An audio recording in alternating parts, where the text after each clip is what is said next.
Well, hi. What's up, Amen?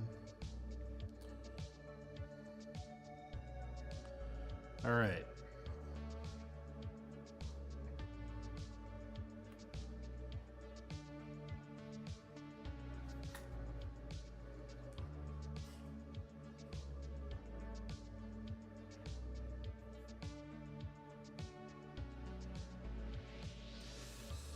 Let's see here. Oh, man. Give me 1 minute. Oh, boy. Get some references up. Elden Ring, Blasphemous Blade. Heck yeah.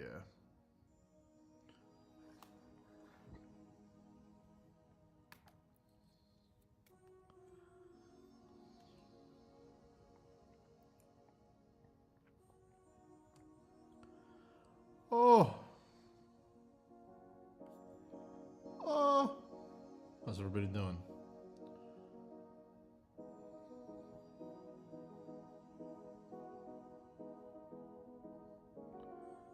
Cool.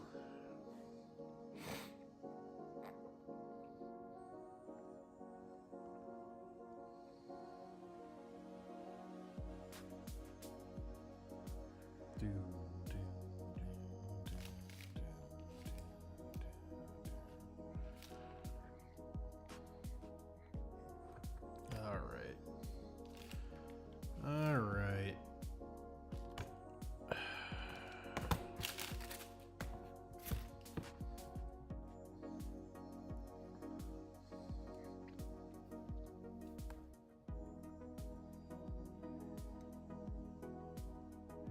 I'm fucking exhausted. I'm so fucking tired.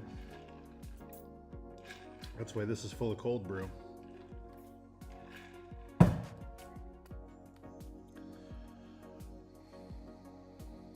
Embrace the darkness. Okay, I think I'm ready to start painting.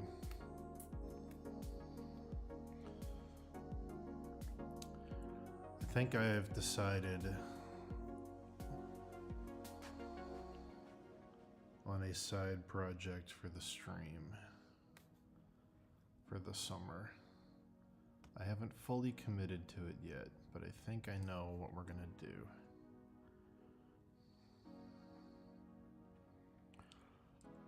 I just went to Walmart and I bought a... 1 second. I bought 10 of these. Just concentrate cold brew. And I'm just gonna ride them out for the week and see how many I consume, you know? Let's see where we get to.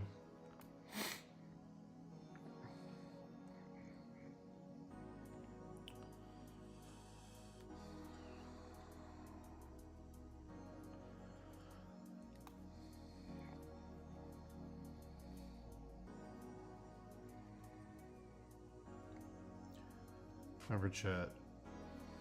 Do as I say, not as I do, okay? The coffee will kill me. It will happen.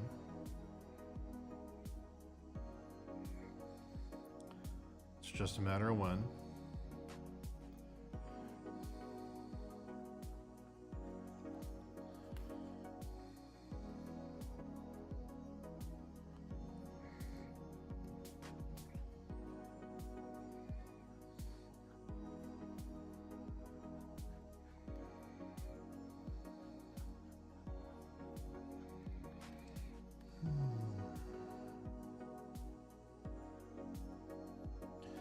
It's just concentrated cold brew, so cold brew concentrate is just like, it's super, super, super reduced coffee. The idea is that you add like equal parts or double water to it, and it turns into regular coffee. It's just much cheaper to buy it in bulk at the store than it is to get a cold, like, for example, if I got a cold brew, like if I got like a cup of cold brew at like a Starbucks, it would be like $6. And I'd need 1 or 2 of those every day for the whole week. So at the end of the week, it's like $70 for fucking cold brew, you know? Whereas if I go to the supermarket and I just buy hyper concentrated cold brew, it's like $4 for one of those jugs I just showed. It's $20 for coffee for the week. I'm saving like $50, you know?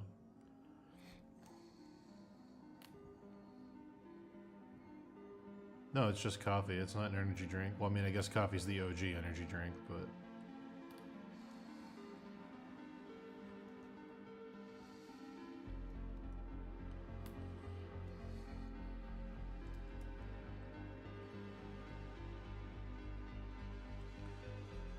I've got crazy news, chat.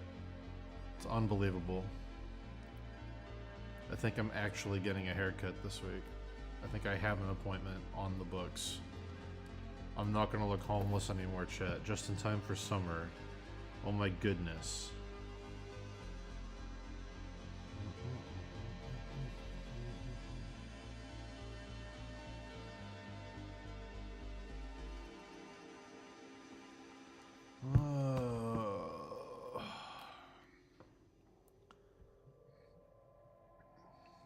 No, it's just coffee. If you're really feeling adventurous, you can just drink the cold brew concentrate straight without thinning it out. I don't recommend that. I've done it. I don't recommend doing it. Again, do as I say, not as I do. Chat. A little coffee shot? A little coffee shot in the AM, just concentrated coffee? Mmm.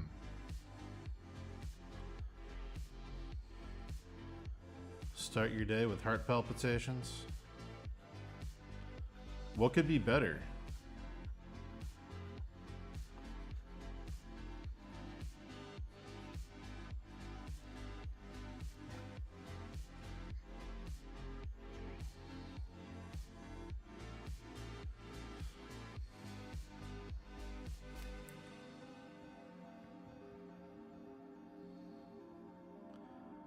Chat.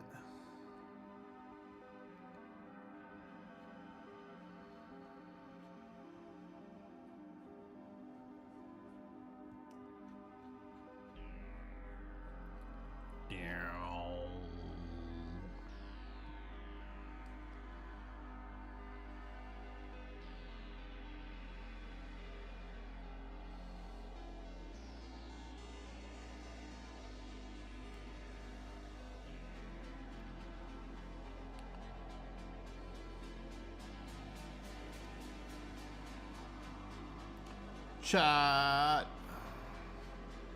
What's going on? Shut up. Hey, where were you? I saw your stories on Instagram. Was that like a job fair thing? Or are you at like a Comic-Con? Or like, was that like a graduation thing? Or like, what was that? I saw some cool art that looked kind of like your art.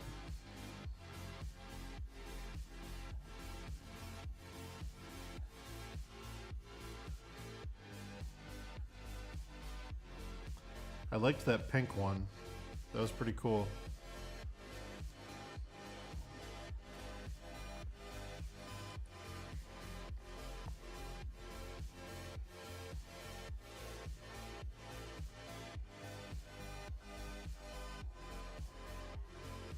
A RISD convention?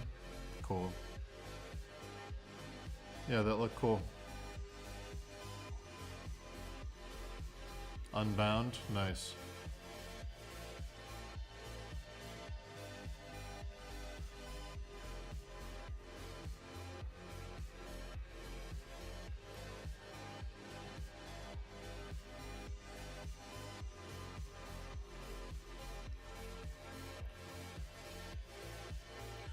I saw some photos that our mutual friend, Mr. Michael DeCruz, sent me from the RISD Nature Lab. Do I need like you or somebody to get me into the Nature Lab, or can I just like sign in as an outsider who doesn't go to RISD? Because I have to check out that Nature Lab. I didn't realize how many awesome animals they had. I need to get reference photos of that fox for a project I'm doing. And I want to go real bad. If you want to go sometime. Few people cried. Most people were silent. I remembered the line from the Hindu scripture.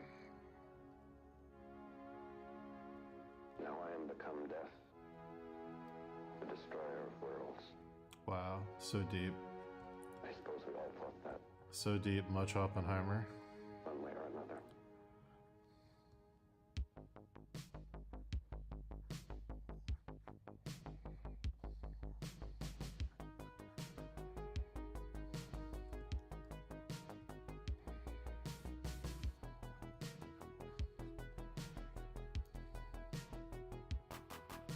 Yeah, Mike was there.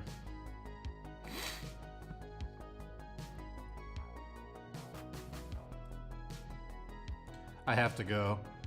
I knew it was there, but I'd never been. I didn't realize how many fucking awesome specimens they had. That place looks incredible.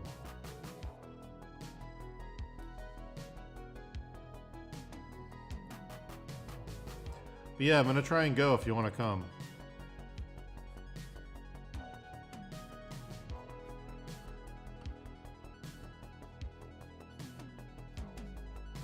I can probably drag Mia with me. I don't know if she's ever been. She'd probably love it.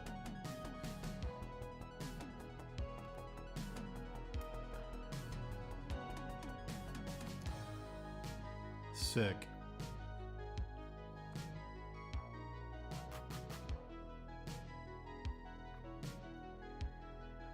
Cool. Yeah, I'm gonna try to go.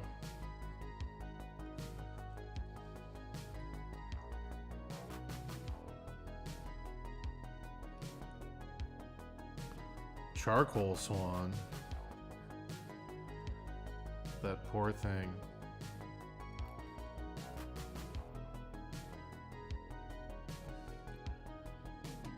When are you going back to Paris?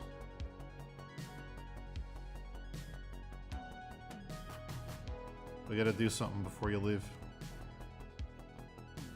Check out the illustration museum or something.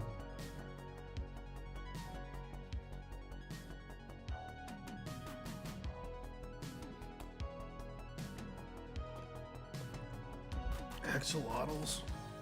Oh my god.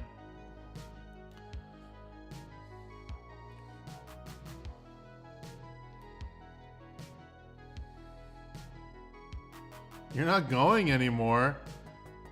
Alright, well, no excuse then. You get to come to all of the artist cookouts at my house this summer.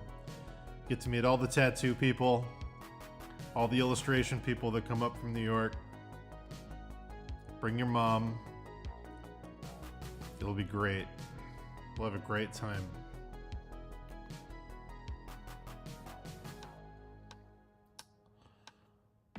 That's too bad. Paris might have been fun.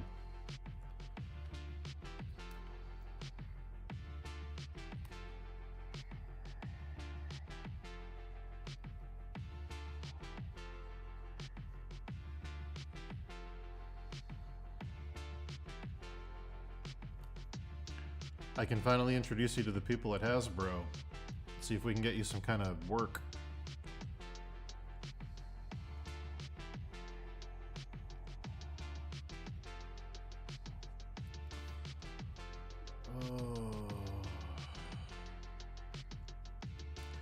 Hey man, I'm wiggling. I'm wiggling all night. If you guys aren't aware, this is the sword. Like it's got more wiggles on it than I'm even drawing. I'm like reducing the wiggles because I'm worried they're not going to show up in the print. Like this sword is wiggling, guys. It's a wiggly fucking blade.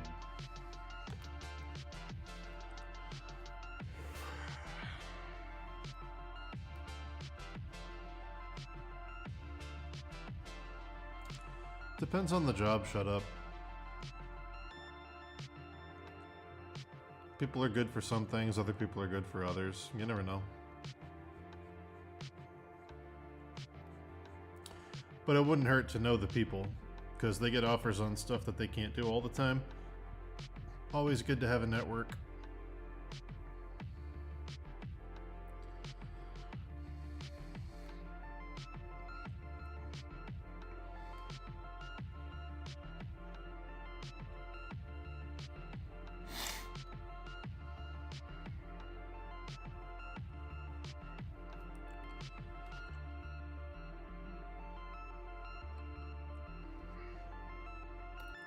There's a Renaissance fair in my town in the summer, and I never go. But I always host a big party because everyone I know likes to go. So I let them change into their costumes at my house, then they go to the Renaissance fair, then they come back here and we all party. It's a good time.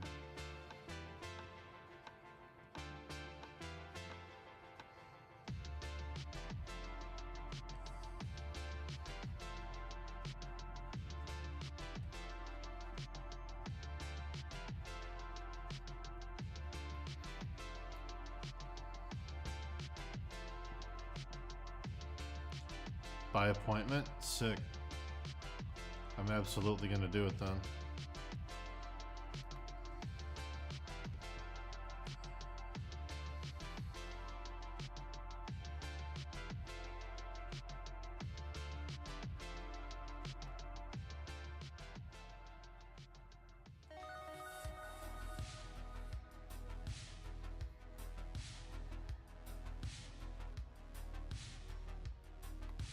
Hell yeah.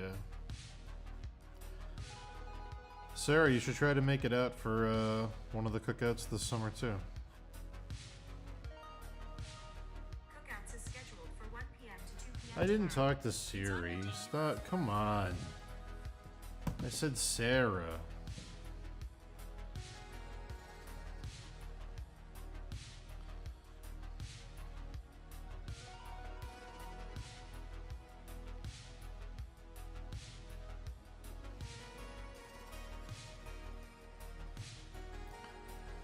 I do sound less gay tonight because your hearing has returned to full force. I'm also not talking about recipes. Tends to help.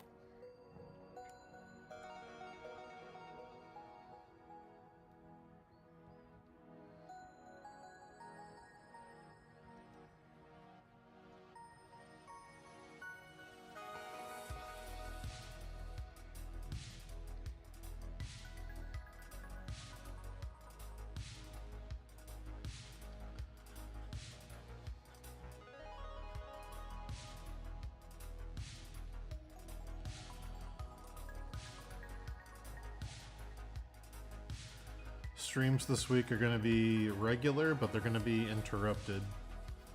I'm going to be streaming every day, but there is an interruption Tuesday night, Wednesday night, and Thursday night because I have carpenters coming to the house to install some stuff in my workspace up here. But yeah, most of the day I'll still be live.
Oh, you're talking about the Townsend's guy on YouTube? The guy who makes all the historical food, he's great. Unless you're talking about somebody else. The Townsend's guy is hilarious, though. And he's like, it's 1745. You just came in from your fields and you've milked your cows and you sit down to a big bowl of what? Well, statistically speaking, it would have been this whey porridge. He's like he's always wearing the fucking costume.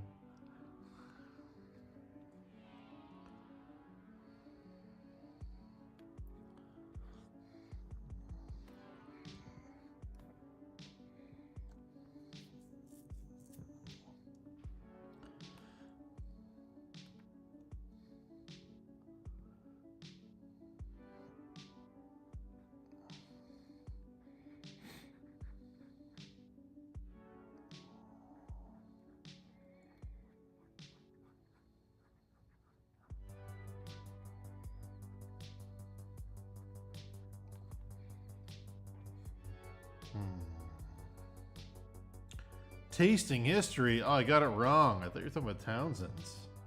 Townsend's is fucking amazing. I'll have to watch it out.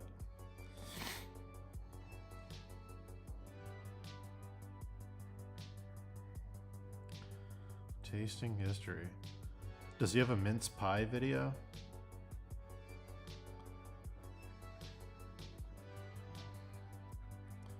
My favorite historical recipe is mince pie.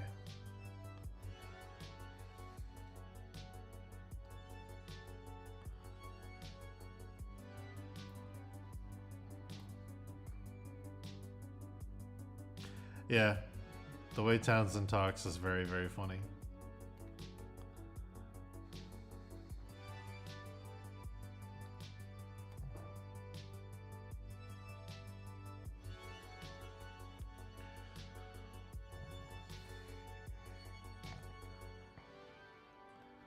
He's what you call, and I mean this as a compliment, this is not an insult, this is an absolute compliment. Townsend's is what you call a big fucking dork. In the best way. Townsend's is a fucking dork. And I love him. I love him so much. That fucking dork.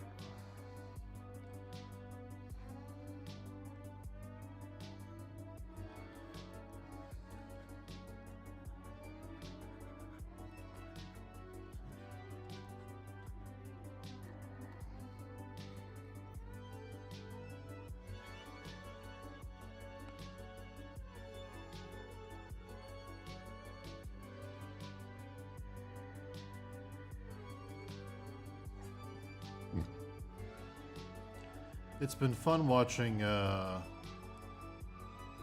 Binging with Babish try to like hop onto the YouTuber trend. Like he had a huge channel and then it dropped off a little bit and now he's like, maybe we should do some viral videos where I eat every type of boxed mac and cheese available in the United States of America and rank them. He's like doing like viral stunt videos. Let's eat every frozen meal at Trader Joe's. Like, damn, dude, did you run out of recipes? Like, it's not bad. Like, it's good content. It's just very funny that he's like reverse doing the thing you would normally do, where you start off with viral videos to grow an audience, and then you segue into the stuff you actually want to do. He's like discovering viral meme videos, like 10 years into a career.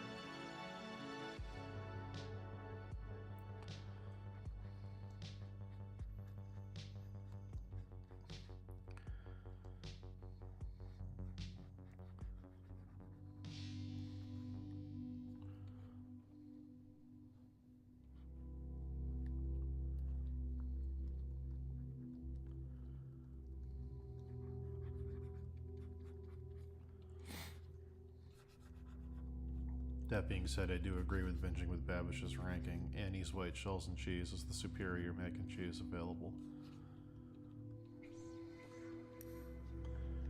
Annie's White Shells and Cheddar. Just get the fuck out of here. It's not even a contest.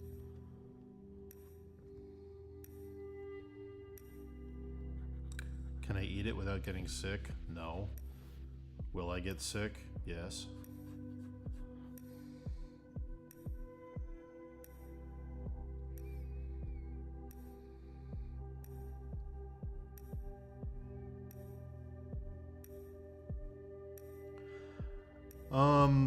What actually happened, it's not a viral tard thing. What actually happened is he had a nervous breakdown. His channel got so big and he was having so many deals and demands. He had a nervous breakdown and he had to put himself in a residential hospital because he had a psychotic break.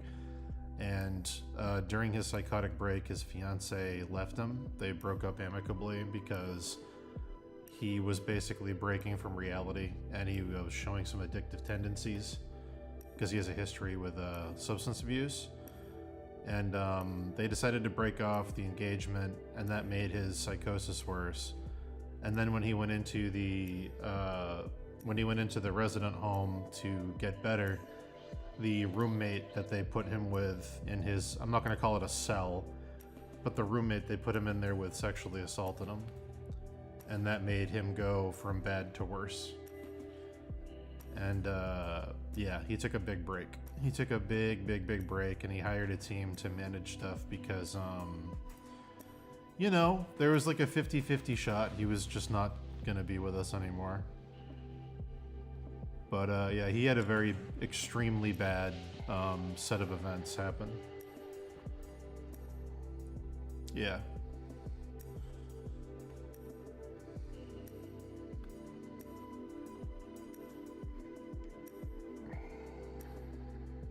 Yeah, Babish's whole life kind of fell apart the last couple of years, and he had to kind of go back to square one on a personal level while still maintaining his income, which was his YouTube channel. So he has a team helping him with some stuff, but it's not because he's lazy, it's because he was hospitalized for a while. And when he was hospitalized, he got assaulted, which made his hospitalization last longer.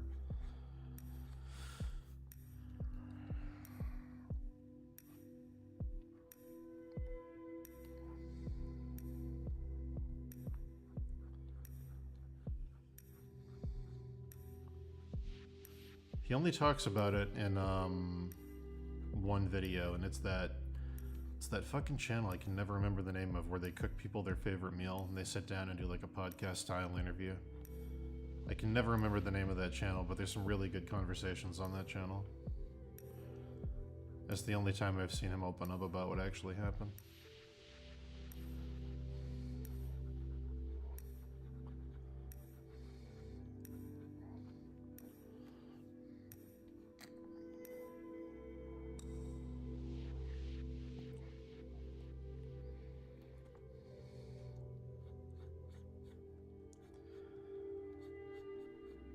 Guys, I want to work on my skeleton, but I can't, okay?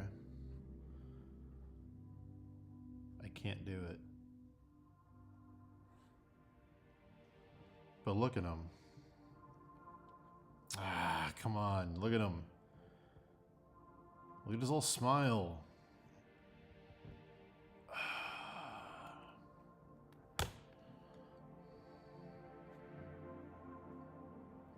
He seems like he's doing better. Yeah, last meal.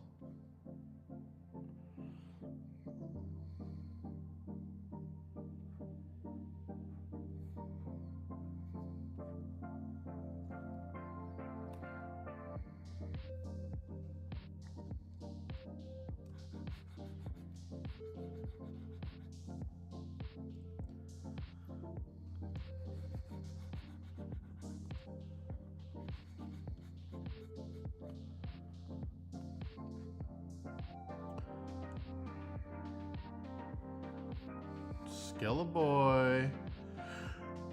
Oh, man.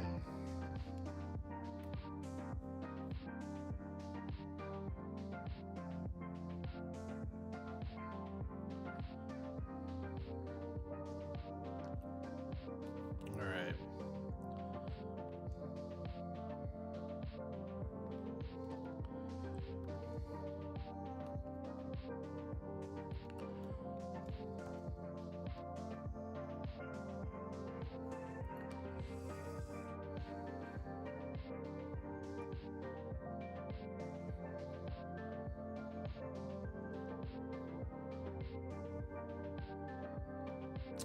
Dang. Alright, I knew that was off. I'm gonna go with... I guess this is already lined up, huh?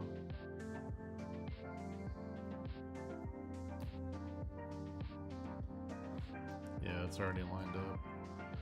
Alright.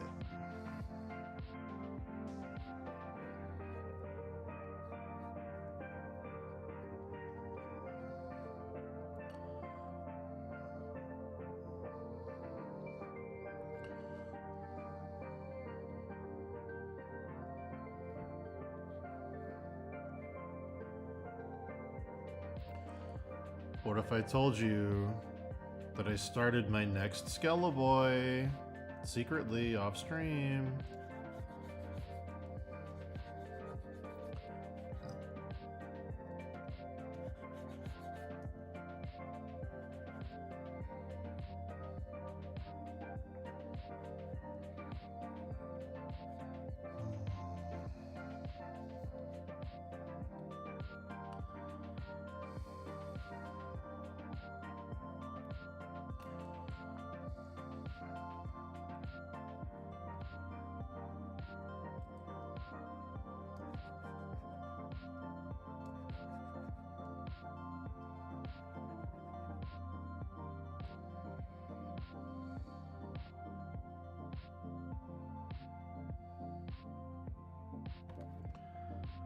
Lasso select and content fill. I've never even tried it. How do you even do it? Is it a filter?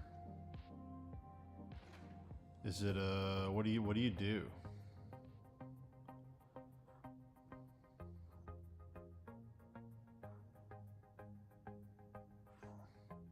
Is it edit? Content aware fill?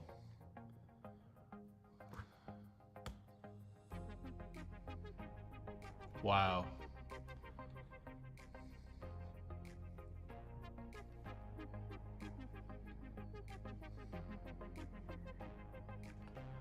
It couldn't do it. There weren't enough pixels in the area to do it.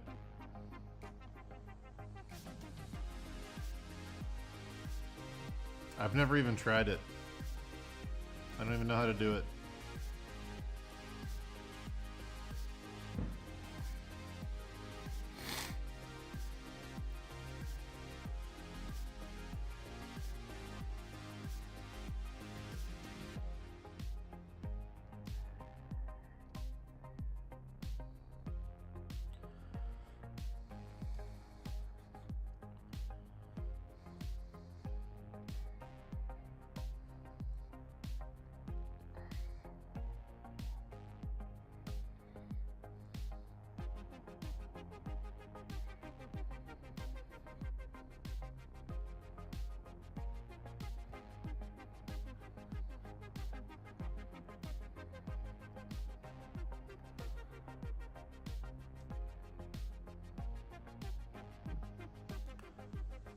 I don't paint a lot of boobs, but that's good to know.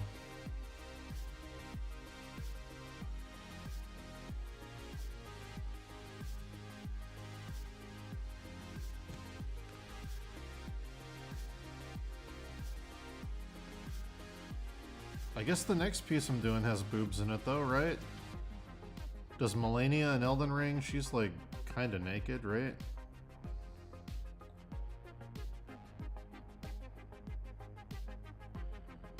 Gotta figure out how to do that on YouTube.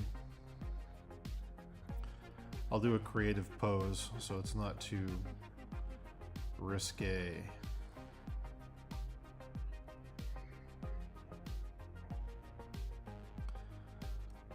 Sorry I started the stream late today, everybody. I decided to go directly from babysitting my nephew to the dog park. And there was a really cute puppy there. And I stayed there for way too long.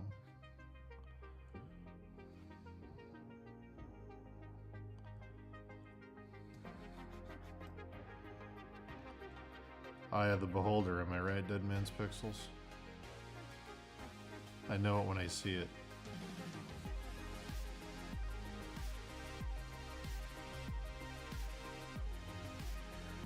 They're going to be on t-shirts and posters. That's why they're so detailed. The t-shirt won't convey all the detail, but the poster will.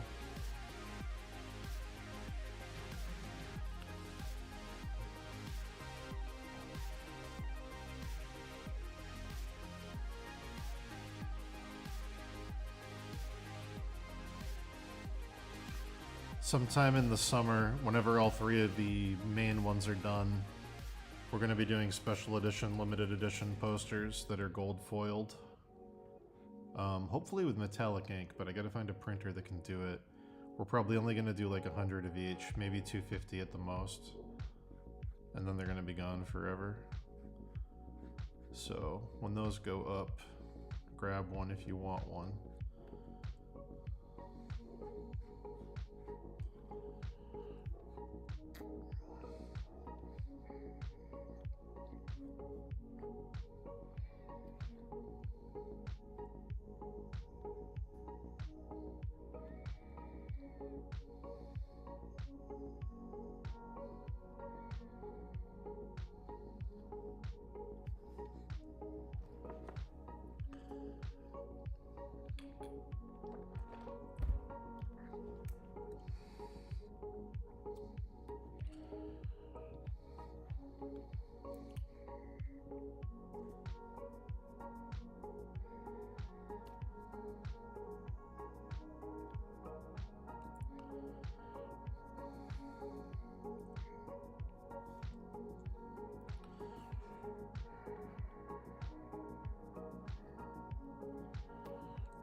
So we got this. We got a blood groove here.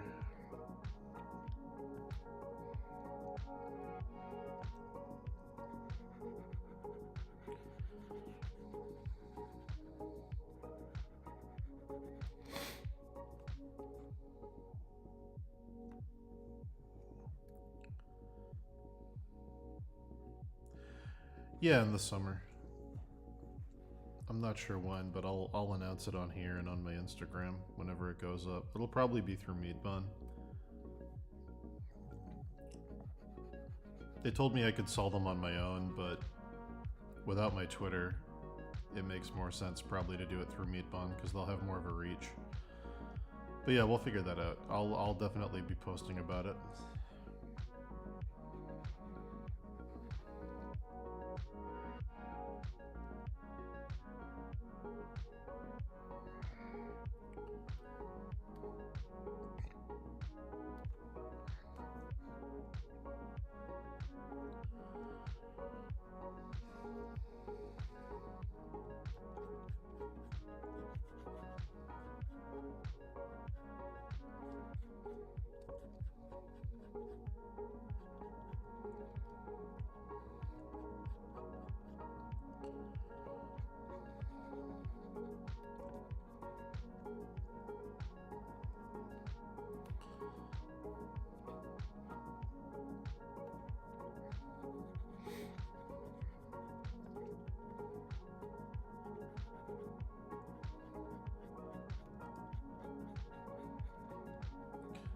The plan for tomorrow is an all-day stream.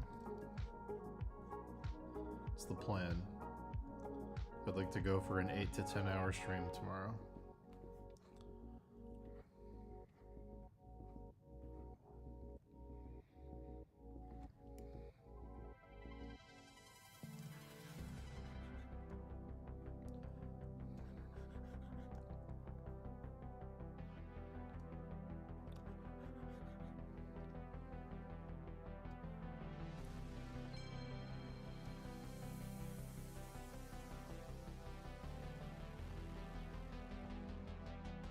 I know that song.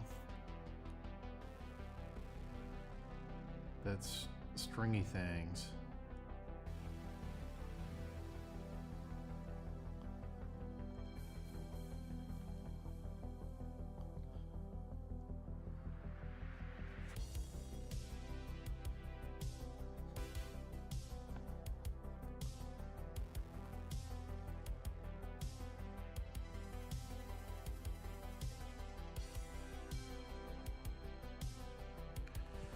Well, I'll tell you, it's funny you asked that, Artifacts. I was considering buying a press and a high quality printer. It would be about $15,000 total to buy all the equipment I would need to do prints on my own. But the cool thing would be if I did that, I could do prints for friends. Like I could do like limited editions and stuff for like people I know. Might be a cool side business, but I'm still thinking about it.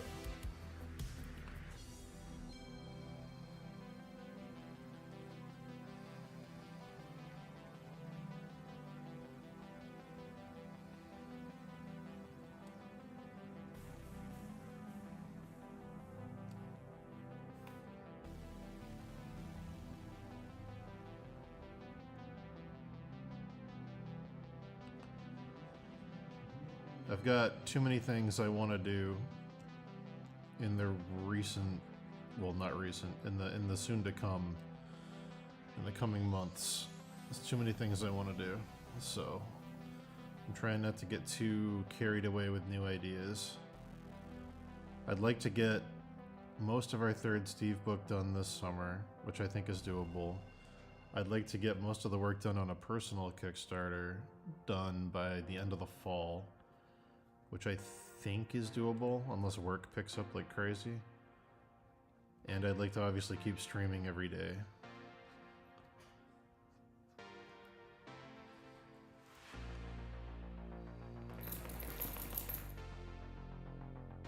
Yeah, man, come live here.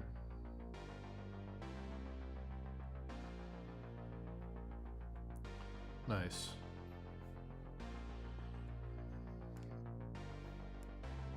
It's cool, Sarah.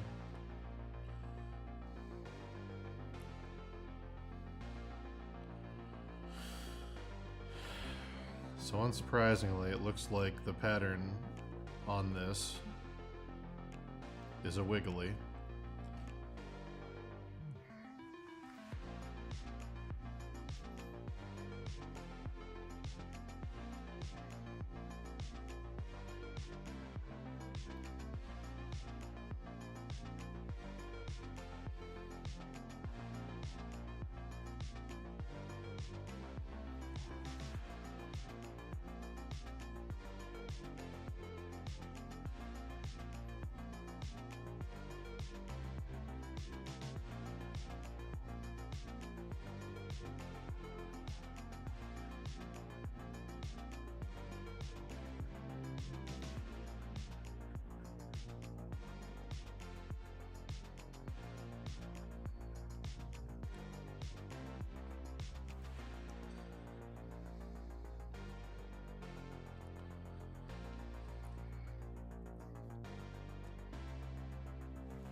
Let me tell you guys. I went to a Brazilian steakhouse yesterday, and I forgot what it feels like to eat infinite steak, okay? I haven't been to a restaurant like that since like October. I'm absolutely gonna teach myself how to smoke a pineapple this summer though.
What's everybody working on tonight? Or doing? Or not working on? Or should be working on? Or watching? Or playing?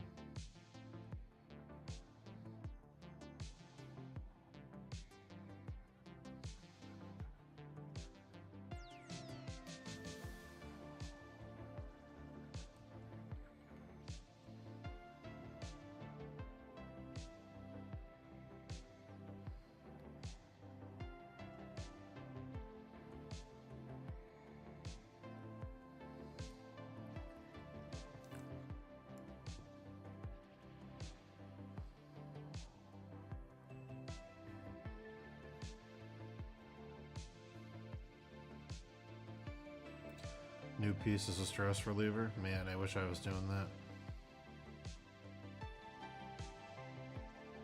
Living vicariously through you, dead man.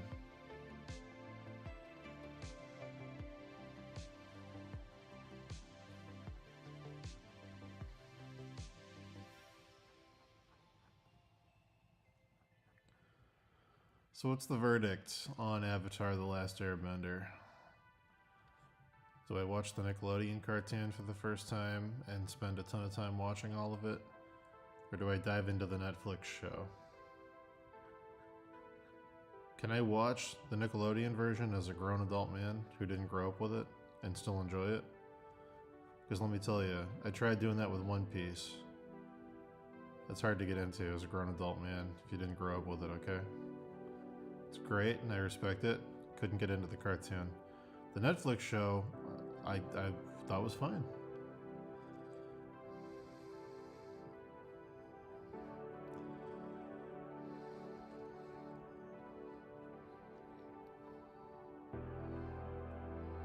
Okay.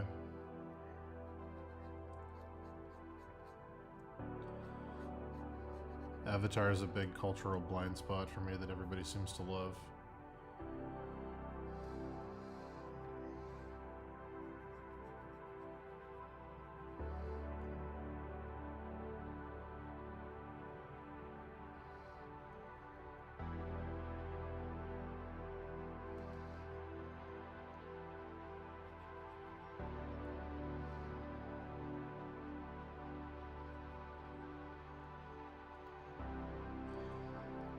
I'm gonna hold you guys responsible if I watch the cartoon and I can't get into it. I'm gonna have some words for you guys.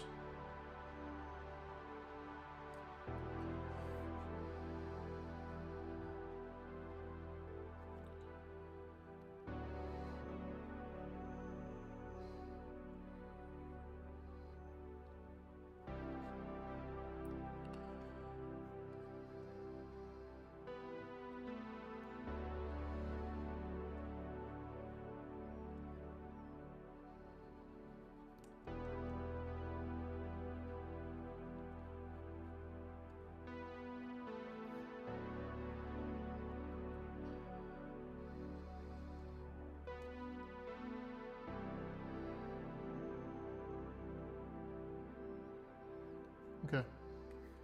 I'll give it a shot.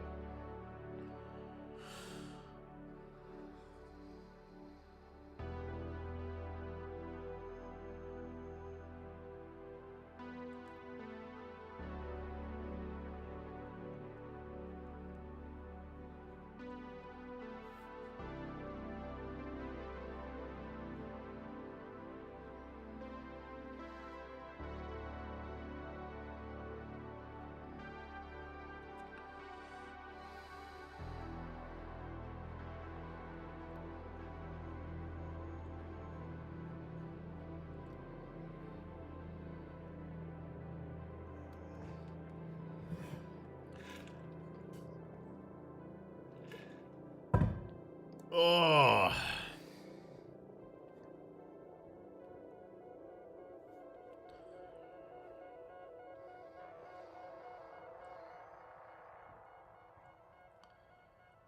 You guys suggested we'd have more viewers if I started moaning more during my streams, so I'm gonna have to settle for grunts. You know, I'll try to do some grunts now and again. When I drink coffee or I reach for something, I'll try to throw a little spice in there, see if we can get some people watching, but you know. It's a tough game. It's a tough game out there. Growing a stream.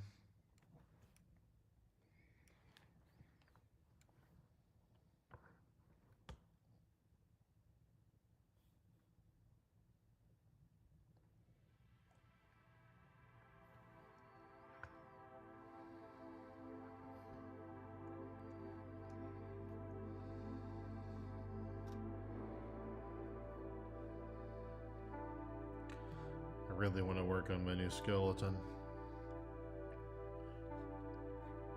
But I'm not gonna.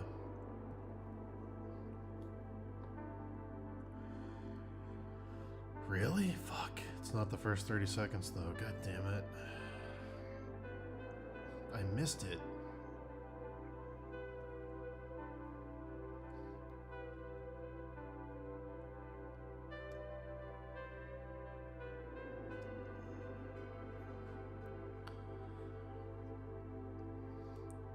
Maybe I'll kick off every stream with it.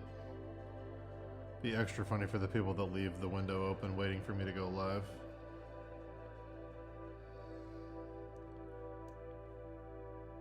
Maybe I'll land in bed and it'll just go, Hey everybody, what's up? Today we're going to paint some little Wigglies. We're going to work on a few other things. We got a new skeleton man on the back burner. It's going to be great. As always, feel free to like, subscribe, share. Every little bit helps.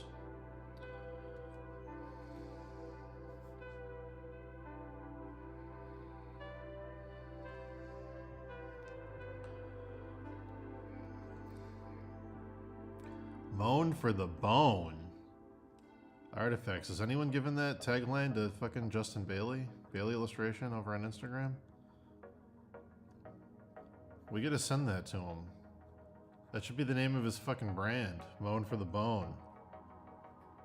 Fuck! Justin, are you out there? You're leaving money on the table.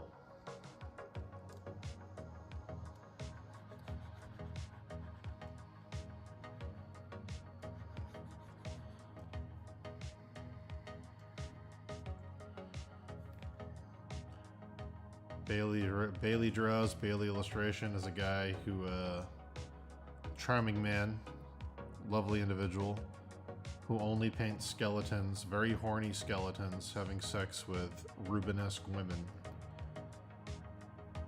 He's cornered a market. He's carved out a niche. That's what he does. He said, you know what I'd like to draw? Thick women and skeletons. And god damn it, I'm gonna build my empire on that. And so he has.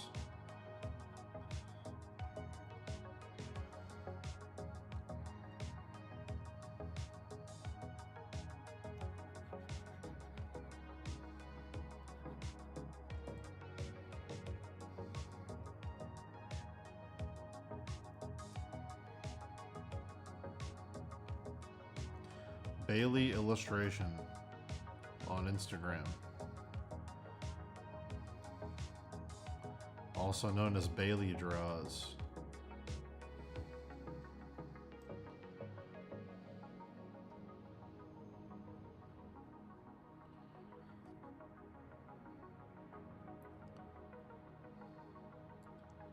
An inspiration to us all.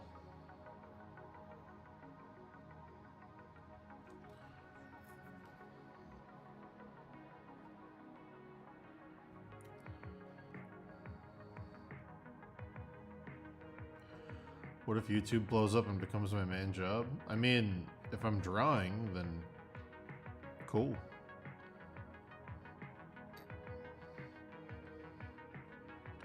If it's a drawing YouTube, then yeah, I'll take it.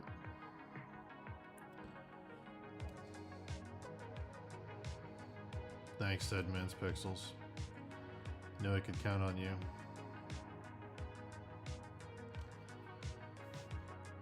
He only draws horny skeletons and thick women. And I love him. I love him. I love Justin.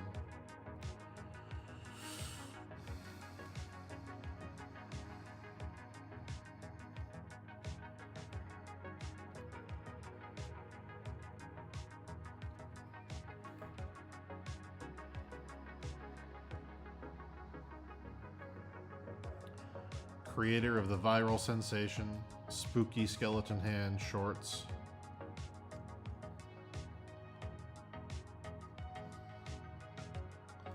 If you or anyone you know has an ass worth grabbing, pick up a pair today. Unless they're still sold out, they're pretty fucking popular.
Dead Man's Pixels.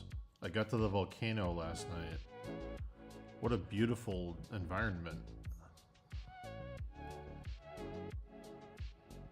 I was like, whoa.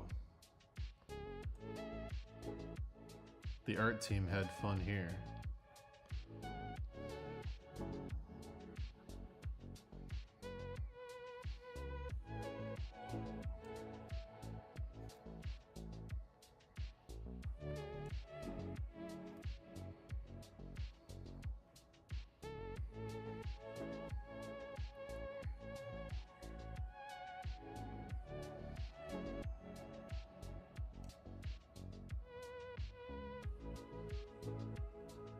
Dragon's Dogma.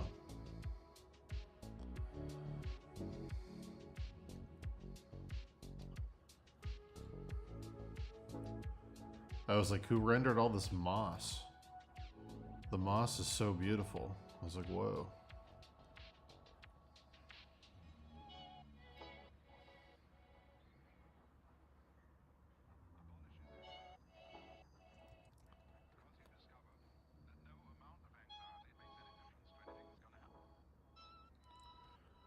Oh, Instagram does censor him in some regions. It's true. His stuff is linked in the chat, Artifacts. Does that link that Dead Man's Pixels put in the chat not work?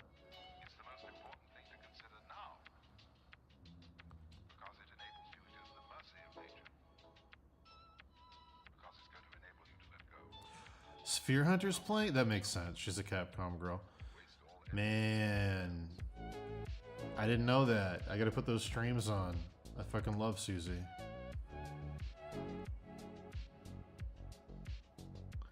Do you have a favorite comedic comedy series TV show? Yeah, Eastbound and Down is my favorite comedy show of all time. The Venture Brothers is number 2. Eastbound and Down is so funny that it makes me laugh so hard it hurts sometimes. The Venture Brothers is the smartest show, like smart comedy, where like you have to like understand the references and shit, but it's like very, very good. But yeah, Eastbound and Down is like, I don't even know, dude. The outtakes from Eastbound and Down are even funnier than the show.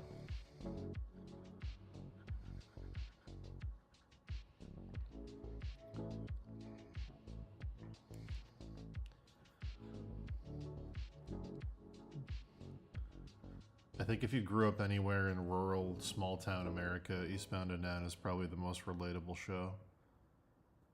I'm like, oh, I knew people just like this.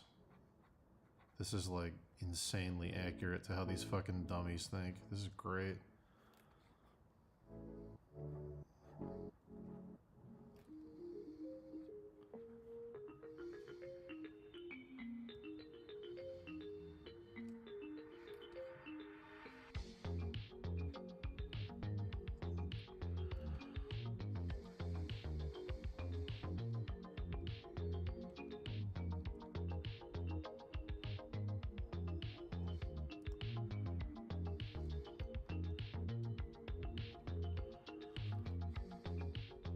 The Venture Brothers might be my favorite, actually. Now that I'm thinking about it. The Venture Brothers is so good.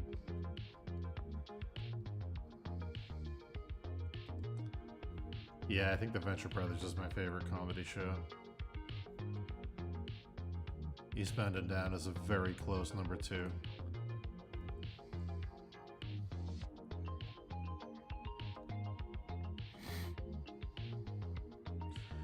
No, I have not, before anybody asks, I have not watched The Righteous Gemstones. I know it's supposed to be just like Eastbound and Down.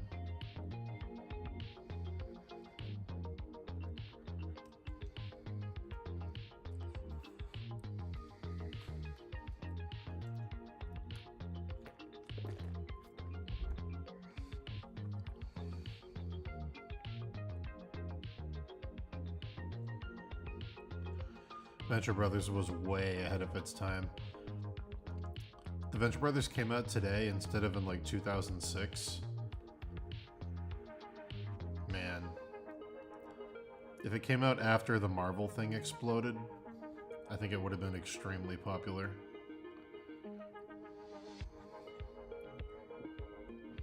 It was so ahead of its time.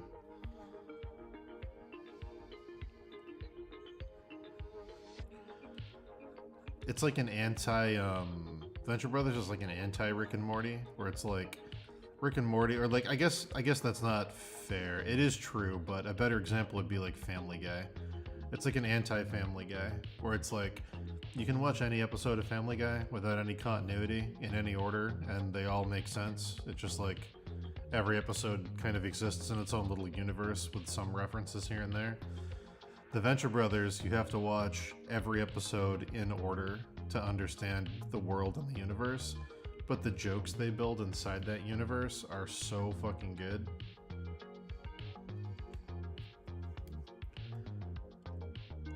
Chicken Strike, I love Aqua Teen. The guy we were writing the Steve Lichman show with was one of the people on Aqua Teen Hunger Force. He was a comedian who played, I don't know if you remember the episode where a spider lives upstairs. And his name is, fuck, what was the spider's name? It was, it's that country singer who smokes tons of weed. Fuck, it was just named that guy's name.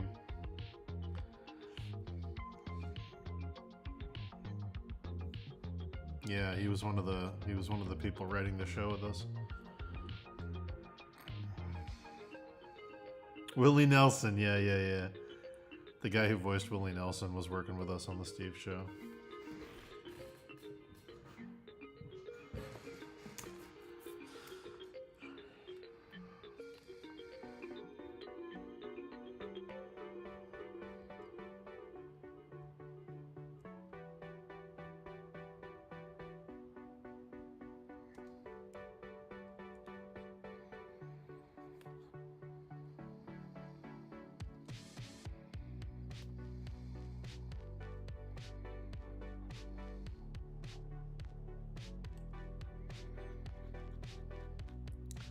If you told like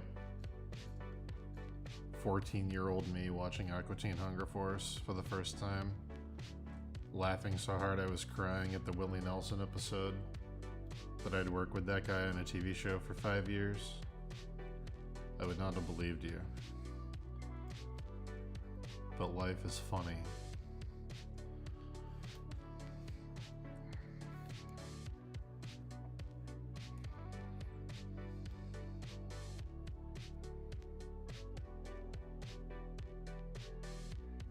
Shark and Skull.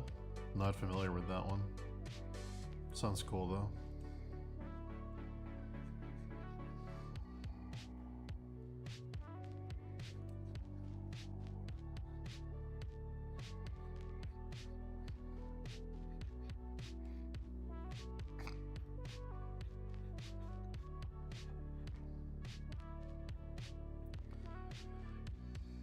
I'm wiggling.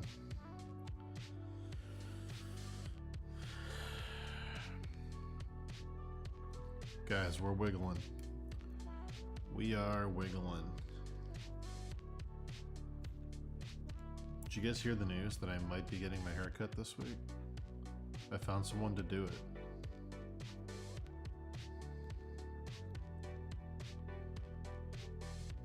Skull and Shark. Cool name, never heard of it. Oh!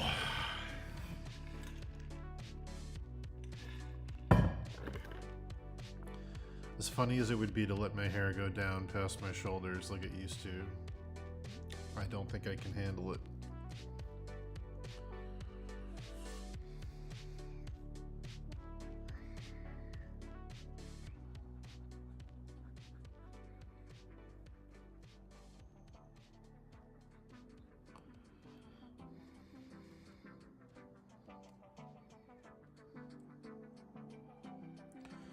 I could shave my head. I've done it before. Probably won't. Only because it's going to be summer here in like a month. And I'd have to put sunscreen on my head to make my head not burn all the time.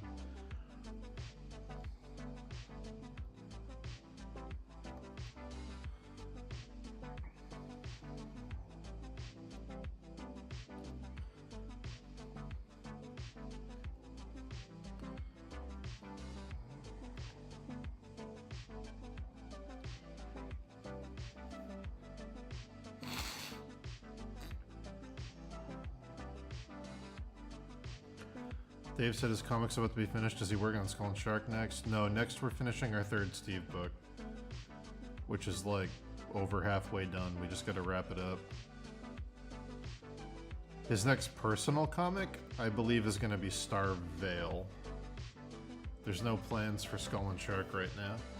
I know he started doing character sheets for Star Vale. We wrapped up some plot writing stuff on it like 2 weeks ago. But the next thing that is published is going to be Steve, I think.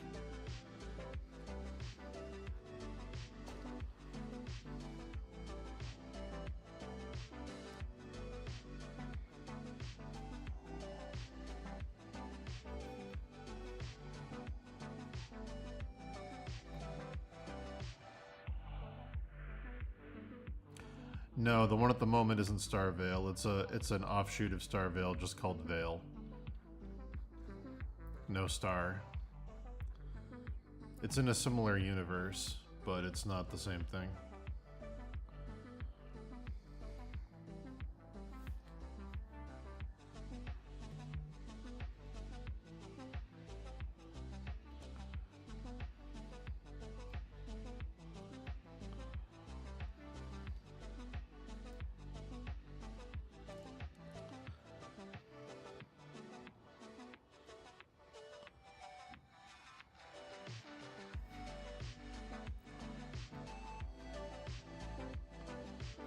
I believe it's the same universe.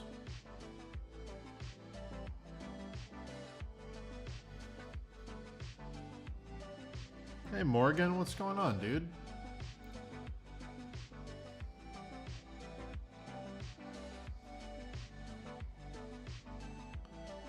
Haven't seen your name pop up in ages.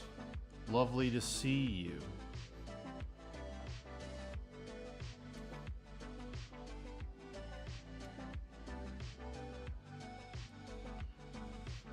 I will never wear a man bun. Never ever.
Well, I stream every day, Morgan, so...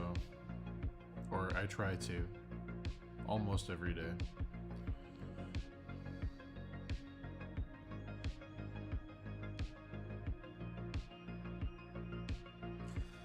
No one said that, Dead Man's Pixels, but I'm glad you heard it.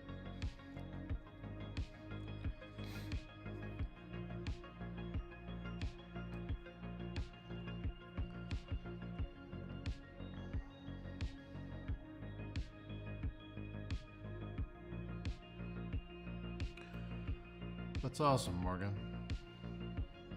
It's good to see you.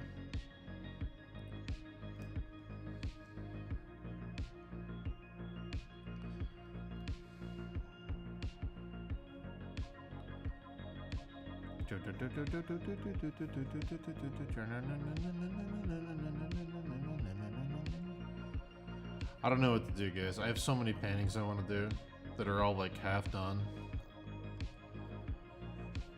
Oh boy.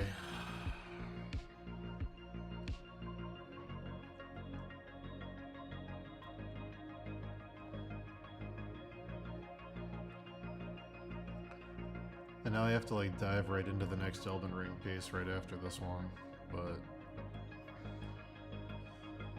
I don't know. I might have to block out some time each week to just finish stuff. Maybe like 2 hours a day or something, just to finish work.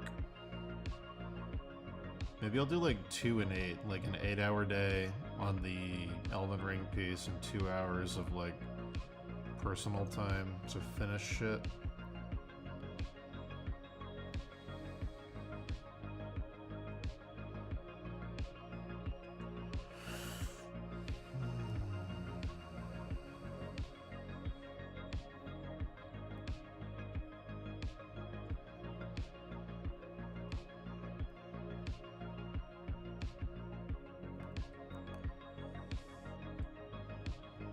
Yeah. I might have to add like a warm-up and a cooldown or something where I get to work on other stuff. Otherwise I'm worried none of it's ever gonna get done.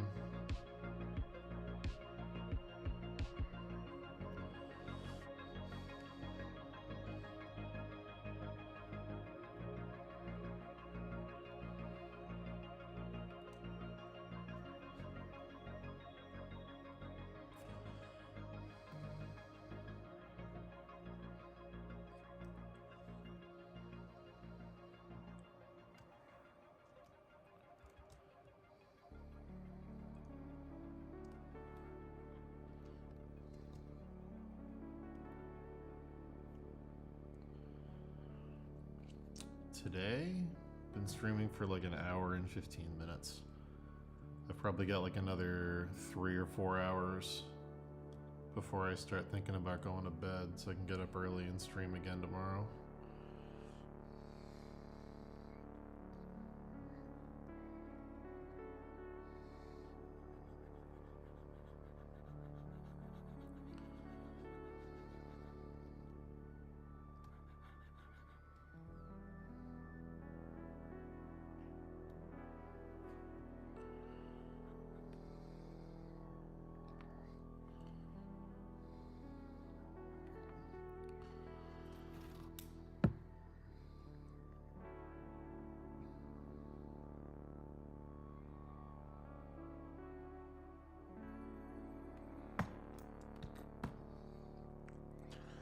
I don't think the eclipse is going to be visible here. I can check, but last I saw, I don't think the eclipse is going to be visible, so I think I'm just going to be chilling. I could go up to my place in New Hampshire, I guess, but I don't know if it's going to be visible up there either. I'd have to check. I can't believe we got snow this week. We had snow here yesterday. Fucking April.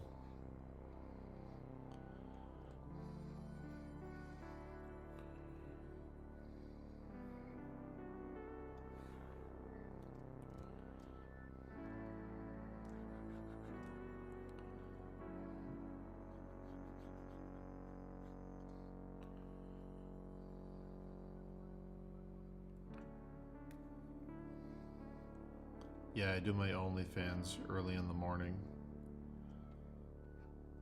I do my pussy and bio dailies. And then I come on here and I stream snakes and wigglies.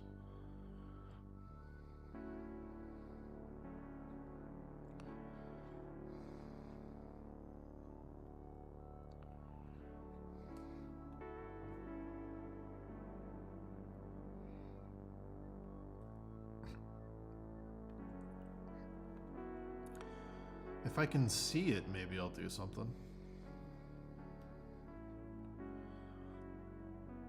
Maybe. I don't know.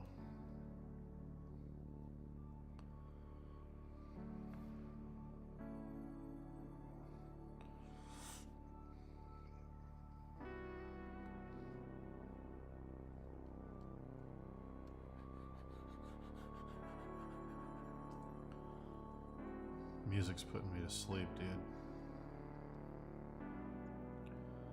Come on, music. You can do better than this.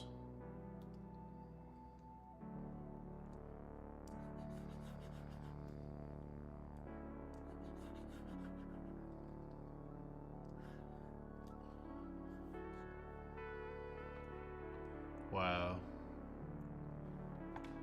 Speaking of Laserhawk.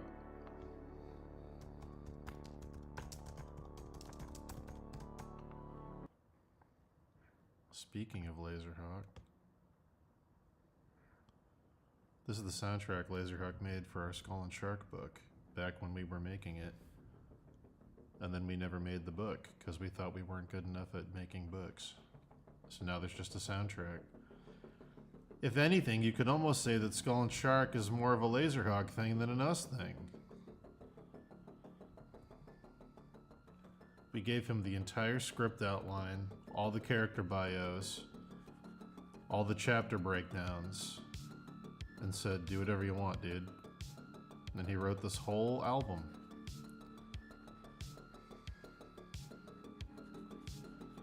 We said we're going for a late 70s, early 80s, John Carpenter kind of aesthetic. And he said, I gotcha.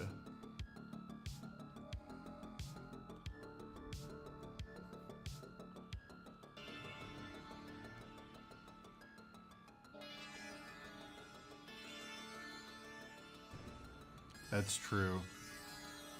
What's going on, Tex? Tex, I haven't seen you in far too long. When are we gonna touch beards again?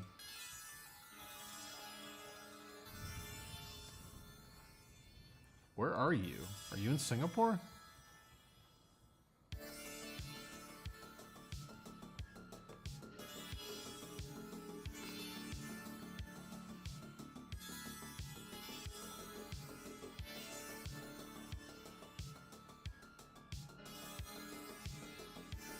You better, dude. Czech Republic? Nice. Maybe I'll come to you. I've always wanted to go there. Maybe I'll come see you.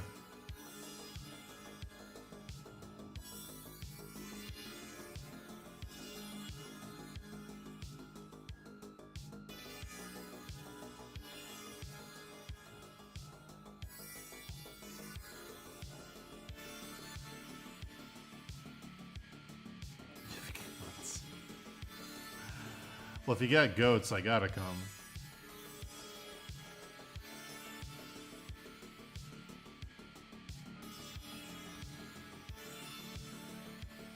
What am I gonna do? Not come see your goats?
Yeah, you disclosed your goats, dude. What were you thinking?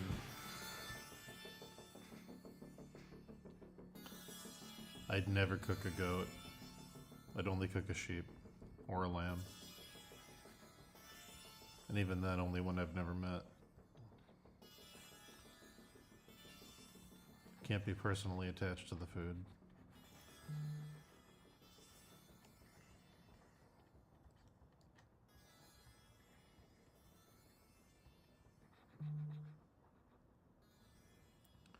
It's been far too long since we lived under the same roof, Tex.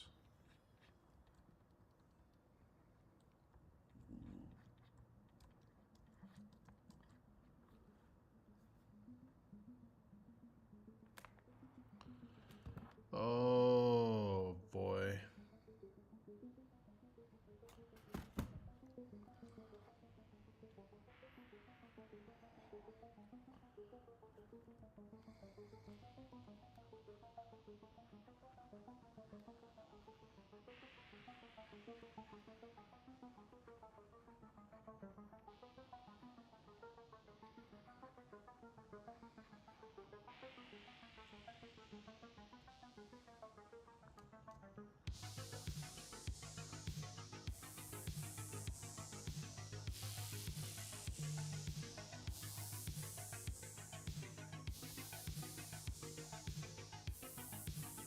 I feel you, man.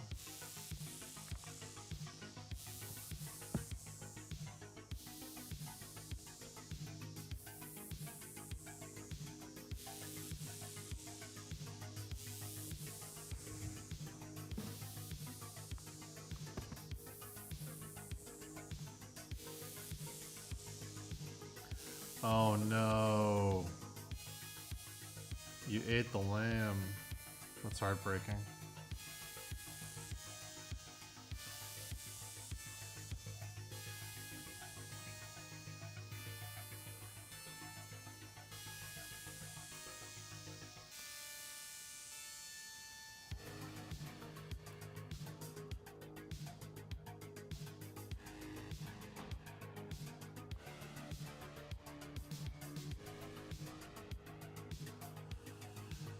Alright. Let's finish this sword.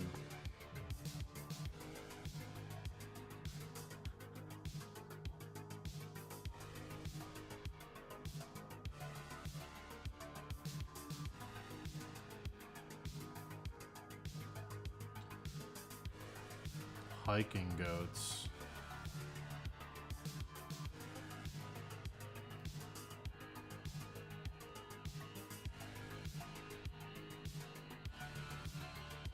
That you were affiliated with, but he wanted me to ask about you next time I saw you. I'm gonna say that's now. I'm officiating Kyle's wedding next year. But yeah, he wanted me to say hello to you if I crossed paths with you again. So hello on behalf of Kyle.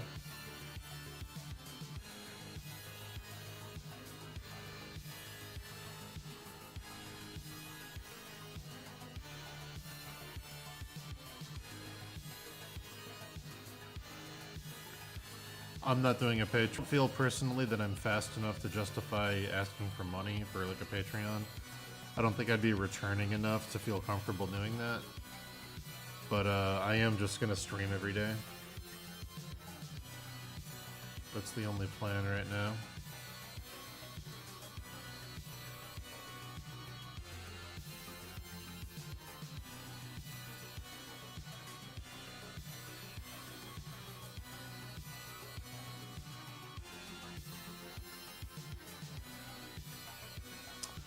I'm gonna widen this out.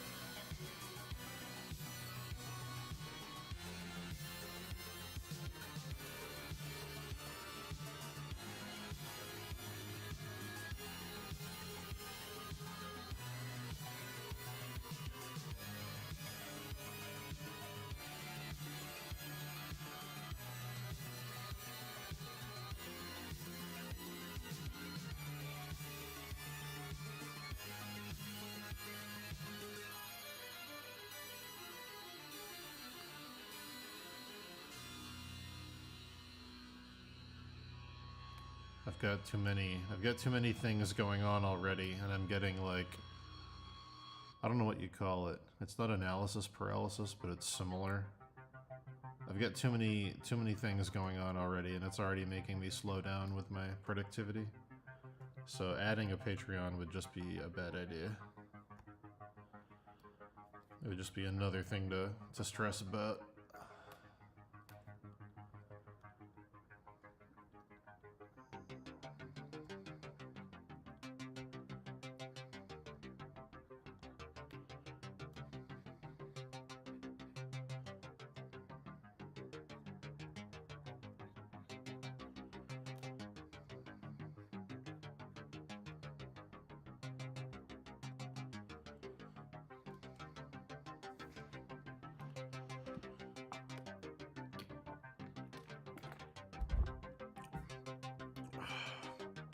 I gotta update the prints. Nobody wants those fucking 15-year-old Jungle Book prints. I gotta update that shit. Brad.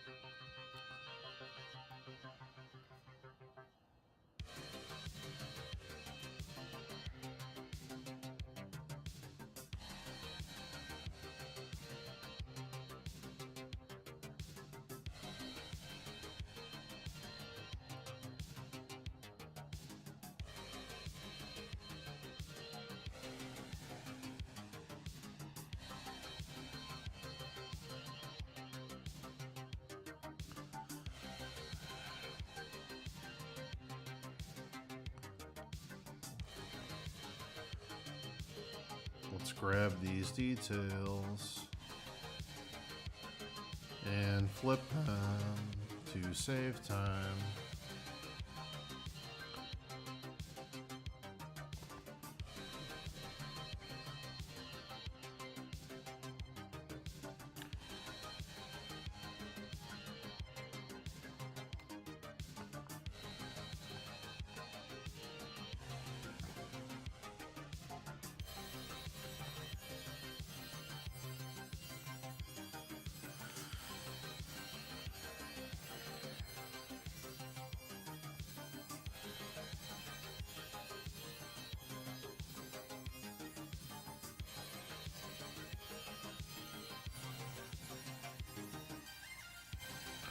I'm behind on my moan quota.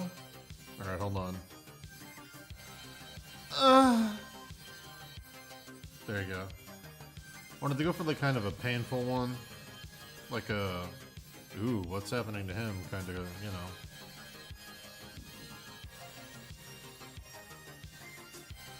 Something to make people look at the screen. What's happening, you know?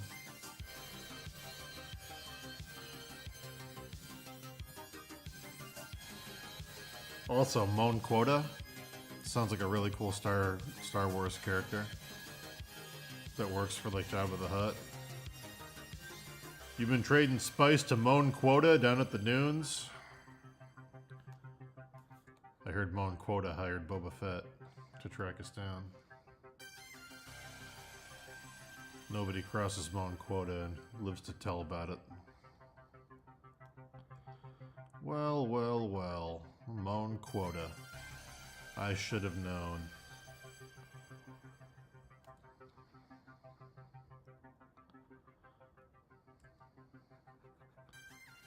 What are you, crazy? Even the Empire's afraid of Mon Quota. Alright, that's enough.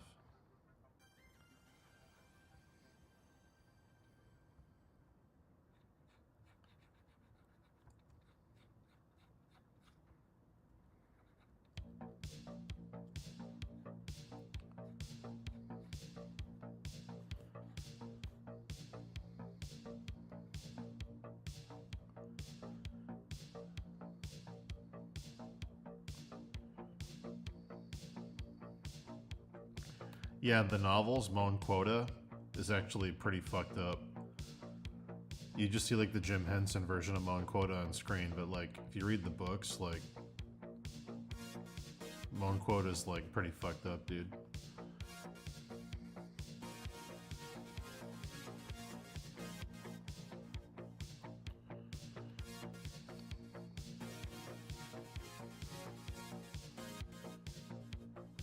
Yeah, you can tell me more cringe shit about your cousin.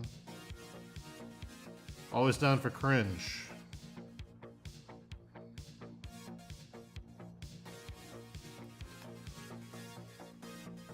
I only deal in finest cringe.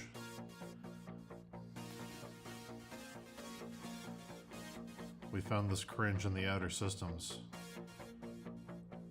If you don't want it, fine, I'll sell it to Moan Quota. I'm sure Moan Quota will be happy to take it.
So I said Japanese kids up to the age of 10 or 11 bathe with their parents, and it's not weird over there.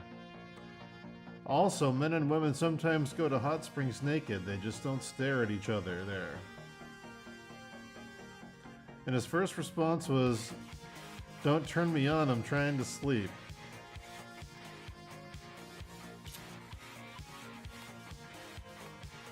Unless he was trying to be ironic, like an annoying, like, cookout dad, like, "Hey, don't turn me on, I'm trying to sleep." Like, unless he was being one of those, like, Guy Fieri humor guys.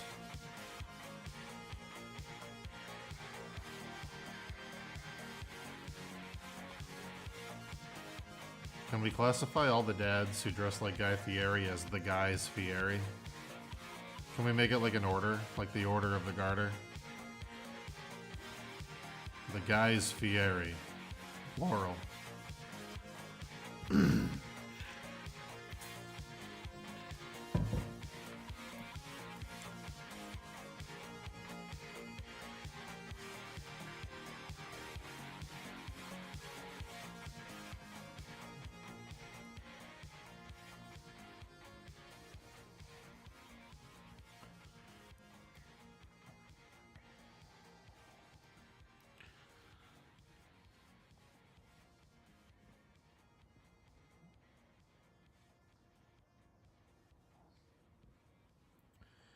Nico says, "Hey Dan, the last few years I mainly worked for Pathfinder and tried to make video games. Now I need better paying work, but can't find emails anymore on company websites."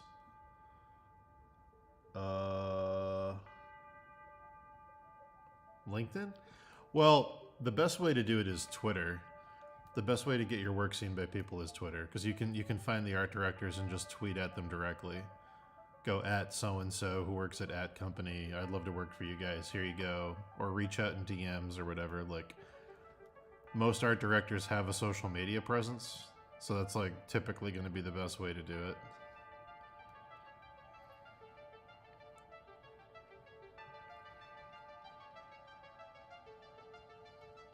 Most art directors that have their art direction listed on their social media also say where they take submissions in their bio. There'll be like, you know, work email here, personal email here, like. So yeah, I'd say just go start finding people that way.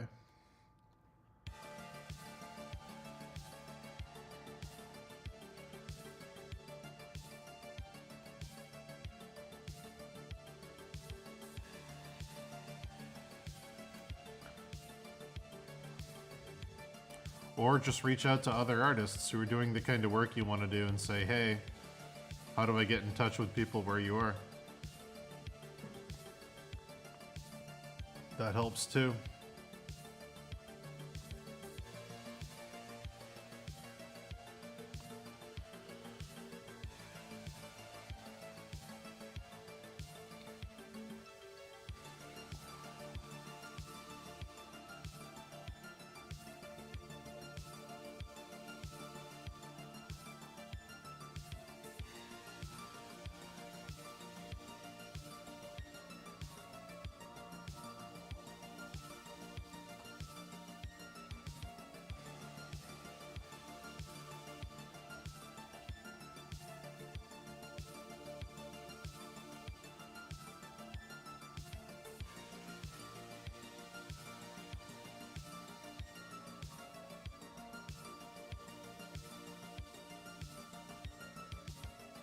I'm listening to Laserhawk's Skull and Shark album.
Laserhawk's living life and making music.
I think my favorite track on this album is Chinatown.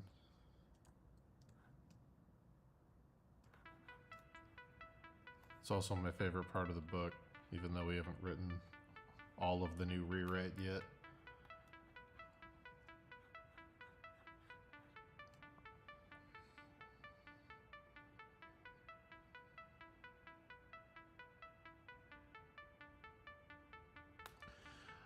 Yeah, I've been writing and building stuff with Dave since we were like 14. And we've done a few IPs, and we've worked on other people's IPs, and we had to rebuild a world for the show, and yeah, I've done some world building stuff. I wouldn't say I'm like a professional at it, but I definitely have some experience with it. Between the two of us, I think me and Dave have like 12 IPs that we've fleshed out, I think. We haven't done much with most of them, but we fleshed them out to a degree where we could at any given time. Yeah, I don't know. If you're having a hard time writing original stuff, my best advice is to remember that nothing's original. There's no new ingredients, there's just new combinations of ingredients. It's the way I like to think of it as a person who cooks.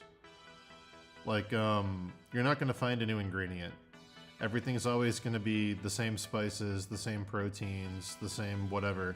But you can arrange them in new ways that are exciting.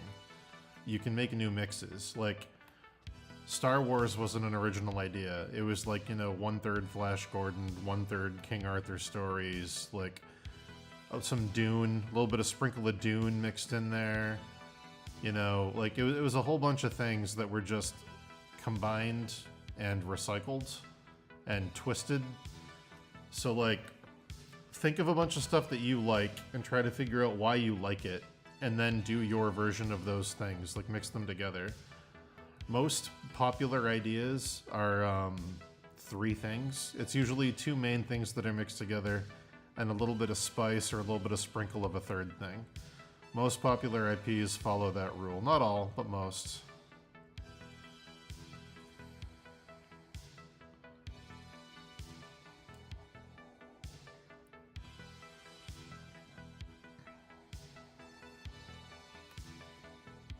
And remember, just because you think something's original, it doesn't mean it is. It just means that you don't know the thing that the other person is referencing. You just haven't seen something from it. Like, a lot of people, we were talking about this on the stream the other day, a lot of people thought Elden Ring was a completely original thing. But that's because most people aren't familiar with, like, you know, Middle Ages Christian alchemy. They're not familiar with weird, you know, the concept of the demiurge or any of the weird alchemical artwork that was done in the fucking, you know, Renaissance. It's like not normal stuff that most people would encounter casually. It's like very esoteric. But that doesn't mean that Elden Ring is original. It just means that it's pulling from stuff that you just haven't seen before. But yeah, there's no truly original ideas. Everything is, to a degree, everything is a remix. Which is an excellent YouTube video. I recommend everybody watch if you haven't seen it. It's called Everything is a Remix.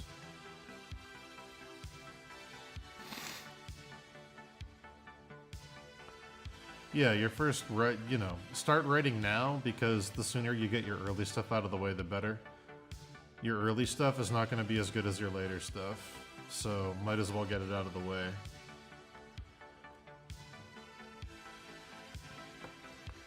And don't be precious with your ideas. If you like an idea, you can revisit it. Me and Dave have rewritten Skull and Shark like 3 times.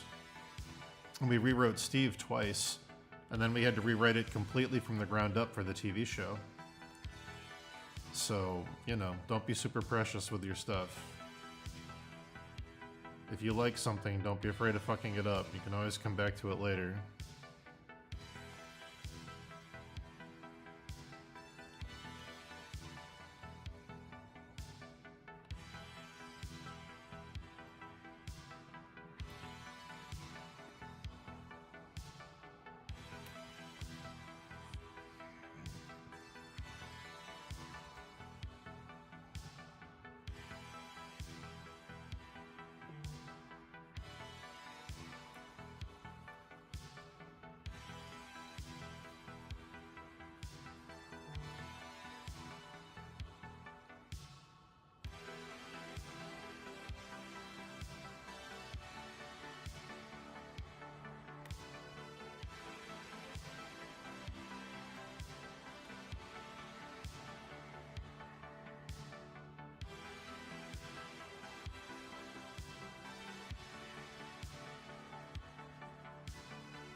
What do our IPs look like in terms of logistics? Let me see if I can... Where do you find the desktop on... this new Mac OS. Here. This? Yeah. We manage our IPs the same way we managed making our books. Which is, let me see here.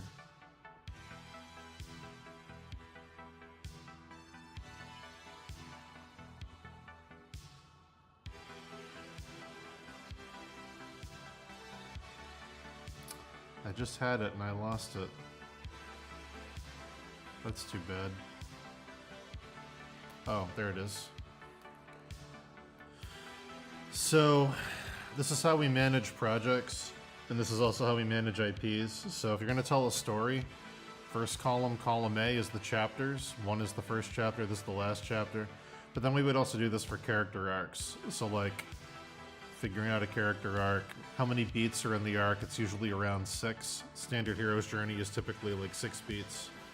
So you'd have to like, you know, break it down. This is later when you already have like an outline. You'd flesh out the project like this. But most of our stuff is we do the Hollywood thing they taught us to do, where you do a 1-paragraph thing where you summarize the whole thing in 1 paragraph. It says like, you know, for Steve, we had a pitch where it was like, you know,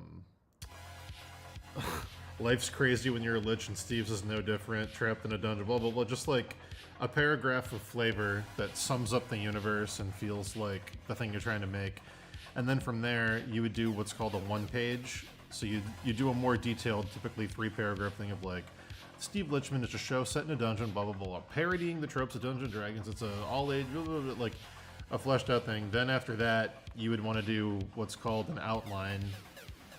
For a show, it's a season outline, but you'd want to say, here's the beginning and here's the end of a season and here's all the stuff that happens in the middle.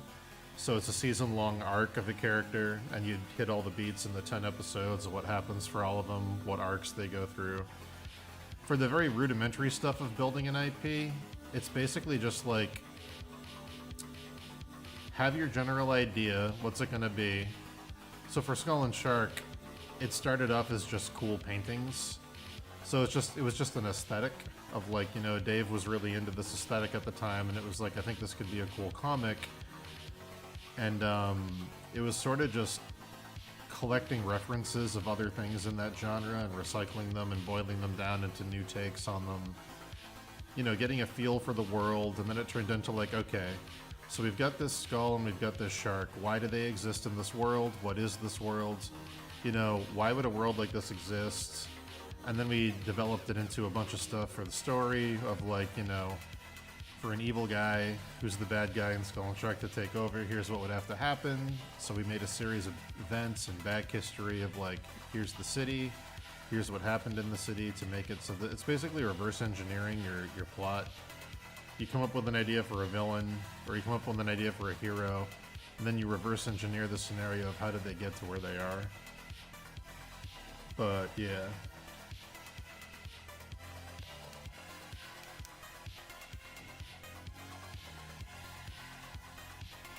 Start off with visuals, start off with vibes, start off with just a feeling of what you want the world to be. Like, look at how Miura made Berserk. That's a really good example.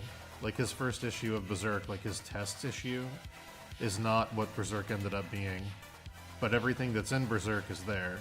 You've got grimdark main character with the tragic backstory. He wanted that vibe. He wanted a fantasy world with dark, grungy aesthetics, so that's there. He wanted, you know, lone hero goes into town like a western and fights the big bad guy who happens to be a demon, so that's there. Like, all the little flavor things that Miura wanted to do with the IP are there in that first test issue of Berserk, issue 0. But then after he like did that test issue, he was like, okay, so now that I know that this combination of elements works, now that I know that I want to do this thing, I have to flesh out an arc. So then he went back and he was like, okay, so for this guy to want to kill these evil gods, he'd have to have a very personal stake in what they did. So if the whole thing is about sacrifice and my whole theme is about overcoming, you know, major odds by sacrificing for power, I'm going to play off, you know, if the good guy is sacrificing himself to save others, then the bad guy logically would have to be the mirror image of that, so he's sacrificing others to save himself. So Griffith kills everyone he loves and sacrifices all of them to become a god. Guts sacrifices himself to lift everybody around him up. So right off the bat, you've got hero, villain, opposite sides of the same theme. The theme is the core of the show and the manga. So then from there, it's like, okay, I've got my bad guy who becomes a god by killing everybody. So by default, if my hero hates him, he must have known all the people that the villain sacrificed. So who were they? Okay, then he starts making the Band of the Hawk. And like, okay, for Guts to love them as much as he did, he probably would have had to be an outsider that didn't have a family, because they welcome him in and become a surrogate family. He learns to love, then Griffith sacrifices them. So then he has a big reaction to that, because that was the first time he ever felt like he had a family. Like, it's all reverse engineered from that first issue 0, where it's good guy, bad guy, human versus god, guy who sacrifices himself to save people, god who sacrifices other people to feed himself. Everything in Berserk came from that core thing, and he just reverse engineered all of the story elements out of that later. None of the Golden Age stuff was written when he did issue 0. It all came later. But you see how it all logically follows. It's like, okay, I know the villain is this, God who sacrifices people. So who does he sacrifice? That's the next question. Why does he sacrifice them? Then you start inventing those characters. How does the main character know these people? You start making Casca. Oh, maybe he fell in love with one of them. You go from there. Like, that all, yeah. Figure out what your theme is and what your aesthetics are, and then make your protagonist and try to find an antagonist. You might not find one right away, but just have an idea of what the antagonist is going to be. Just an antagonist-shaped hole in your world building. Just because you need a reason for the antagonist to be evil, and you need a reason for the hero to hate them. Unless your story has no antagonists.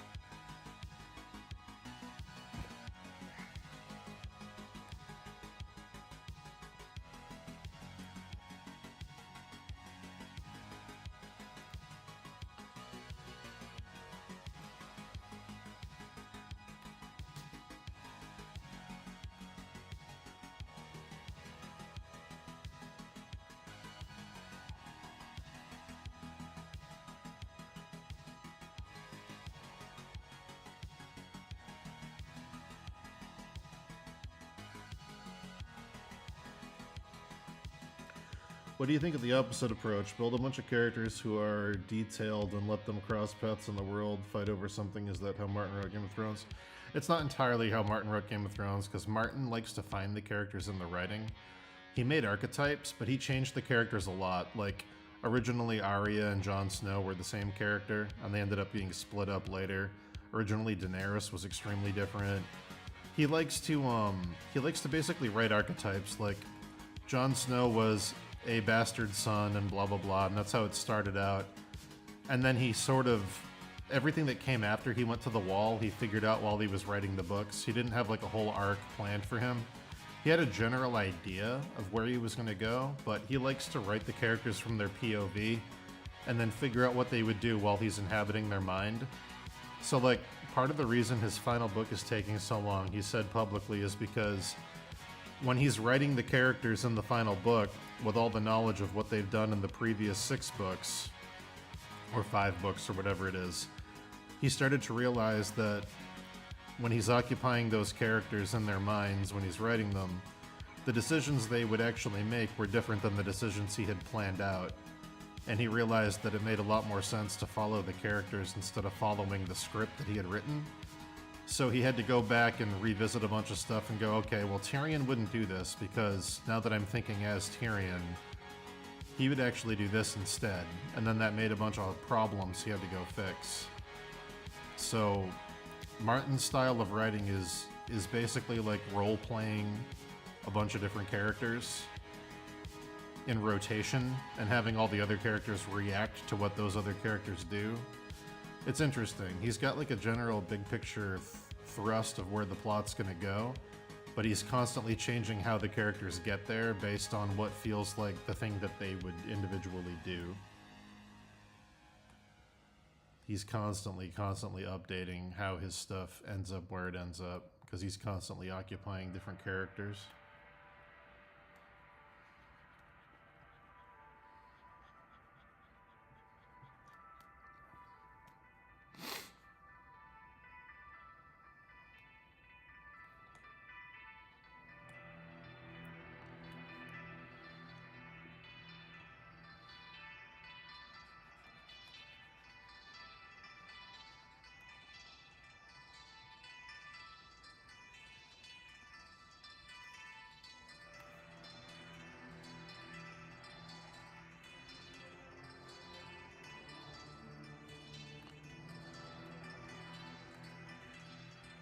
A cool thing about the From Software games, if you want to study world building, is that all the games they make are essentially about the same theme. They're all variations on the same theme, which is death versus immortality. They're all about life or stasis. Every single one. It's very interesting that they keep doing variations on the same essential theme, and it shows you how many different ways you can come at the same material.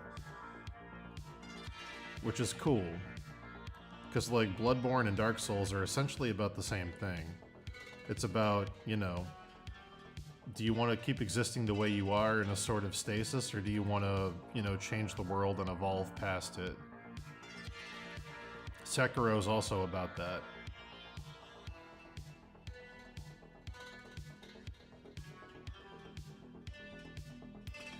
Yeah, all the lore. So essentially, the theme of all the From Software games is that the laws of nature have been violated. Something broke them. In Dark Souls, it's Gwyn kindling the first flame and essentially putting the world into stasis because he was afraid of dying. There's that. In Bloodborne, it's essentially humans dug too deep and uncovered an ancient truth that basically destroyed the world and made, you know, their existence essentially meaningless. And then, you know, what do? Do you bury it and stay human, or do you embrace it and ascend to something else that's, you know, unknown and spooky? Sekiro is that, you know, the blood of the dragon affects reality and how things, you know, decay and live. And the blood of the dragon has been manipulated by people, and it's making the world... As you thin out the blood of the dragon, the reality also thins out because they're tied together in the Japanese mythology. So the thinner one gets, the thinner the other gets, so now reality's falling apart, and death isn't permanent anymore, and all these weird things start to happen as a result, because you're essentially, like, breaking physics. Yeah, all their games are about that essential theme of what happens if we break reality in an attempt to, you know, not be mortal anymore.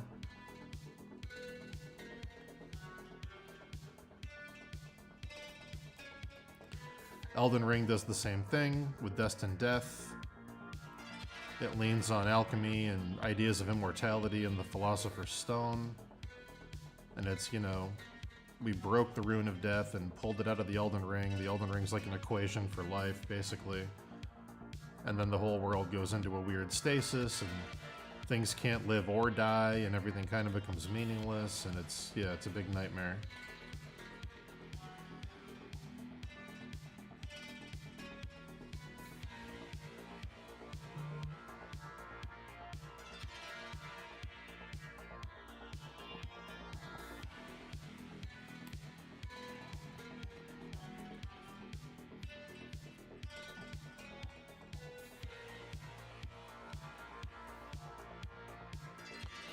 Alright guys, it's our first piss break of the stream.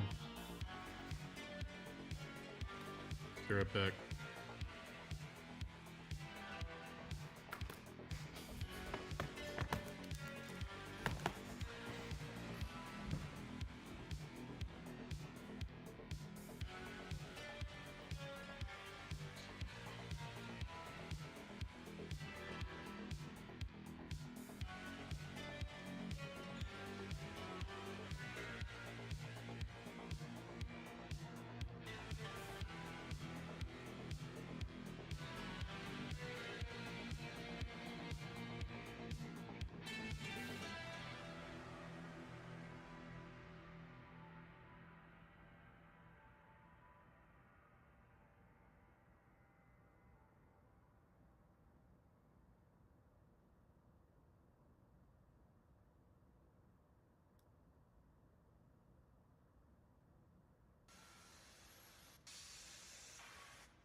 I'm back.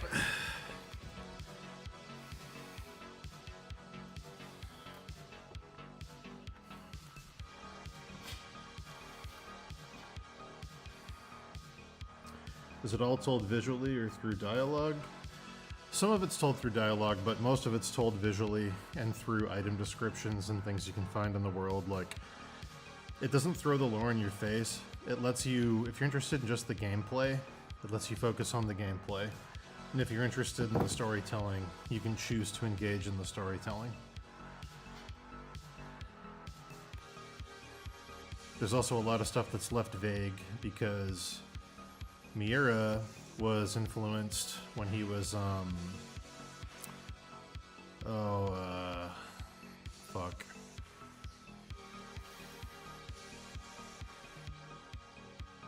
His name's Miura, right? I'm not confusing. They're both named Miura, or am I wrong? I can't remember. The guy at From Software. I know the Berserk guy is Miura. Who's the guy at From Software? Well, anyway, the guy who's in charge at From Software saw a foreign film that was a fantasy film. Some people think it's Excalibur, some people think it's Willow. No one's really sure. He saw a fantasy movie in the 80s when he was traveling with his dad, and it was in English or French or something, and he couldn't understand what it was. But because he couldn't quite fully understand what was happening, in his head he had to make up his own explanation for what he was seeing. And as a result, he cared a lot more about the story and he was a lot more invested in it because he had to put his own creativity into figuring it out. So his thought process going forward with doing lore for video games is that he wants to give you enough that you have a basic idea of what the themes are and like what the story is, but he doesn't give you everything because he wants the player to fill in some of the gaps because it forces you to become invested in the storytelling. The same way as if you saw a really cool movie but you couldn't understand what the characters were saying. You'd be able to see the visuals and know that, okay, this guy's probably the good guy, this guy's probably the bad guy, this movie's probably about X, Y, or Z. But all the little cracks and all the little continuity stuff you'd have to figure out on your own. And as a result, you'd have a lot more interest in the movie. You'd be a lot more engaged than if somebody was spelling it out for you in something you completely understood. Miyazaki, right, sorry. There's two Miyazakis and a Miura, and I get them all mixed up. Yeah, Hidetaka Miyazaki. But yeah, that's his whole approach to making world building and lore, is to keep some of it intentionally vague so people can fill in the cracks. Because it makes people care about stuff more.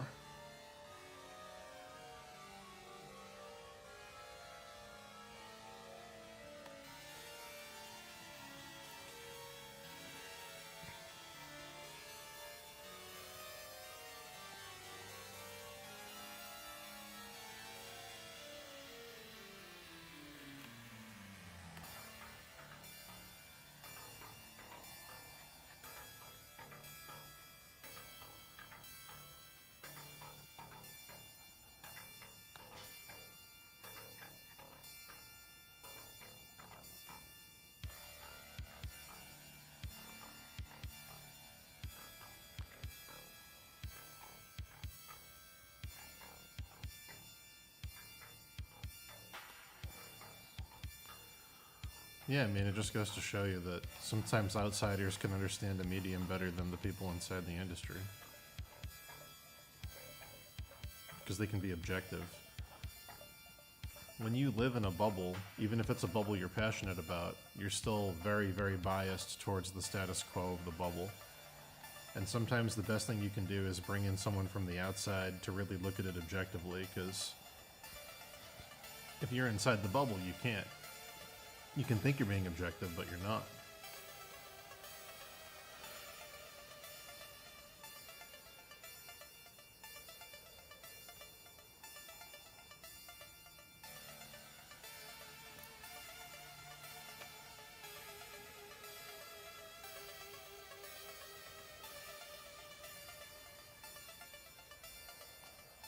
That's like the guy who did all the concept art for, or the art director for the new Doom games. He like used to design race cars. He's not even like a character artist guy. He was an illustrator who like designed race cars and things. And he's like the best thing that's happened to the Doom franchise in a very long time.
That's a good marketing ploy from McDonald's. I bet it's gonna work out.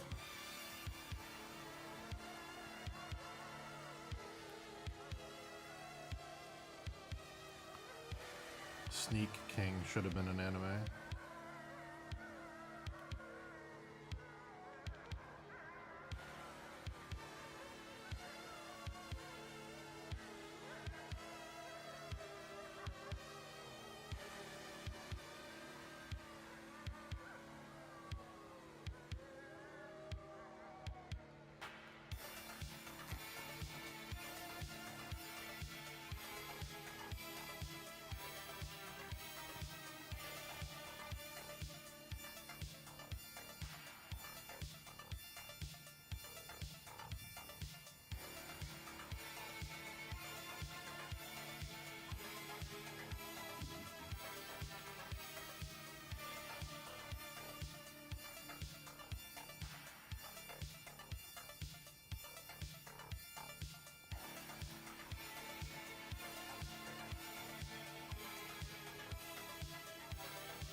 Nice, Shays. Congrats.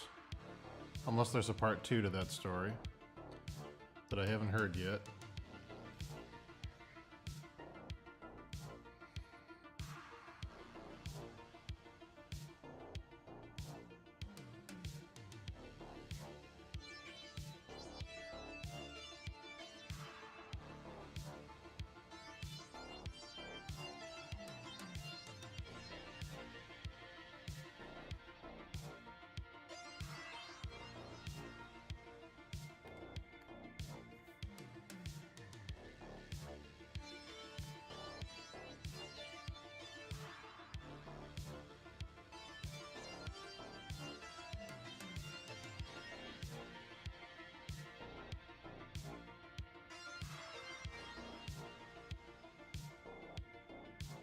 Dang.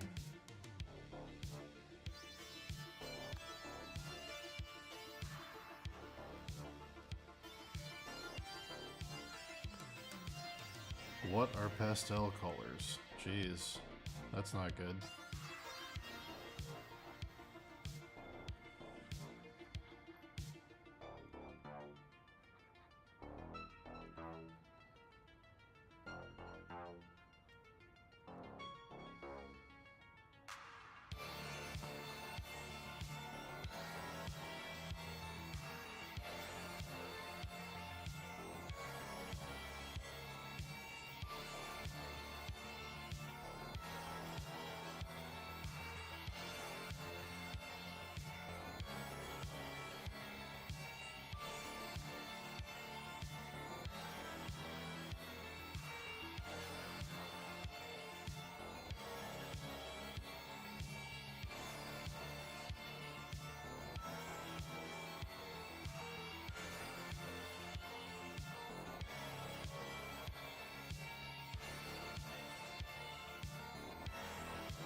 Any chance of getting Steve Lichman shipped to Canada? It does ship to Canada.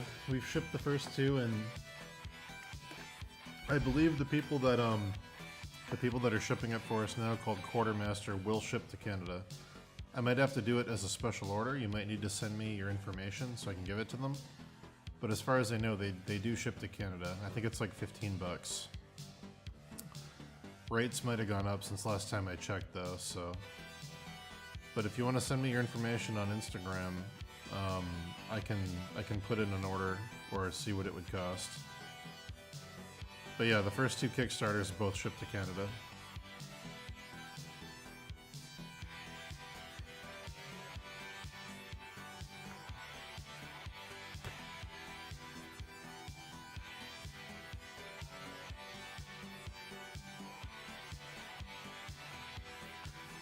If I have to ship it personally, it might be like $50 though, so.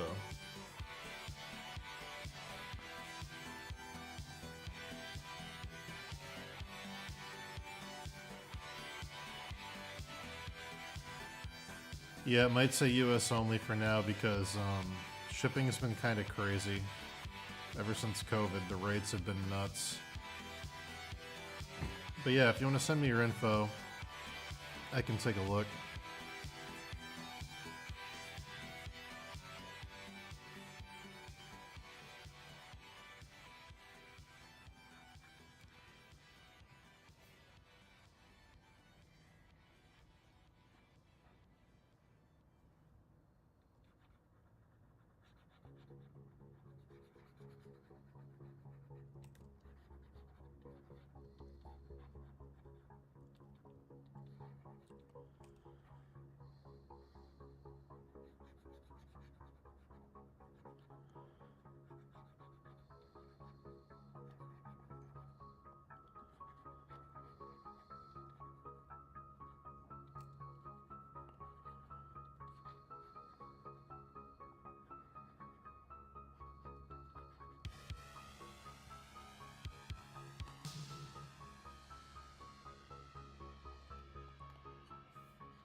Yeah.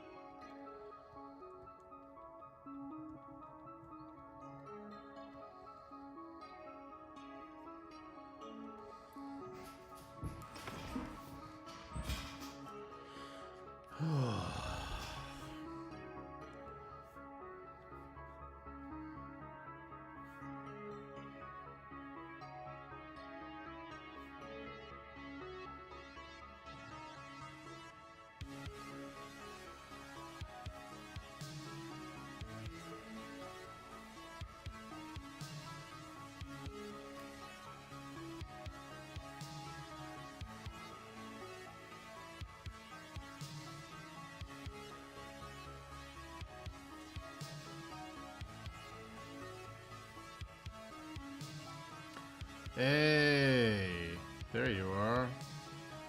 I didn't know if you didn't want your name out there, so I wasn't saying it earlier. So I was calling you Tex.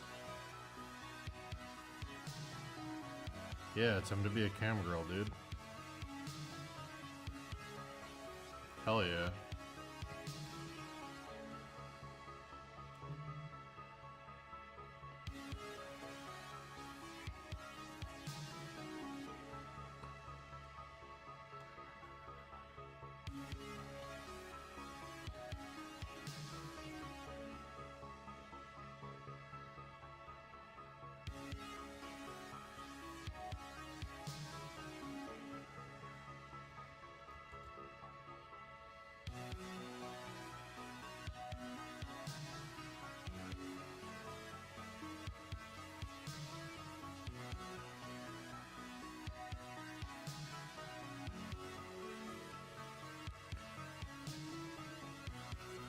What remains to be rendered here? Bruh. Everything in red.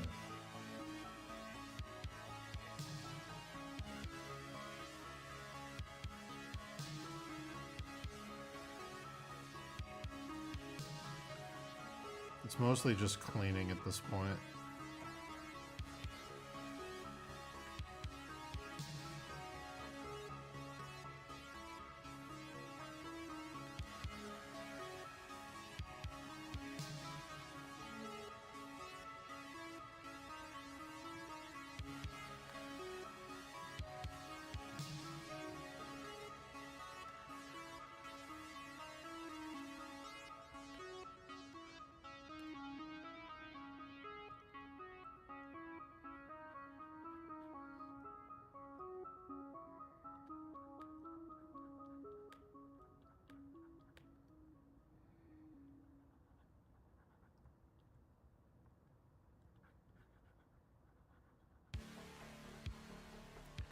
Remember, there's smarter ways to paint, guys.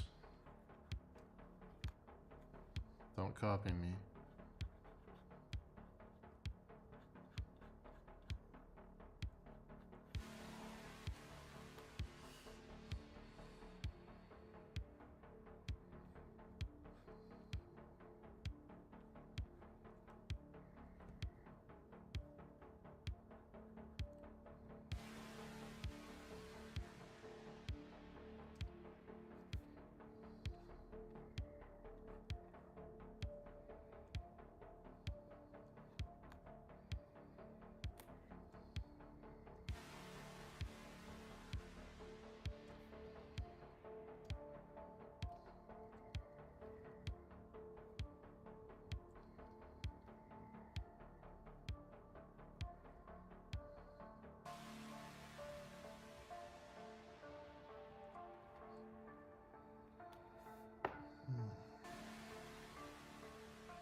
No, the skeleton one was done in clip.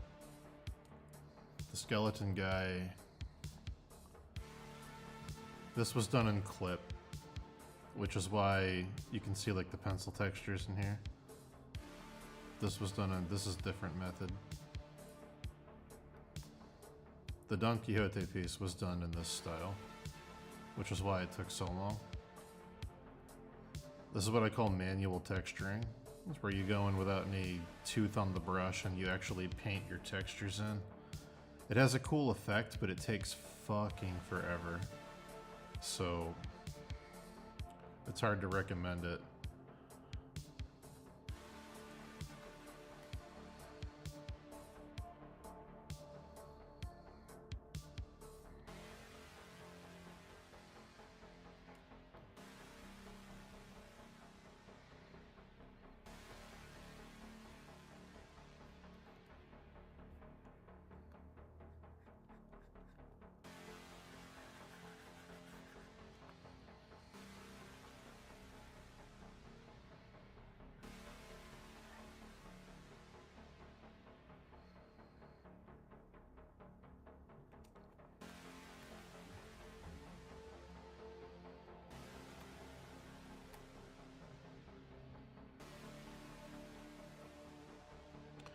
The skeleton guy? That's just a side project I'm doing.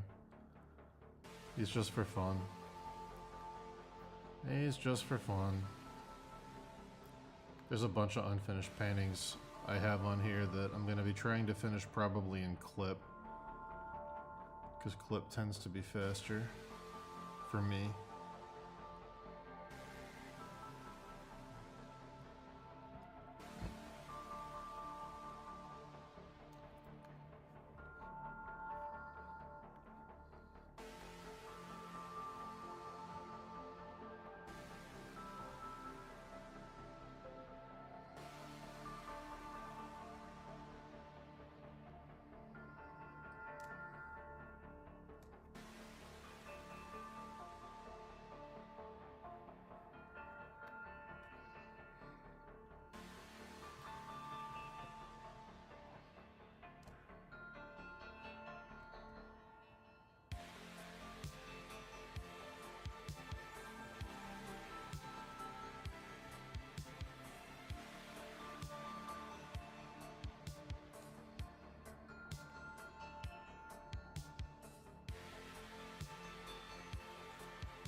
Devin, if you ever want to come on here and talk, just add me on Discord, buddy. Unless I already have you on Discord. I never check it. I will call you in and we can talk for as long as you want. We can shoot the shit. We can complain about things. We can talk about stuff we like. We can remember old times. We can reminisce. Wow. Imagine. Oh, what fun we would have should you call in at any given time.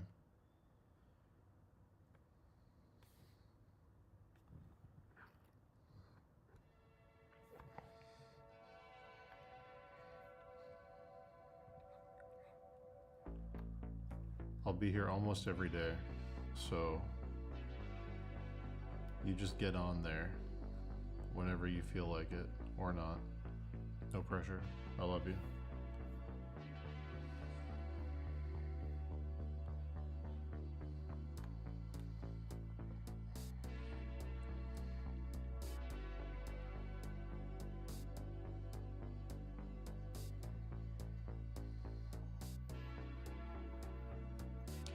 Drop me your Discord name in chat and I'll add you right now. Send it over. Drop it in chat.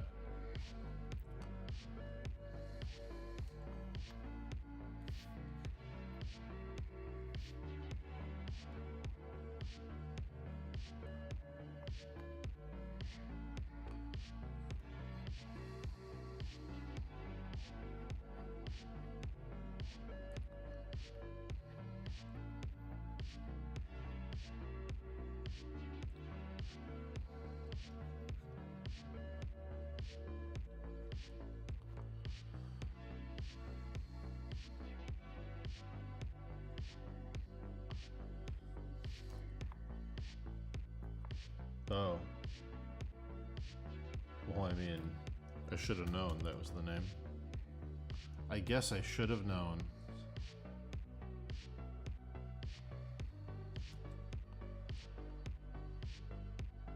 Didn't work. Double check that username is correct. It says it didn't work. What do? Do I add a period to it or something? Shit.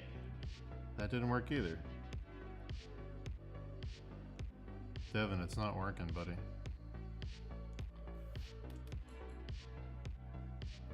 Try again. Double check. Make sure there's no numbers after it, like Devin Platt's hashtag 70655 or something.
Oh.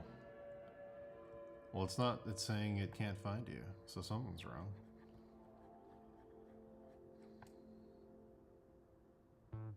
Yeah, I put it in, I copy pasted it from chat. Devin Platts. Didn't work. Well, shoot, buddy.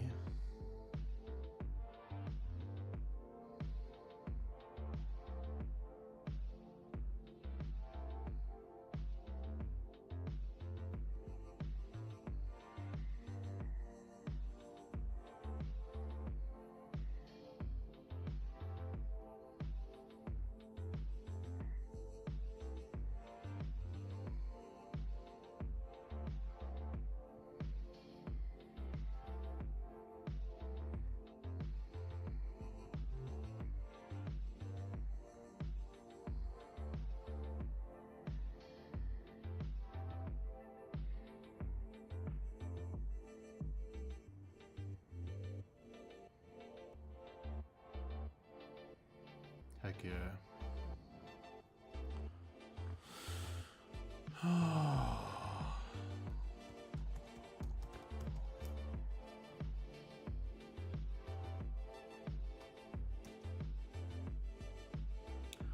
Devin, see if I found you.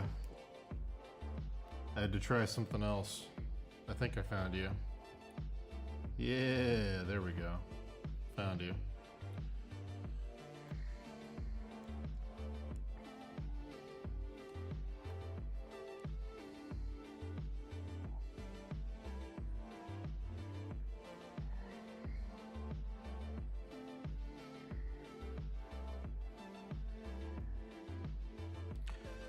When I copy paste your name from chat, it won't show up.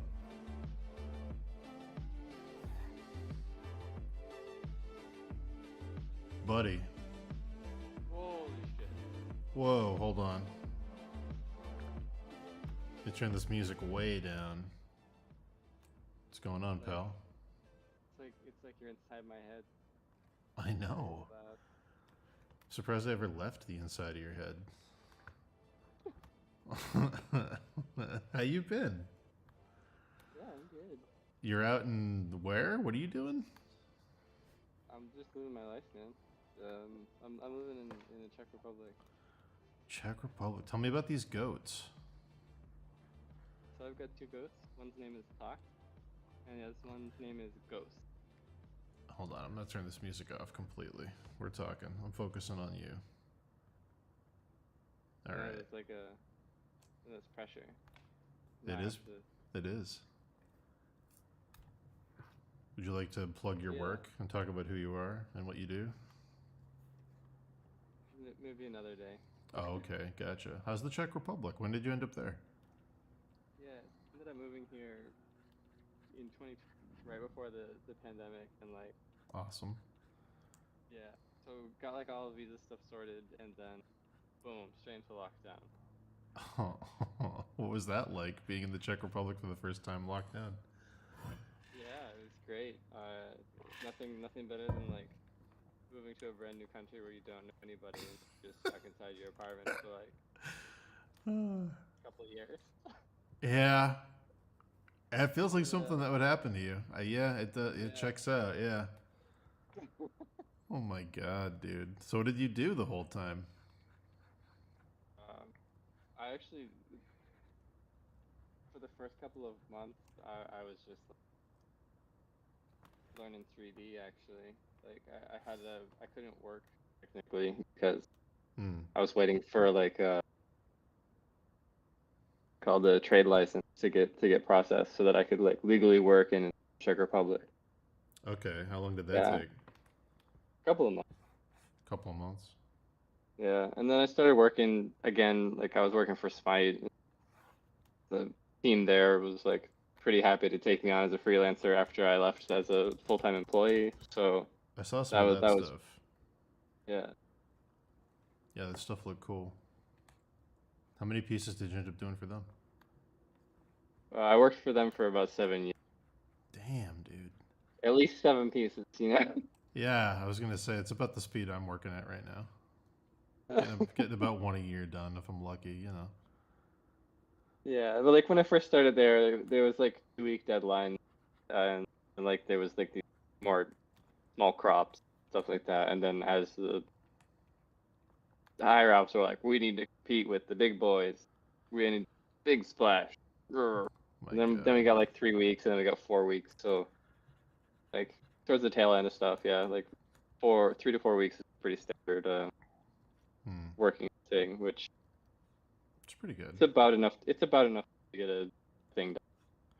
I don't know about you, but I personally love competing with the big boys. Whenever someone tells me that, I'm like, I'm ready. I got my big boy pants on. I'm ready to go. I love big boys. Let's do this. Got shoes on. Absolutely. Let's fucking go. When's the last time I saw you? A really long time ago. Like 10 years ago? When's the last time I saw you? Was it when I was living in New Bedford, or have I seen you since then? It was, yeah. I didn't see you when I lived in Rhode Island, right? think so. You like last place I visited you were in a White House near the. Oh, okay. I was in Rhode Island then.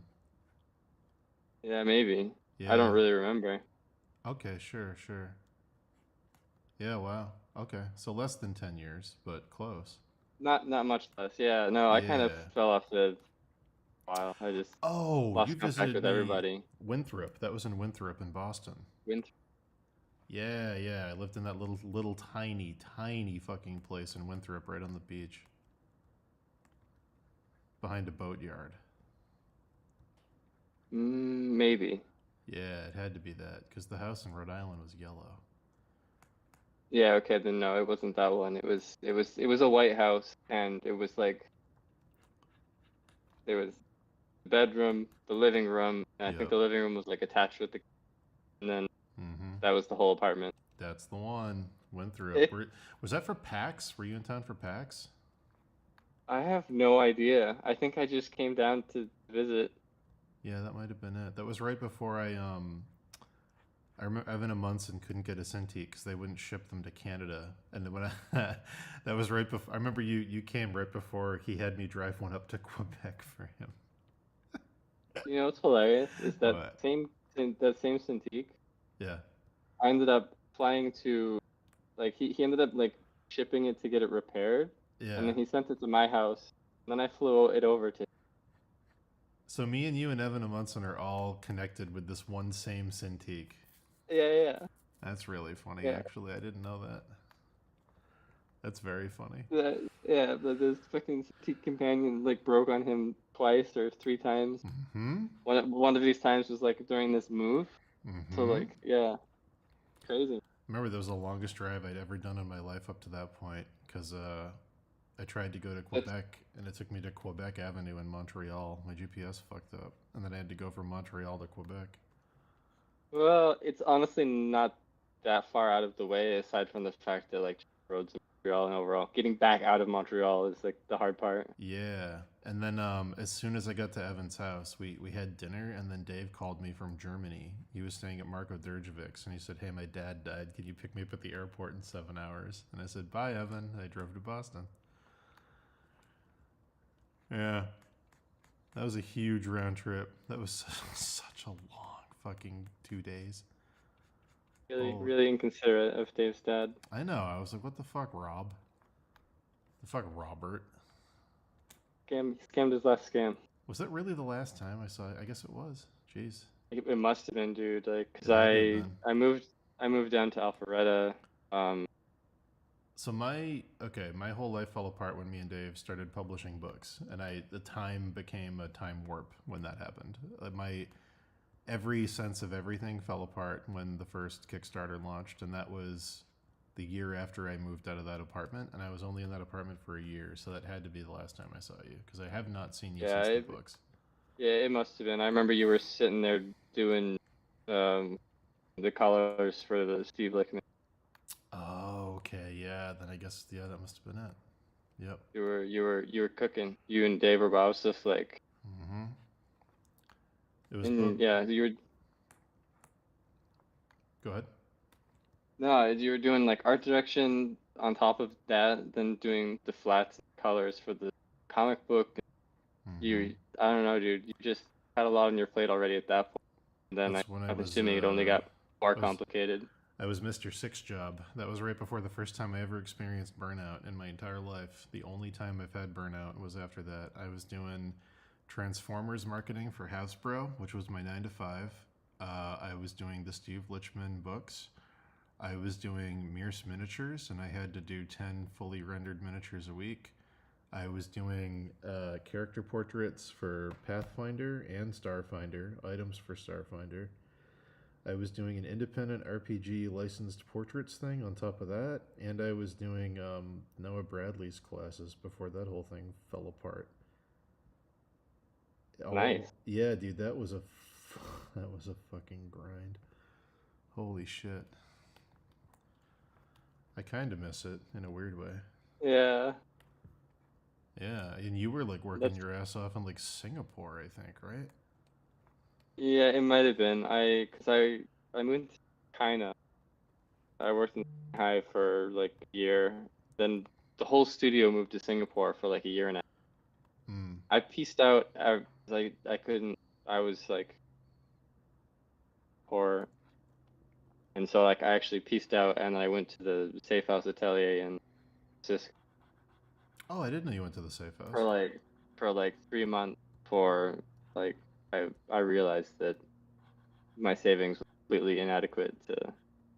Were you hanging out with like John Brassel and Don and Carla and all them? Or Yeah, nice. yeah. But yeah, just my savings was completely inadequate to survive in San Francisco for any length of time, and I was just like, well, this Oh, was the poorly you're the this was perfect poorly thought out. you're the perfect person to ask this. We were talking about this on a stream the other day, and I couldn't remember my lore. Um, what was the series of events that happened that led to the death of ConceptArt.org? I know it included Jason Manley and the Safe House Atelier and Massive Black, but I can't remember how the dominoes fell.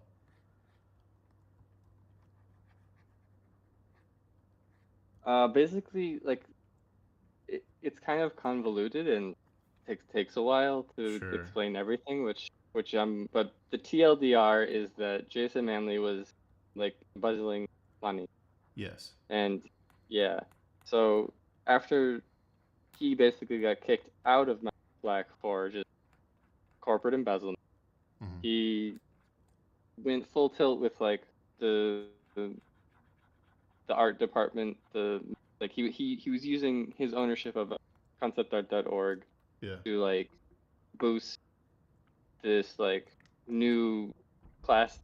He joined up with some people who didn't know better because they existed outside the like microcosm that was conceptart.org. They had no idea about like that this guy's a swag. Mm-hmm. That created the art department, and Safe House Atelier was also part of this, the art department. Right. Then Jason Manley got kicked out of the art department for, well, Embezzling money. yeah. Yeah. Anyway, Allegedly, in big and capital letters, allegedly, because I see you out alleged, there. Allegedly, allegedly, yeah, allegedly, alleged. allegedly. Anyway, That's what I heard. allegedly. A guy told me. Anyway, Who knows? yeah, Yeah. told me that he's doing shady things and yeah. So that was the general sequence of events. So at a certain point, he had no grift left in the community. Mm-hmm. I think there was like one last hurrah with like just conceptart.org, He did and it. then even Remember, he that, did a TED talk. Remember that? no, Yeah, dude. He did no, a I TED. don't. I never saw that. He did a TED talk about I think it was about creating the greatest art website in history or something, and it was like he was like just taking a victory lap for concept art, and like everybody shit on it. This was like 2015. This was like late. Oh yeah, no, it was already pretty dead, Yeah, it was and like gone. it was crazy. But yeah, so the dude's just a grifter, and like so he grifted his last grift in the community. And So the safe house at that isn't point, the safe house isn't dead though. It's still alive. no, it's still alive, but Oh, it did cool. move to LA. So like Carl's still doing his stuff. Um, yeah, last thing I know is that he moved the whole thing to LA and still doing stuff. Like the art department is still alive. I think it was like Jeez. John English. I know that when he fucked over the safe house, there was a real risk it was going to go bankrupt and disappear. Yeah, I couldn't remember if that happened or not, but I'm glad it didn't. it did not go bankrupt, but yeah, Because I remember at one point everybody was locked out, and it was like really really fucked. yeah. It was in a very precarious situation at a certain, but they did like it managed to survive. Carl managed Hmm. to get to stay alive. Well, He anyway, was, like he was very invested in the whole project for yeah, obvious reasons.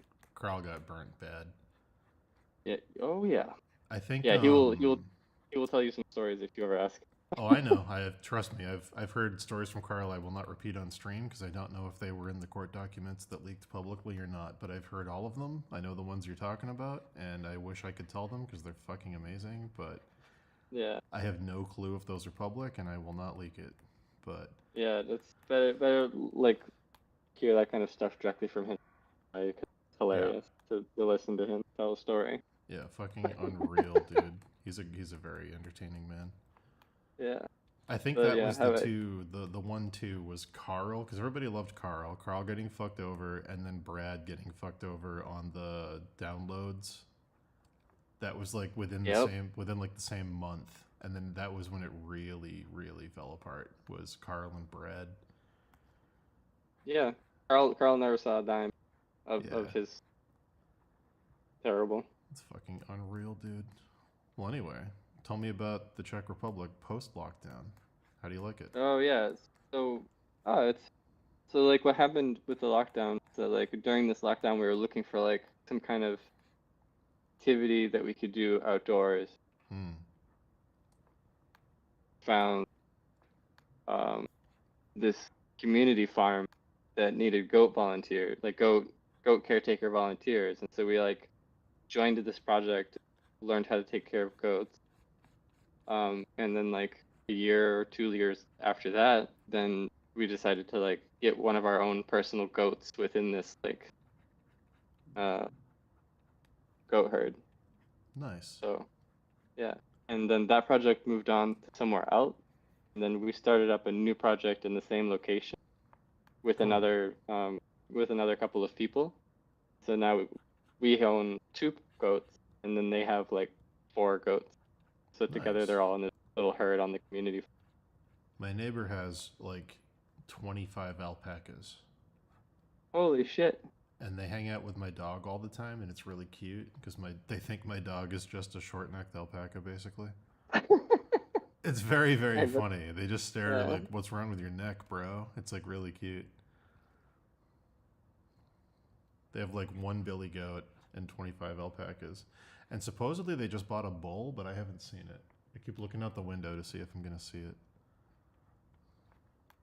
Mean old dude. I know. So is Um, I'm gonna get my art history wrong. Maybe not. yeah, Maybe I'll be lucky. Is the Czech Republic where Muka did those huge murals, or is that? yeah, Oh, it that's it. is. It's Hell yeah, yes, I've seen him twice. dude. I want to see The him current so location. bad. Yeah, they're about like they're a couple hours outside of Prague. You have to take a train to Brno and then a bus from Brno to some other place, and it's actually like pretty funny place to get to. But yeah, it's those things that just every time I go to see it, it's like so fucking big. Yeah, they're like I've seen photos of people in front of them, and they look fucking unreal. I heard that maybe this isn't happening anymore. I heard that they were gonna go on tour to China, and there were major Yeah, concerns that they wouldn't survive. they've already been there and they're back. Oh, okay, so they did survive. Yeah, they survive. I mean, apparently, Oh, okay, cool. unless I looked at forgeries the last time. Hey, you know, if the forgery is good enough, I'll go see it. But yeah, but it's yeah, it's not bad. Just it's a bit convoluted to get to because it's in the middle of but they're supposed to be building a new permanent exhibition place somewhere Hmm. for them to go to. But they're just in this like building in the middle of nowhere. Is there anybody else around where you're at? Like, I can't remember. Is Miles over there? Or did he go back towards England? I think he's there, right? No, Miles is in Sweden as far as I know. Oh, he's in Sweden. Okay. I thought the atelier he was at was in Czech Republic, but I might be wrong. No, well, I mean, I maybe, can't. but like last I heard, I think doing the stuff. Yeah. No, I think you're right. Sweden, I think sounds right. But yeah, no, as far as I know, there's I'm We'll have to come all out alone in there. the world. I was gonna go stay Yeah, with if you're Mark. I was gonna go stay with Marco for like a month. I don't know what's the drive from Berlin to like Czech Republic. like 4 or 5 hours. Oh, that's easy. That's like what I used to There's do a to go to Dave's place. Yeah, it's a direct train too, so you don't even have to drive. Oh shit. I mean, I want to drive though. I want to get lost and see all Yeah, the you cool. would. Yeah, I want to. Maybe I'll do that. Fuck, that might be fun. I think coming to see you would be more fun than you coming back here. Yeah, or I mean, if you're in Berlin, Absolutely. go up there. But you Oh, wouldn't be able to meet the goats, so I gotta meet the goats. I mean, come on. I wouldn't. I You wouldn't be able could to bring the goats to Berlin. you could Can't come cross to the you country could line. you could come to Berlin. We could do a couple days in Berlin, and then I could drive you back to your place and meet the goats. Maybe Wow, this sounds like a plan. could be a plan. This sounds like a Depends. plan, my friend. Man, so what else is up? That's pretty much it. I'm doing work for an unannounced project. We're doing some marketing art with a small team. Um, Unannounced project for the company you mentioned before, or something new? nope, something totally unrelated. I'm working with Materia, Okay. which is a subsidiary of Character. Yeah. So we're Excited to working see on a that. project. Are you into it? Yeah, it's Nice. pretty cool. It's like it's been a really interesting like year and a bit. I've been on since the beginning of last year, Cool. and yeah, just like determining. Basically, we did a bunch of stylistic exploration and hit the target, and it feels like at the last couple of months we've really gotten quite close to hitting the targets. That's a We're just great kind of feeling pushing forward. when you find the signature style finally and everything kind of clicks. It's a great feeling. Yeah, so like we got a bunch of our like stylistic staples. Yeah. I'm still trying to like make sure I hit everything, but yeah, it's also just like it's a interesting environment because it's totally collaborative. So we have our line artist and we have our render artist. Mm. So like this, it creates a very interesting workflow. Because like Yeah, it's been a bit of an adaptation for me because I'm not used to doing these like tight line drawings or anything like that. I'm used to having like a ton of control about like sure. what I do. And so now it's like I got someone else's line art, and then I have to only make minimal changes for like that are like deadly necessary. Otherwise, like, it has to like everything's locked in. There's a lot Jeez. of like so it's that was like a pretty big adjustment thing for me to get Are you used to. are you enjoying it now? Like switching to line art, or is it Yeah. still kind of like pulling teeth? Oh no, I'm not doing. I'm just coloring and rendering it. That's awesome, dude. I do miss being part of like a team. Like being in house for like 6 months was kind of a fun experience where like you're all constantly handing stuff off to each other and like hitting deadlines as a group and like that part was fun for sure. Yeah, and like the studio actually did like because our whole team is remote aside from one artist, the Mm.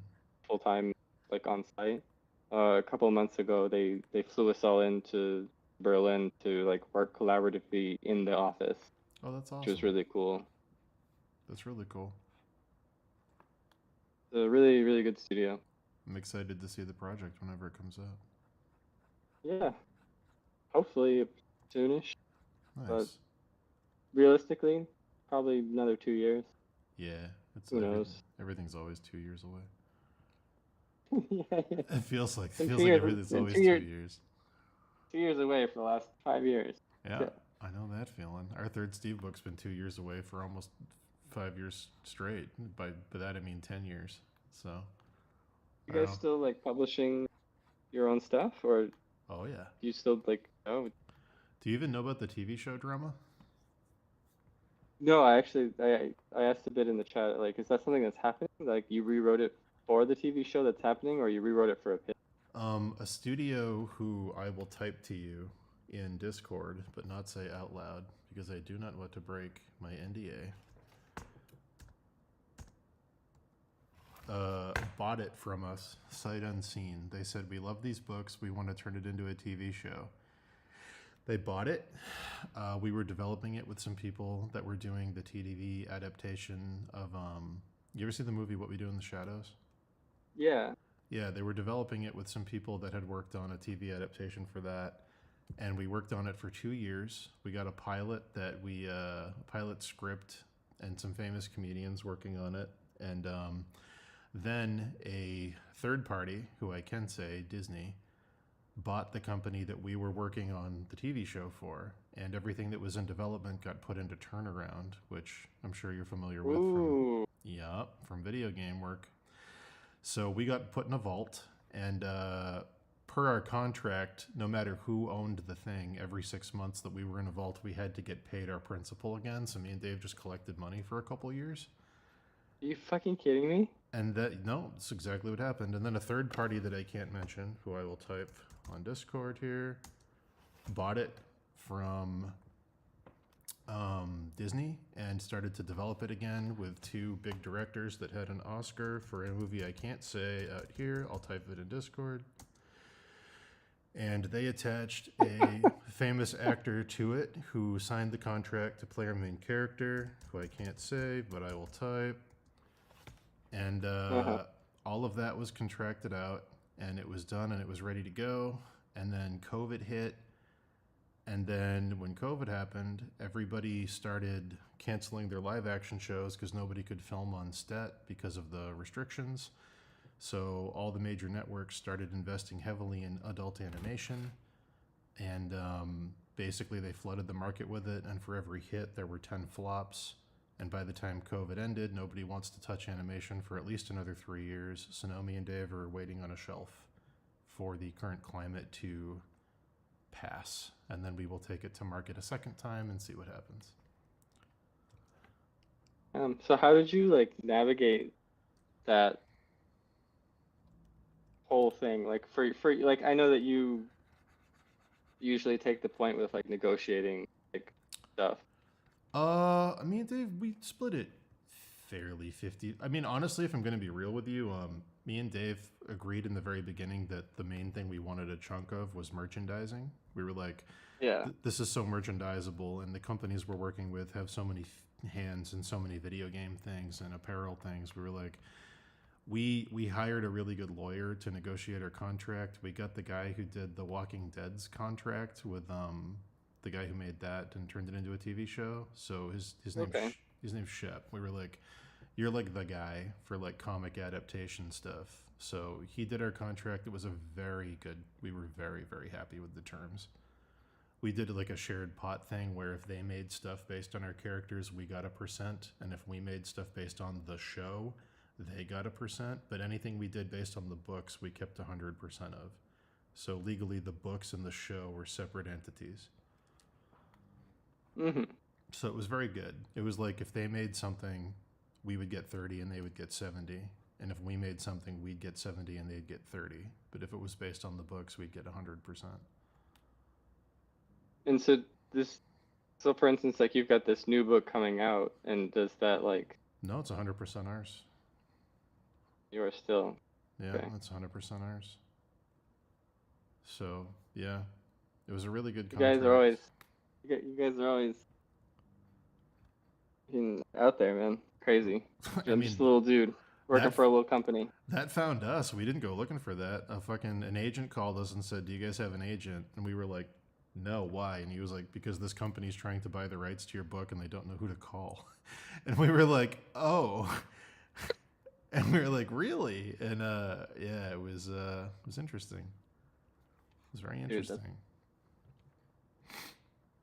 Yeah, I'm starting to understand a lot of things about how people operate in certain industries I didn't really understand before. Like if you sell something and if you make one season of a show and it gets canceled, you can probably live off that for 20 years. Yeah. Like we made a show that didn't even get picked up. Like it didn't get made, and we were able to ride, like me and Dave could have ridden off that for like probably 5 years. Nice. Like obviously Dave has kids now and stuff, and like there's more expenses involved with his life, but like the money in TV is crazy, dude. That's insane, man. Like Yeah, I had some suspicions when I saw you building a house. Well, that was a whole thing, dude. That was just like. So, did you know my mom got sick? Yeah, did she okay? She got cancer. She's okay now. She's in remission, but Yeah, it okay. was when they found it, it was already stage 3 and it was extremely aggressive. And because of where it was in her throat, they couldn't operate. They had to do an experimental thing that she had to opt into that had like a 50% Okay. mortality risk. They basically had Yeah, to they had to like make a 3D model of her throat and like target the cancer with a proton accelerator like they do for like brain cancer. right. But it's still experimental for throat people because it's like very high risk. But yeah, she's in remission now. But Awesome. it was a bad time for a while. Yeah, I vaguely remember Yeah, some of this it was a and bad time. how your dad reacted very Oh, dude, I almost killed him. very typical of your dad. Yeah, I almost Yeah. killed him. For anyone who doesn't know in chat, when my mom got sick, my dad got angry, not because his wife was dying, but because it meant they couldn't go on vacation because they had just sold their company. And he said, I'll never forget this to the day I die. He said to her, if you're just going to lay there looking pathetic, just go ahead and die already. What's the point? And I'm like, it's COVID. She has no immune system. She's going through chemotherapy. Like, I've never wanted to kill somebody more in my entire life. I was just like, dude, this is Your like dad's a it. character, man. Like you can be an asshole, but this is anyway. But yeah, so Yeah. when my mom got sick, we had some land on the lake. You've been to the lake my family lives on. Yeah. Yeah, we had some land on the other side of it, and I was like, "Well, I'm coming here all the time to take care of my mom and get her to the hospital." And my brother had a kid, and I'm probably not gonna have kids, so like raising my nephew has kind of been an interesting experience. So yeah, built a house here. Made sense to at the time. I don't know if I'm gonna stay here forever, but for now, it's you know, I got a nephew here that I'm helping, and a niece on the Cool. way in 2 months, and yeah, watching after my mom. That's awesome. It's probably good for you to be around your family. I mean, aside from your dad. Aside from my dad, I mean, it's good for me to be around my mom. My dad, whew, Yeah. Jesus Christ, dude. I know it's a loaded gun. Yeah, it's not great, but yeah, I don't know. It's I wanted to be here to be an uncle for my nephew because I didn't really have that when I was a kid. Yeah. But yeah, it's been interesting. I don't know what's gonna happen in the coming days, but for now, It it's does nice. really. It was fun to design a house and see it get built. Yeah. I bet. It was fun. It was a good Hoping to time. have a property one day. I'm sure you You're living will. the dream, Daniel. Living the The only thing I don't like about this house is the town it's in. It's not the worst town, but it's, bit close to home. a bit like, yeah, literally. If being in your home is too close to home, then yes, it's like the epicenter. But if I could have built this house in New Hampshire, I would have been very happy. But I'm not going to complain. I have a home. It's in this Yeah. current fucking economy, and it's a nice home. So Awesome.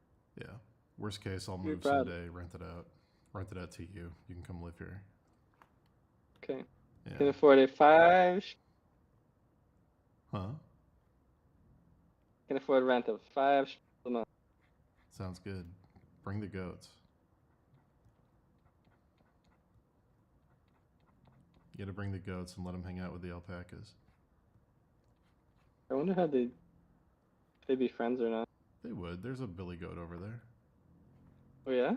Yeah, there's a billy goat over there with a little beard. He's cute. And there's some other animals creeping around.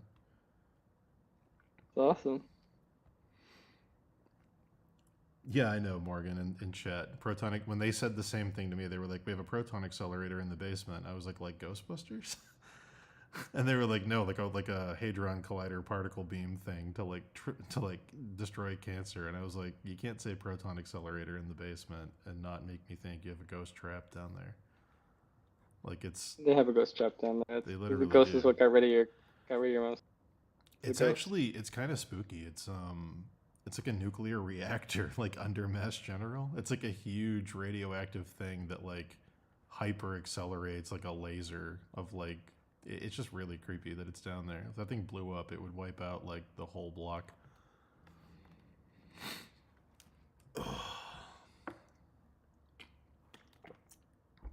But anyway, what else is going on? That's pretty much it. I've always been I've been like lately trying to figure out how to break out of this, like, it's like this conversation I had with you and Dave like 50 years ago already about like Sure. how do you break out of this like just tiny industry and doing your own stuff? How do you even manage that? It's I like, man, mean, I'm trying to do that with you my just art do right it. now. I did it with books a Yeah. while ago, but I'm trying to break out of the concept art hole with my art right now. I'm trying to do more fine art print stuff. Yeah, it's just tough, man. Like when you're working full time and then you're burning the midnight oil to Hey man, try and get that extra. I'm here to support you and help you in this endeavor. Thanks. I believe in you. Count on you. I know you can do more stuff. If I've seen you. if I've if seen only you. if only I would believe in me. You know? That's the real trick. I don't believe in me. That's the real trick. Yeah. I feel you there. Yeah, I feel you there. What would you want to do? Do you know? That's the problem. Yeah. It's like there's like I'm so interested in so much stuff that it's really hard to like get my like brain down on a track where I can be like, yeah, okay, I'm gonna do this, I'm gonna make a thing, and it's always this like you get halfway through it and you're like, okay, it's starting to feel like work again. So then you go and Give me like a top three. Like what are some things you'd like to do? top three is like make some like children's books. Oh, you'd be awesome at that. I think so. I still like to this day have despite having worked in video game industry for the last 15 years, I Mm. don't feel like I've ever actually made a video game. It's funny you say. I've heard like 4 people say that. They're like, I've been working on this thing for 20 years, and it feels like I've never made it. And I'm like, that's the worst feeling. Yeah, I never had one of these like instances where I worked in a game that got shipped and I got residuals. Like Yeah, we all had champagne. Yay! Just yeah. I never had that, and it's like, yeah. Damn, So dude. I would like to. I would like to. It's the more I learn, the more I'm like, makes sense why you need a whole team of people to make games. Yeah. So children's books, video games. What else? I'm also just really interested in animation. Oh, sure. Have you ever tried doing pixel art? No.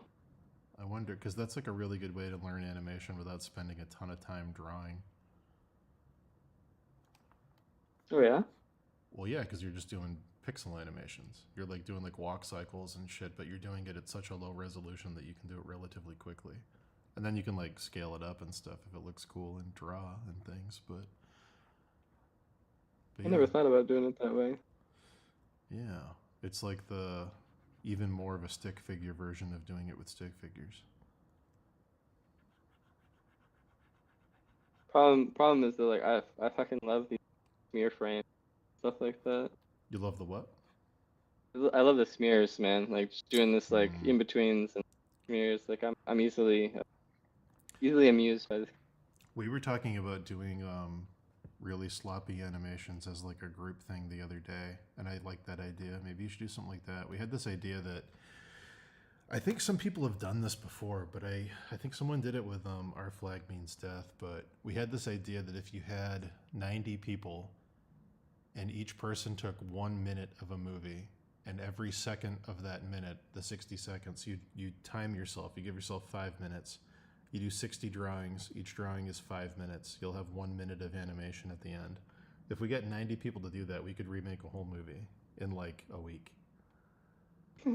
Yeah, I've called reanimation. Yeah, that's such a cool idea. Yeah, it is. Cool.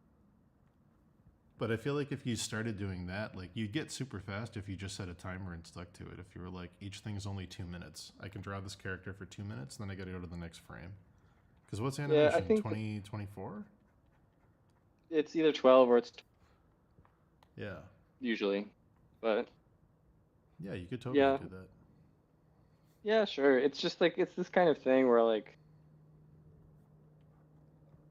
what is it called? It's like when monetizing your hobbies. Like it's like you just never have you have a thing that you get you like you're doing it 'cause you like it. Then you're like immediately trying to monetize it, which just kills Well, the desire to do the thing. in terms of ease and return, like if you're worried about making money off it, the children's book is the highest return for the lowest effort. Yeah, Yeah. When I say lowest effort, you know what I mean, but for Chad, I mean I do. Yeah. it's still a lot of work, but it's way less work than making a video game or doing an animation. You can do it in a year. Yeah, you could do a book in a year, easy. Not easy, but easier than those. Yeah. But Yeah, I don't know. So like those are what I've been thinking about lately. But you know, it's like you know, it'd be a really good children's book. what? An artist living in the mountains with goats in the Czech Republic. Live, be the comic book, just Yeah. a little children's book about my daily life. They say write what you know. You could make a book about goats out in the wilds of the Czech Republic. It'd be great. Or I could do like a little storybook about a little goat that delivers. Oh my god, like a Kiki's delivery service, but it's a goat. I like that. I did a whole bunch of sketches with this before as like a what do you call it? Like a daily sketch kind of thing. Yeah. I did that for almost a year. Damn. Yeah, and it's one of those things that's like I want to like turn it into like a thing so that I can at least feel like I've done. You should, man. You should. It wouldn't take Yeah. long if you just set aside like a couple hours a week to do it. You could have it done relatively quick. So You can do it. but yeah, anyway, it's just one of those things where it's like I get like really easily stuck in this like perfection trap thing. Oh, I know. just need more. I yeah. need more of that. Like, You see what I'm and painting? it's You just see this- what I'm painting right now. I mean, we've oh, talked. dude, we're all Yeah, we're all in this. we've talked about this Yeah. before. Me and you were in the same black hole of perfectionism. Yeah, I understand. So it's like I need this like just ship it energy. Just yeah, but Yeah. it's alright. See, Chad, I know Devin's a true friend because I haven't talked to him in like a decade, and it feels like I talked to him yesterday. Yeah, Yeah, you're the same. You're my same Magic. Devin. it's still the same Daniel. So Aw, probably helps. aw. That was a fun summer we had when we both had beards and we went to the beach. Yeah, and this like family was like, yeah, go ahead, play with our tiny daughter. You're gay. Yeah, I was like, that's weird that they let us play with their kid. I was like, it's weird that Yeah. they sent their kid over to talk to us, and you were like, dude, Yeah. they think we're a gay couple, and I was like, oh, they do. I'm a big fat guy, Yeah. and you're a ripped skinny guy, and we're on the beach with beards. I was like, they do think we're gay. That was a good time. I was like, that's great. They thought we were in love. I'm like, okay. Two burly boys, two like Burly beard Burly boys. Yeah. That was a very funny day. you must love living here. Hmm. Yeah, We it's- do. It's great. It's very accepting of our lifestyle. Artists, in quotations. Artists. That's what we call Yeah. it. Artist. I came out to my mom as an art major. Many quotations. Jesus. Goodness. So what do you do for fun besides art and goats? That's pretty much it. So like my life right now is primarily like so like this last year, Hmm. 2023, I started like focusing on my health again because during lockdown, Bro, me too. everything just kind of went to shit, man. It's just yeah, routine got fucked, and then like my physical health got bad. Yeah. Bro, me So too. so I ended up getting hiring a personal trainer in the very beginning of three, and I've been going to the gym, trying to wrangle the rest of my life Mm. back on to like a good track.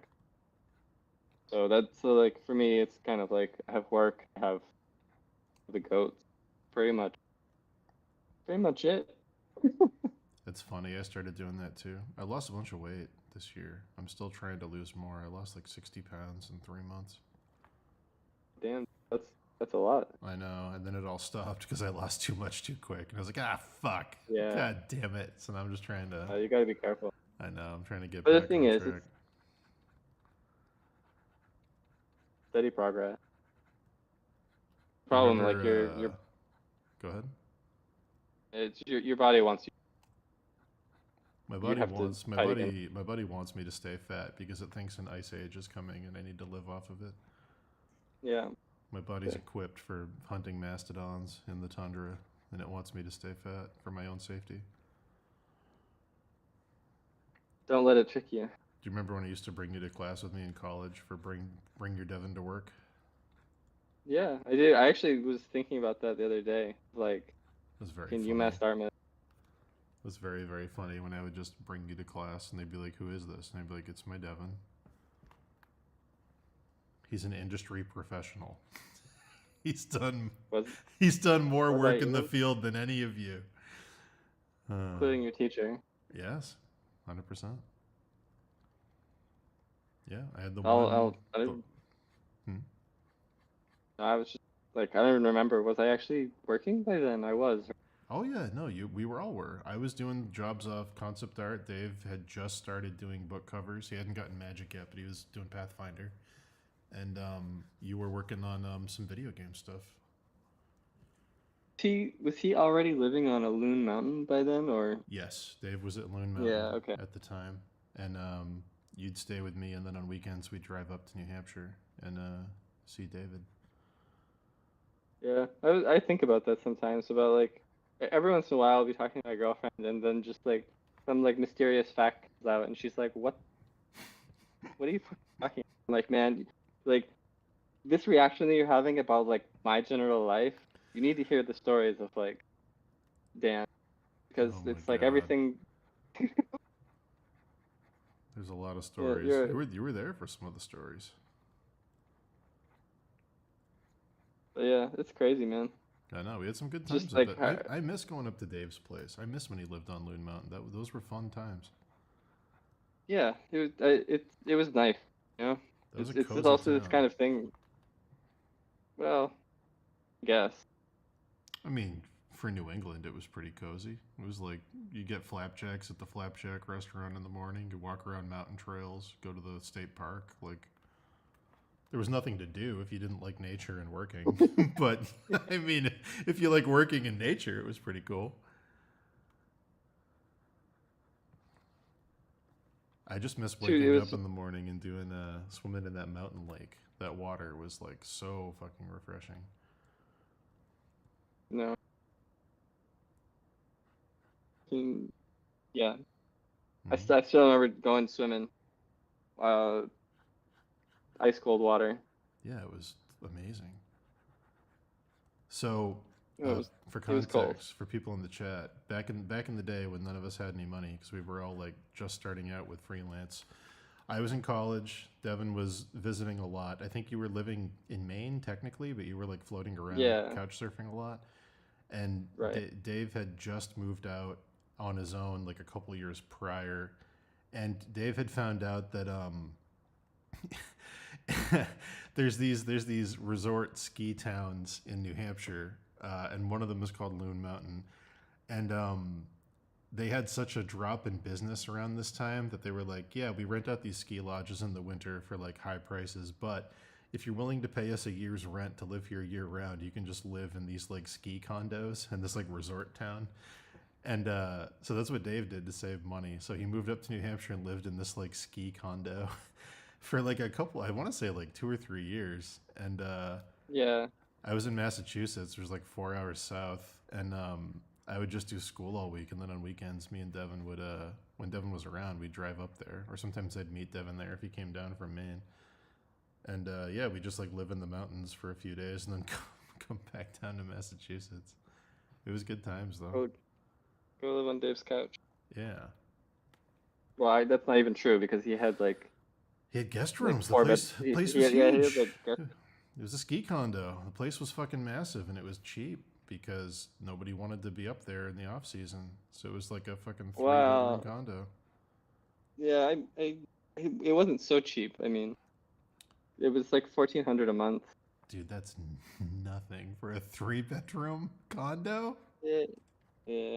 With Well, a, I mean, for me at the time, like I was like felt like doing an illustration for like $1,000 felt like insane amount of money. do you remember my loft that I paid $800 for? So like in New Bedford or Yeah, the huge one. with fucking Nick or Yeah. Do you remember yeah, that? I remember that. Dude, that place for $800 a month. I never should have broken that lease. I should have kept it to this day. I wonder how much it's being rented for now. Oh, like easily 2,500, easily, if not more. Could have been making easy money subletting it. I know. I never should have broken that lease. Place was huge. Yeah, but you would have been stuck in New Bedford. I mean, that's true. It's better than it was, but it's still New Bedford at its heart. They're trying though. They're making an effort. Things are slowly improving down there. Supposedly they're getting a train. You know. For real? Do you still keep in touch with anyone from those days? There's 2 people from Old those college days in this chat right now. Sarah and Book Music are Oh, yeah? both. Yeah, I think they both met you actually. Oh, okay.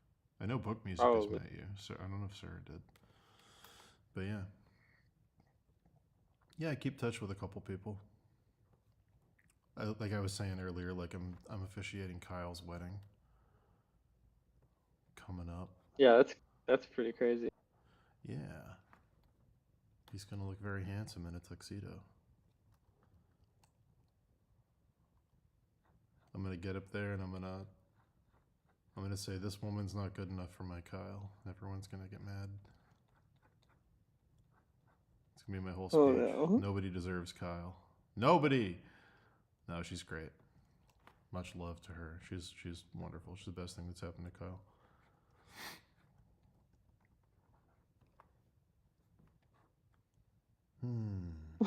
Sarah, yes, Kyle's getting married next year. And the only thing standing between him and his future wife will be me in a suit with my legal powers to marry them.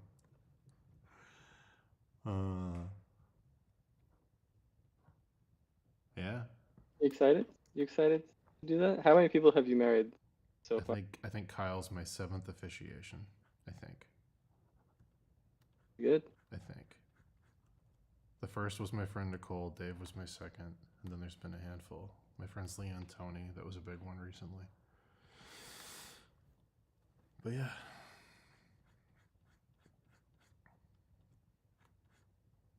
Got to write a whole speech. You're good at that though. So yeah, you write a few skeleton books, you can kind of hammer out anything, you know. You get a few skeleton books under your belt, you can write pretty much whatever. It is funny how much better at writing the fucking whole ordeal with all the TV bullshit made us, though. Oh yeah. We had to do Because go ahead. No, so like you had to like rewrite the thing for the TV show already, and then Dude, like 30 times. Like I'm that'll do it though. I'm not even kidding. We had to rewrite the pilot like 30 times because they're like, this is good, but it needs this. This is better, but it needs this. This is good, but tighten this up. Cut this. Like, oh man, we had to like by the end of it, we could like do a whole script in like a day.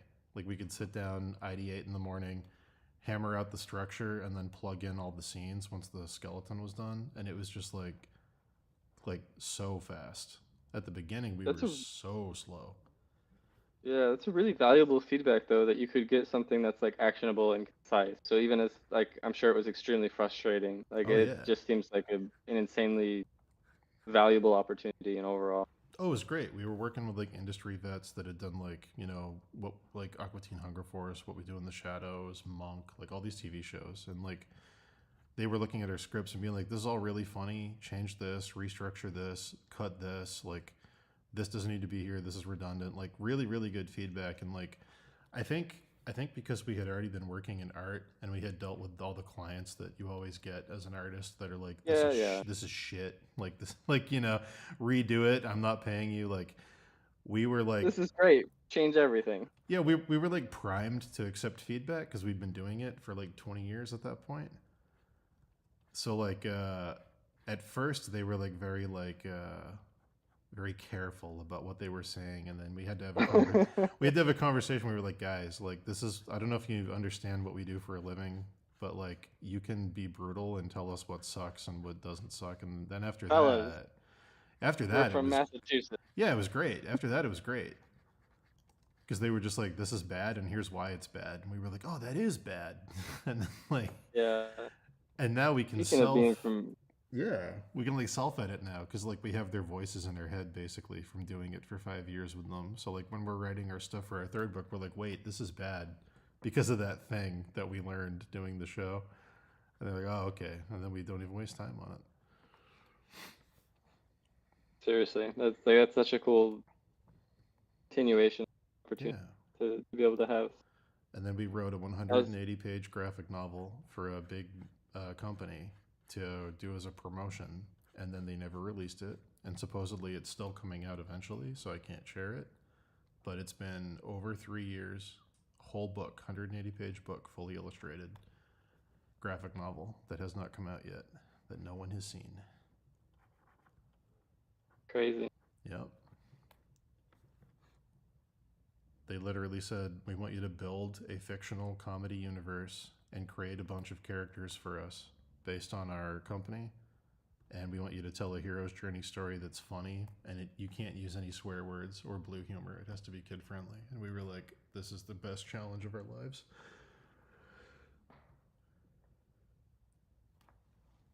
But yeah.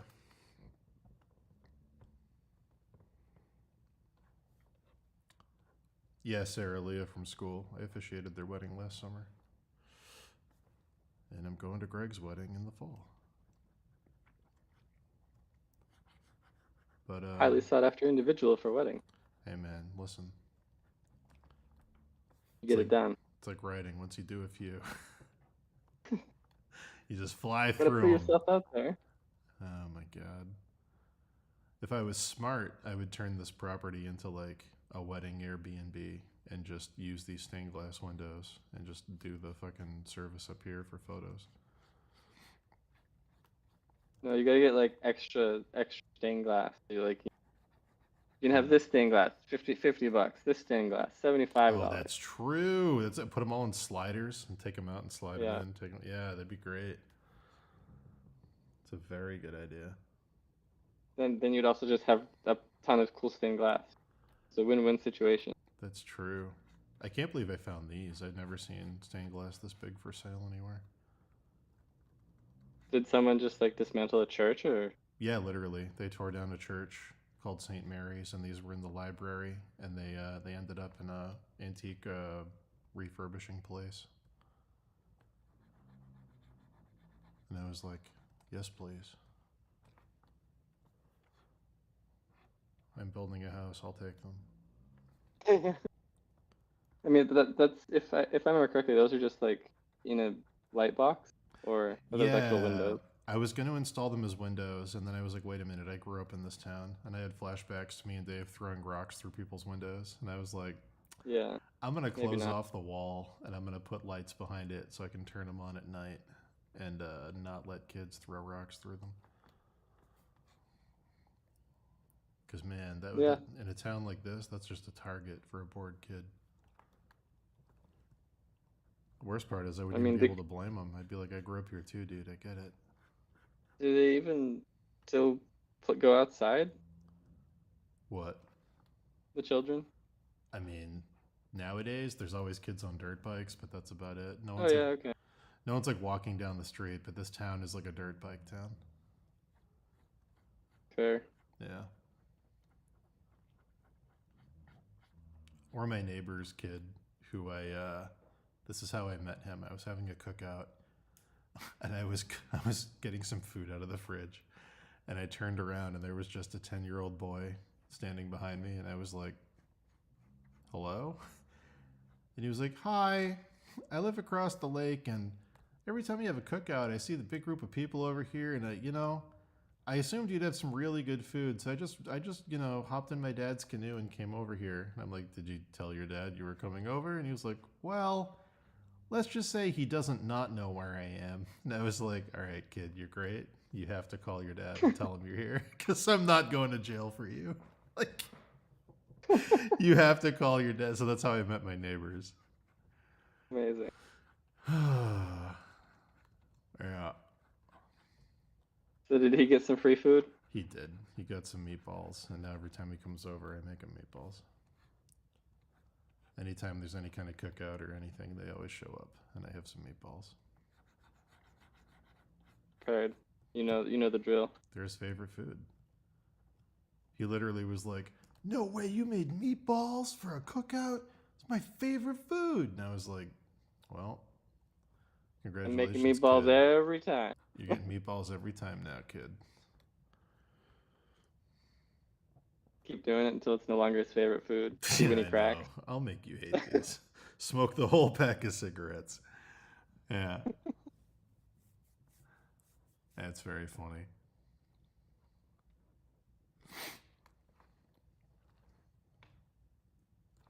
But yeah. We have a black bear here now. He hangs out on the lake. What? Yeah. You let him? I mean, I'm not going to stop him. Does he get into everyone's garbage or? Yeah, he does. That's why I don't let my dog run around off leash outside anymore. Too many coyotes, and now there's a bear. It was bad enough with the coyotes, but I'm definitely not letting her out now. Ah. No, coyotes will absolutely destroy a dog. Yeah. Yeah. I didn't believe the bear rumors till I saw him. I was like, oh.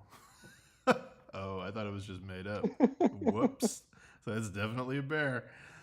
You're like, yeah, sure, guy. Freaking bear. I was like, uh-huh, sure there is, dude. No, he's here. I'm assuming he just hibernated and wintered over, but I have no idea.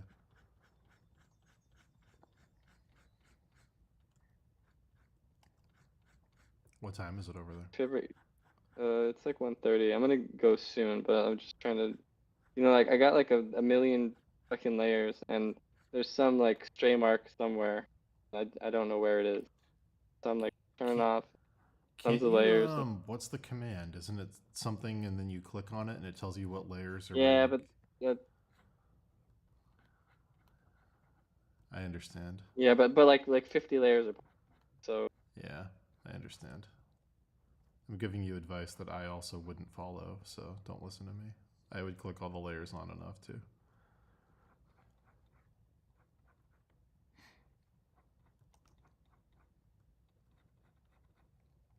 Man. But yeah, I'm just doing some late work. Like tomorrow,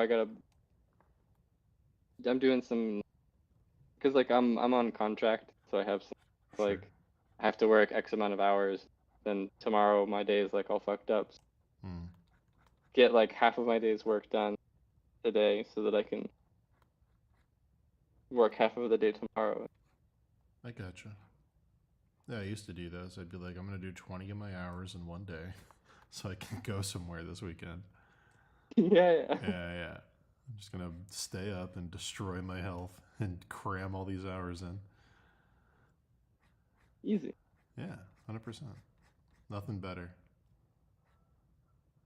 Nothing better than the old kill myself standby of, oh, I have a bunch of work due in 48 hours? Well, I guess I better order a buffalo chicken calzone and make a pot of coffee. And every 3 hours, eat one slice of the calzone and just drink coffee until it's all gone. Until all the You don't work do is that anymore. gone. Yeah, then Don't do that. no, not anymore. Back in the day when I first started freelancing and Yeah, life was hell, yeah, that was the move. Not anymore. yeah. I still remember like Dave staying up 24 hours, Oh yeah, like cans of energy drinks on his desk. so many.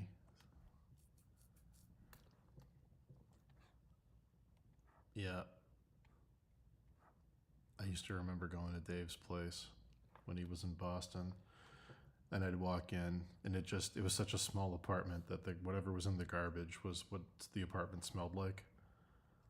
So it was just like this rotten chicken smell, but also he had just bought. Usually, Yeah, it was like a rotten chicken smell, but he had just bought like a set of weights, and they had that like weird like plastic out of the box smell. So it was like that borderline ammonia plastic smell from the weight machine, and it was also rotten chicken, and it was also just like sweat. the It's like this like is the weird basement kind of like yeah. I was like, this is apartment hell. smell. Yeah, and he was like, I've been working for 3 days straight. It was when he was doing his first round of like movie stuff, and I was like, dude, we have to get you out of here for like a little while.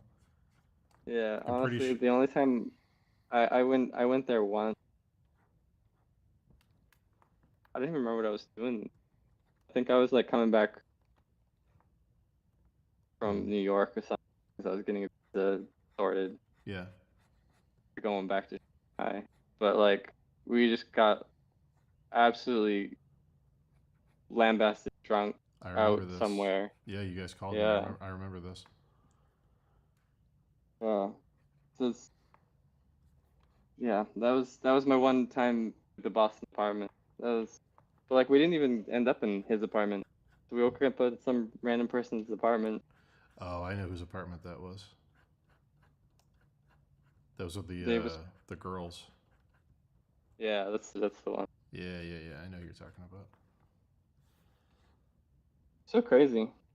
I would never do that. Not again.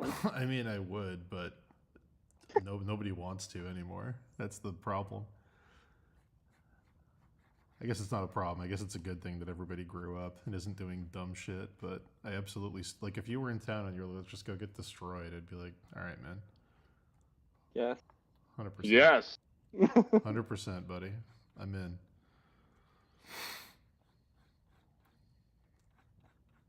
Man, yeah, I'm pretty sure the air, whatever Dave was breathing down there, wasn't air. I'm pretty sure. I'm pretty sure chemically at that point it hadn't. It wasn't air anymore. It was something else. From his sweat. It was something. It was definitely something. I don't think it was air. It's like how much I don't like how much food coloring do you have to put in water before it's not water anymore? It's like that problem with the air down there.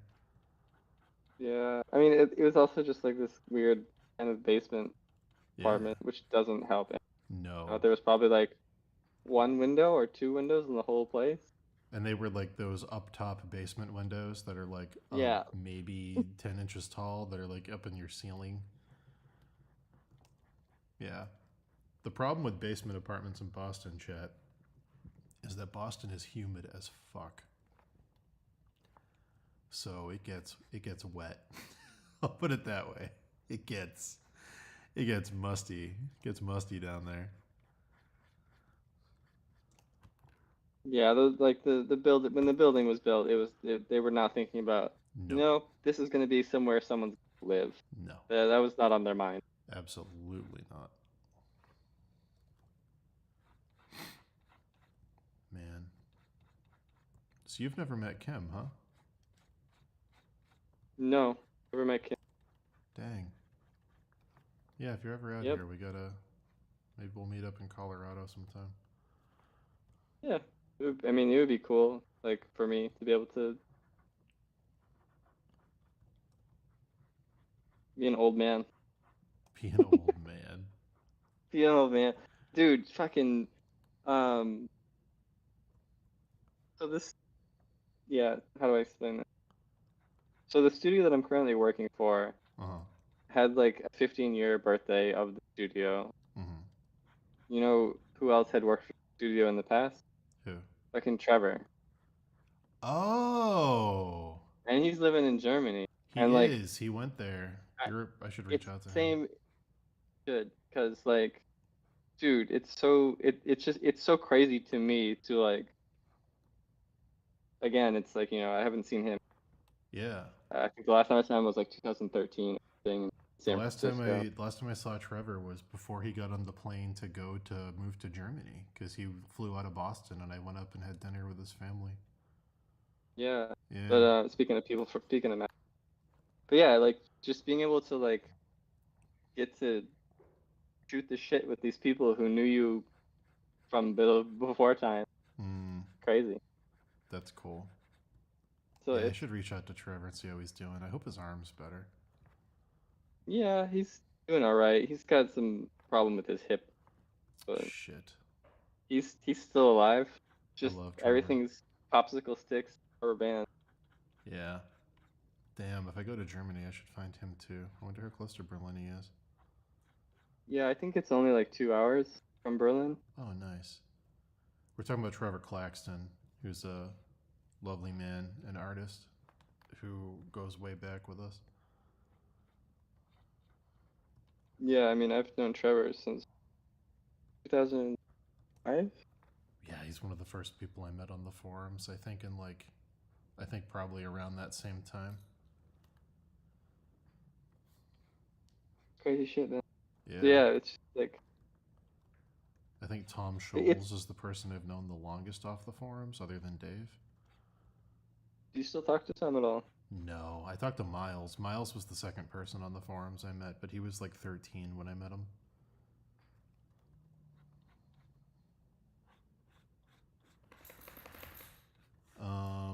Who else? Who else did I know from the forums? Tom Scholes gave me a fucking mentorship when I didn't know what the fuck I was doing because I had just got a tablet and he was doing mentorships on conceptart.org and I signed up for one and he was great. He taught me a ton. He's a good dude. He's a very good dude. Went out in Pacific Northwest days. Yeah. I'm trying to think of who else I fucking knew back then. I kinda knew Hannes. Not really though. Hmm. Not super well. That was before anybody had met anybody in real life too. That was before all the conventions and stuff. We were all just like people on sketchbook threads. We're all just sketchy people. Yeah. Just change. And then I met Kekai, who is still to this day probably the nicest person I've ever met off an internet forum in my entire life. Oh yeah. Yeah. They say don't meet your heroes. You can meet Kekai. Don't worry about it. Kekai is an amazing man.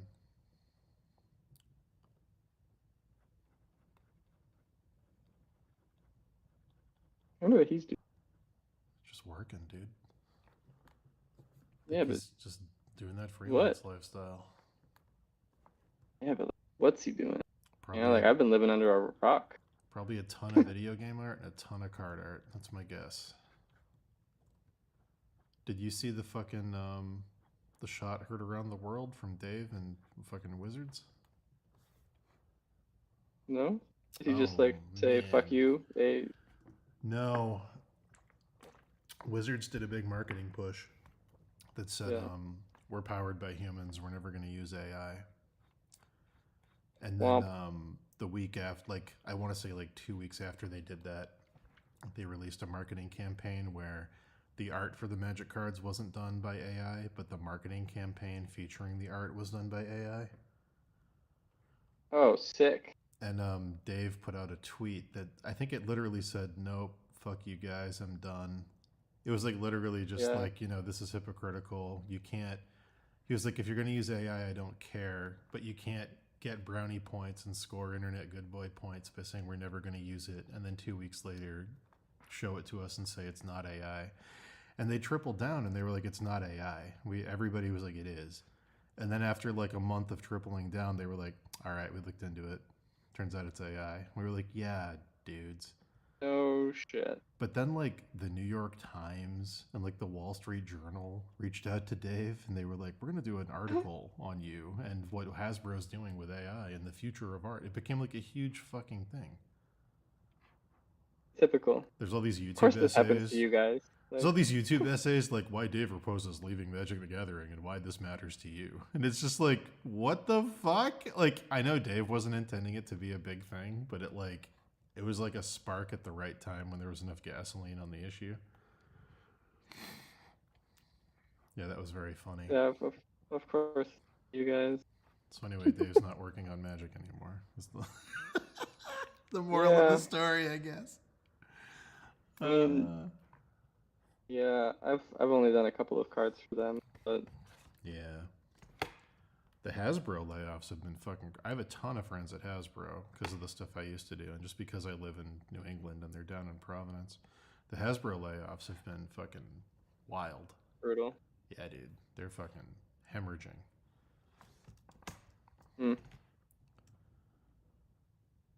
Well, yeah, I don't know, dude. This industry's been on fire for the last like year. It makes me nervous, dude. like, It's all COVID. I swear to God, it's all because of COVID. It's because all the studios hired way more. So like, COVID happens, everybody's stuck inside. All the video game companies start having record-breaking years and record-breaking quarters because everyone's buying video games. So what do? They greenlight all these projects that are in development. They hire up. They staff up. They have another really good year, record-breaking highs for 3 years straight. And then the COVID shit regulates and everything goes back to normal. All the sales regulate. They go back to what they were pre-COVID because no one's stuck inside anymore. And now they're all fucking firing everybody because they built a machine that worked during the pandemic and it doesn't work anymore.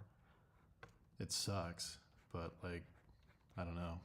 It's not. Everyone keeps telling me it's the AI thing, and it's like it's not. Like, ArenaNet's not firing people because Call of Duty's not profitable. They're firing people because they hired way too many people during COVID, and they just merged. All these mergers are fucking everybody over too. Like everyone's redundant. yeah. So like, what I've seen, like, I was watching a thing about this, and like the most convincing thing I saw was, basically saying that like the game industry is like as it's tech, and so it's actually just following these normal tech strategies of like you get investors, keep hiring people to keep on getting the investor money because it looks like you're going to be huge, you know, because as long as you're hiring people, then you can just funnel more money into the company, right, with the investor. And at a certain point, you cut off. Like there's not enough investors who are willing to like still put in. You know, it's like a crypto scheme. You put the money in early, you let it inflate, and then you can pull out big. Same exact thing is happening. Yeah. But like on a corporate level. Yeah, 100%. And like if you have an IP or something like, or a studio with a recognizable name, like you're gonna get traded like an asset because you are an asset. They're gonna like hire up and pump money into a thing, and then when it starts to have diminishing returns, it's like, okay, cool, sell that studio. Yeah. Yeah, that's. But anyway, it just seems like it's some kind of hyper-capitalist scheme. It absolutely is. It's 100%. Well, like, you know, it solidifies my like. I would like to find a way to be somewhat independent, but it's always like gotta. I mean, if you want to just do it. If you want to talk about publishing books, sometimes I can give you all the numbers and figures on how to do books. Yeah, I might do. Yeah, I can hook you up with a good printer. Okay, you got all yeah. I mean, you've been through the rigmarole. Yeah, you can use the guy that Evan introduced me to over in France to ship your books internationally for domestic rates, save a bunch of money. I've got like all the contacts. Like if you ever want to like plan it out, I'm happy to help. Great. I need to make a book first, you know. True, but having an idea of what it's going to cost before you do it might motivate you to do it. You might realize it's a lot more possible than you think it is. Well, maybe in the upcoming weeks. Sure. Be able to schedule some of your time, or you can just do it on this. Yeah, whatever you want to do, man. Yeah. It's up to you. I don't know how much of your book ideas you want to share publicly and how much you want to keep cooking in the background. Well, I mean, it's gonna be you talking. No one needs to know my secret ideas that are That's super true. original, not Hey, at man. all a reskin of. Remember, there's no original recipe. I mean, there's no original ingredients. There's only original recipes. Okay. Only original ingredients. There's no original ingredients. There's only original recipes. Only original ingredients. No original recipes. The recipes are a lie. That's not true at all. That's what the ingredients were. Everyone's using Yeah, no, protein and cheese and nutmeg. There's all the ingredients are out there. They've all been used before, but you might find a clever mix that makes your recipe unique. Strawberry in with cheese. Yeah, there's no such thing as an original idea anymore, but there isn't an original mix of ideas.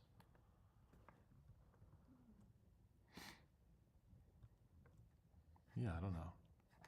What's the I don't know last either. thing? We'll see. I'm curious. What's the last thing you saw, watched, played, or experienced where you went, "Wow, I really love the way this looks or feels"?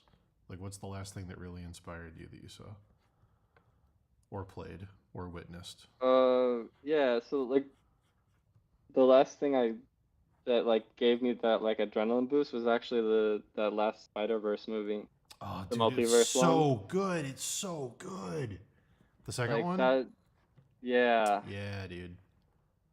That gave me like the adrenaline to like want to create all over again. That I like was just like, that like retro future India universe they go to yeah. was so fucking cool. Yeah, that movie's great. That plot twist at the end too was so well handled. Where like they gave you every clue that you should have seen it coming. Yeah, Yep. movie's great. That plot twist. But yeah, so that was I think the last most impactful thing, and it directly translated into what I was doing for work as well. So it was like Hmm. I was riding that high. I want to see a whole movie in the style of what the Vulture looks like at the beginning when he's like Leonardo da Vinci Yeah, drawings. exactly. Dude, I want a whole movie that looks like that. I was like eyes plastered to the screen, didn't want to blink, so that whole. Yeah. I kept pausing it. I kept pausing it to look at it because I was like, there's no way these are all individual drawings. And like, I'm sure some of them were generated, but they like each frame is like a fucking drawing. So actually, there's a really nice breakdown online about how they did that, and it's a mix of 3D with like a cell shaded render with also drawing on top of it. That's so fucking cool. Man. But yeah, it's just. Yeah. But like the cool thing too is like again, it's like this kind of thing where like when you work on something like that, when you have this high level of skill with like the whole team, everything kind of going. Yeah. I would just I really like that. Those movies are incredible. Aspect. Legit.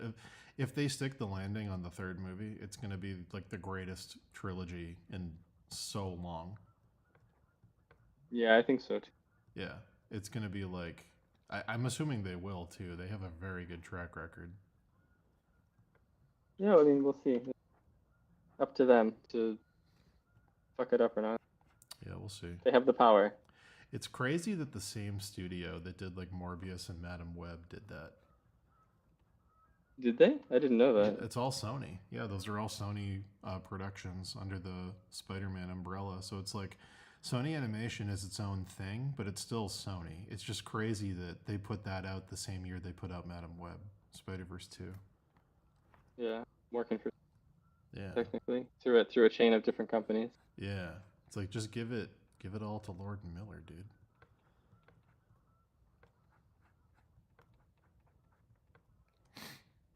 Oh. But anyway. Aside from that, I'm trying to think. Like, there's been some other stuff. I've been honestly like, there was a game that I don't remember. What was it like? Oh, it was Hades. That was a while ago. Oh. But like, Hades 2's coming out soon. I think it's already out, Or isn't is it? it out? No, Maybe it is out. I don't know. I missed it, but like I was really impressed with the overall like art direction. Oh, it's great. Some of the designs in Like that are like unbelievable. The design for like Karen, like the boat guy, is so good. yeah, and just like how I couldn't tell that like all those in-game like just how they handled the two-dimensionality of like Yeah, the 3D models. yeah, Super impressive. they did a great job. They also have a really good track record. Everything they put out gets progressively better.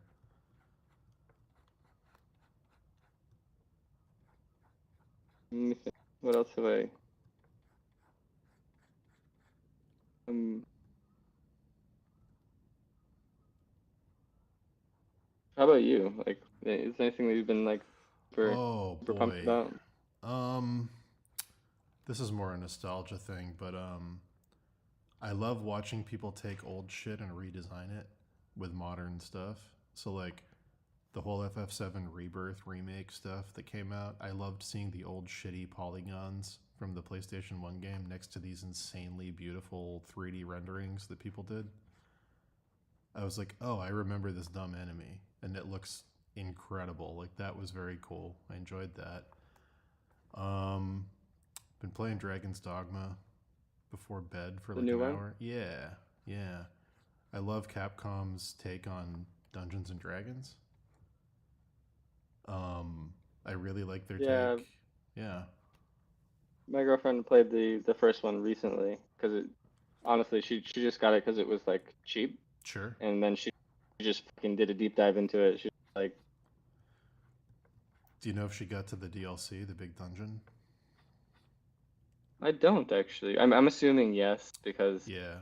That's like the it's funny with that game because it came out and they had to release it unfinished. And the create Itsuno, the guy who I think it was Itsuno who made it, maybe not, but the guy at Capcom who made it, he was very upset that it got released unfinished, and he was like, "If we sell enough, you have to let me like release a DLC that like kind of completes the vision with all the stuff that you didn't let me do," because he wanted there to be like dungeons and shit.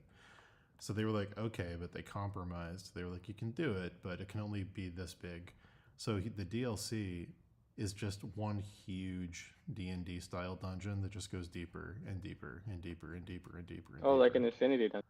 Well, not it, you think it's infinity until you get to the end, and then you're like, okay, but it keeps introducing new shit, like new enemy here, new mechanic here, new thing here, like, and they keep changing the environment the deeper you go, so the visuals change.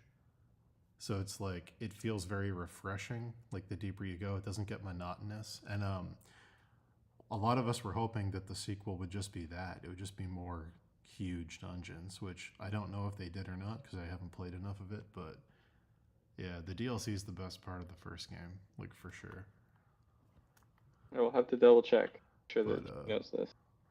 man, yeah, but yeah, I've been playing that. I really like their take on fantasy. It's kind of like you've seen like Record of Lotus War, right?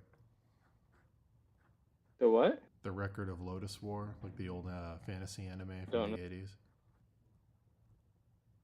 It was the old Madhouse anime. The people that did Vampire Hunter D, they like animated a D&D session that some of the writers had, and it's like I don't know something. Dude, that sounds like It's great, dude. The designs are so good.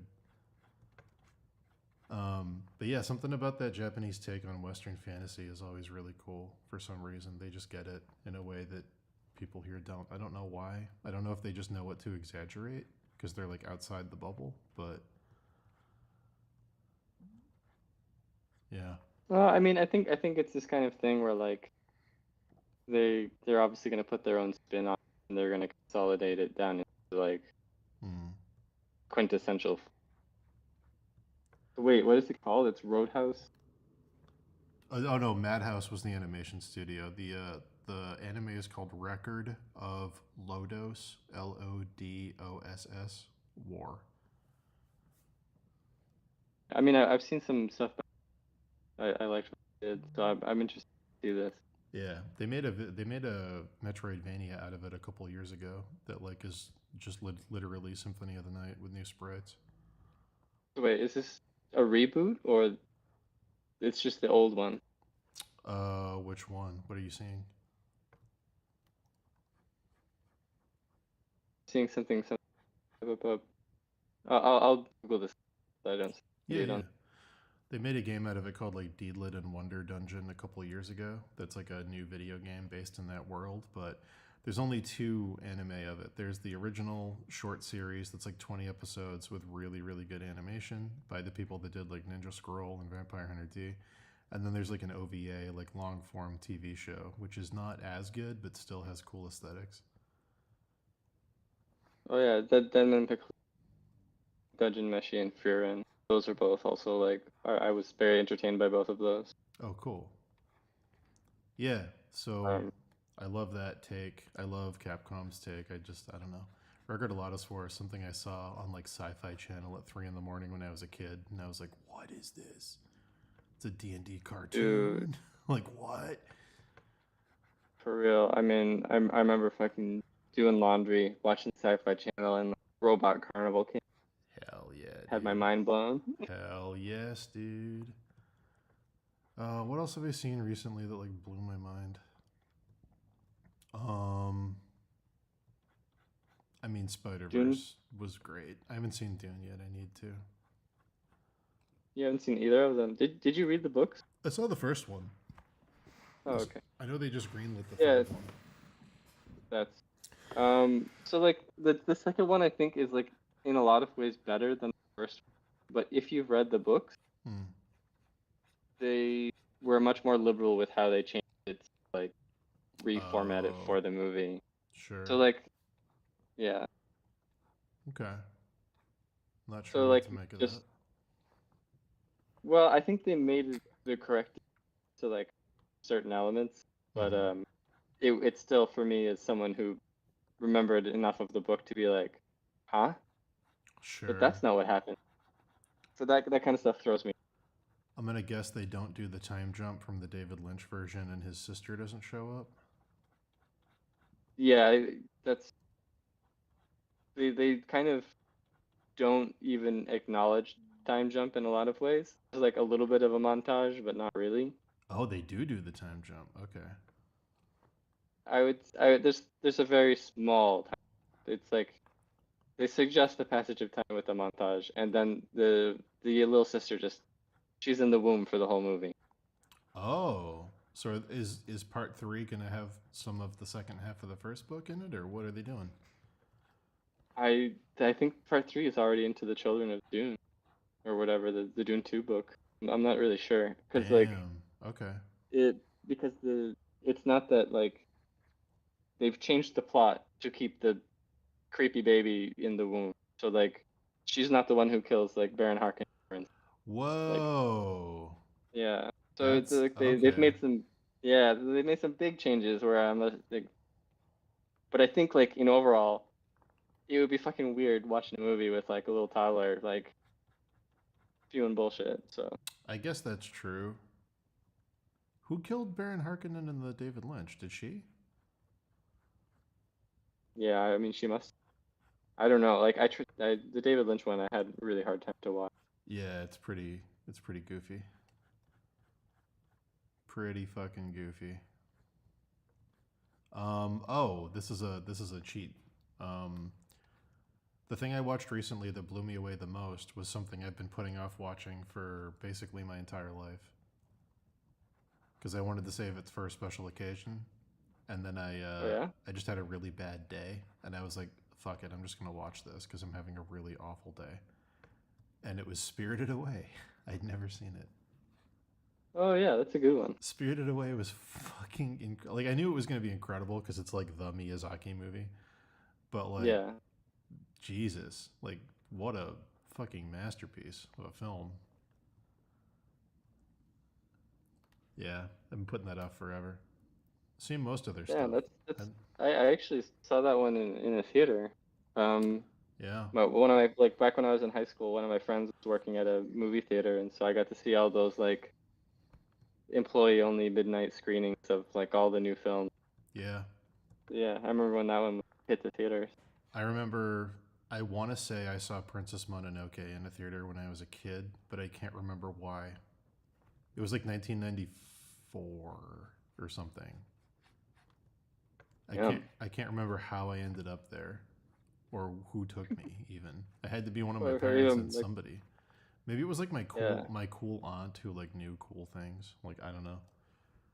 it must have been. Princess Mononoke is my favorite That's by default. fucking niche as hell, man. So And then I think Howl's Moving Castle probably has my favorite artwork out of all of them, just because it's so fucking crazy and original and interesting.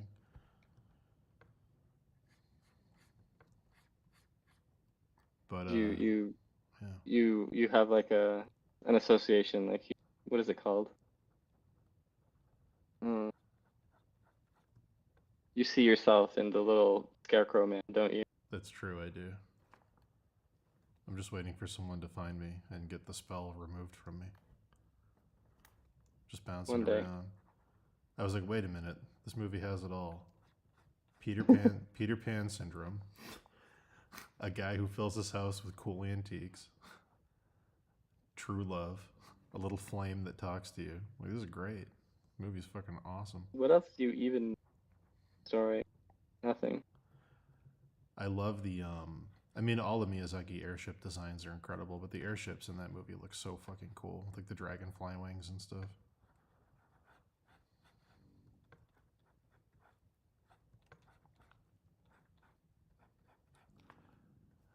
Yeah, Yeah, fuck. I'm trying to think about that. I'm like, because I get it's like kind of obsessed with airships. Been a couple of like Hmm. airship movies. The Laputa airships in also that had. are great. The airships in there are fantastic. If you haven't watched it in a while, they're really, really good. Yeah, I should give it another go. Like, always good. I want to Watching those say Miyazaki. this is a pull because I haven't watched it in a long time. I think Escaflowne had really cool airships. It did. It also had some really amazing animation by the like the this whole like intro sequence of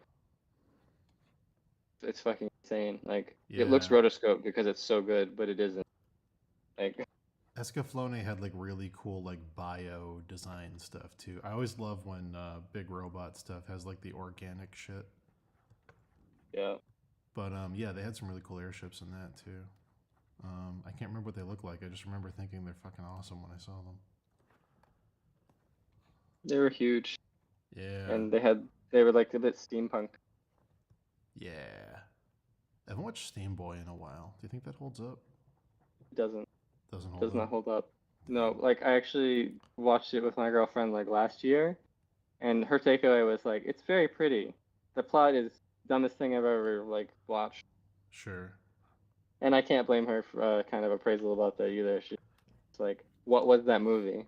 Like, why did all the budget go to the art and to the writing? Have you ever watched any of the Studio Ghibli adjacent stuff,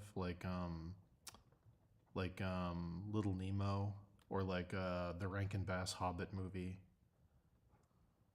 Yeah, I've seen the Rankin Bass Hobbit movie. So did you know that this is crazy to me? So Hayao Miyazaki, before he started Studio Ghibli, they were independent animators and they were just taking jobs from places to make ends meet. And I think The Hobbit was the final thing they made before he was like, fuck this, I'm making Nausicaa. And then after The Oh Hobbit, yeah? yeah, like they literally worked on that. Huh. Yeah, Wild. it's pretty cool.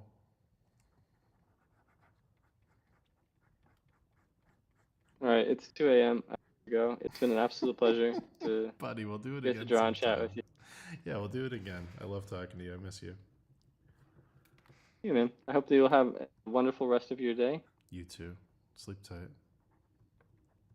I'll catch you later. All right, buddy. Bye bye.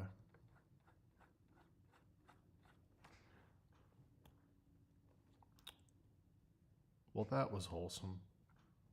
Catching up with an old friend. You know, what more could you want in life than reminiscing on good times?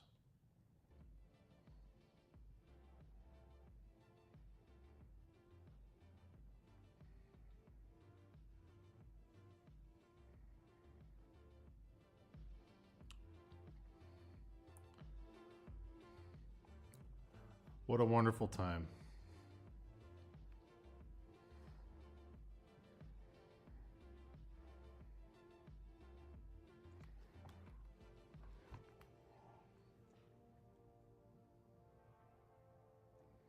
The Last Unicorn's great.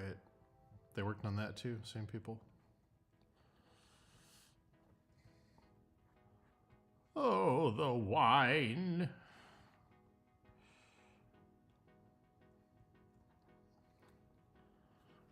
I gotta read that book. It's been a long time since I read that book. There was a summer when I was a kid that I hit all those books. It was like A Wrinkle in Time, The Last Unicorn, The Never-Ending Story.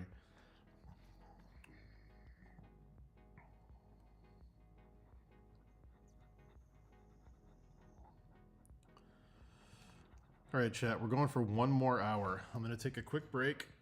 Not a break, I'm just going to get up and pee. But we're going to take one more hour of streaming tonight. I'll be right back.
We back.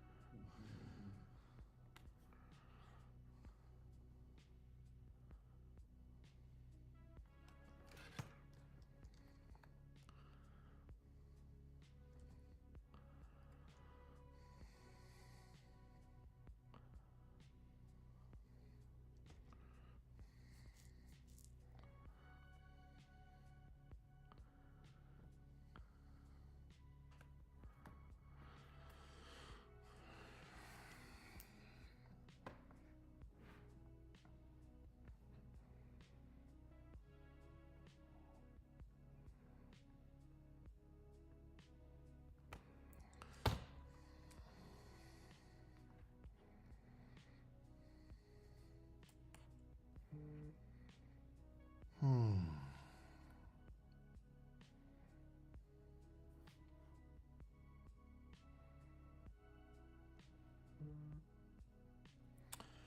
right. Oh boy. All right.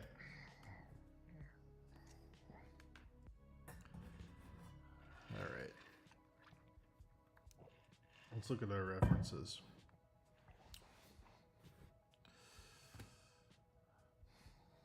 Let's take a look here.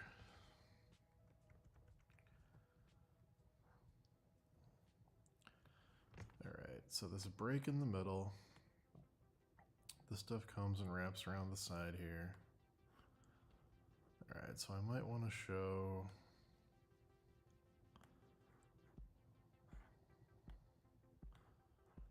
Well, it does. It wraps around, but it's behind, so it's a little confusing.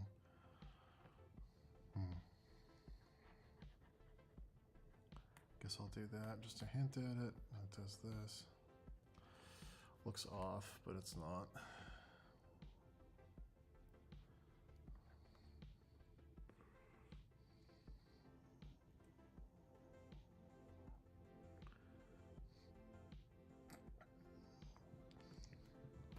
Origins, spirits of the past. Let's take a look.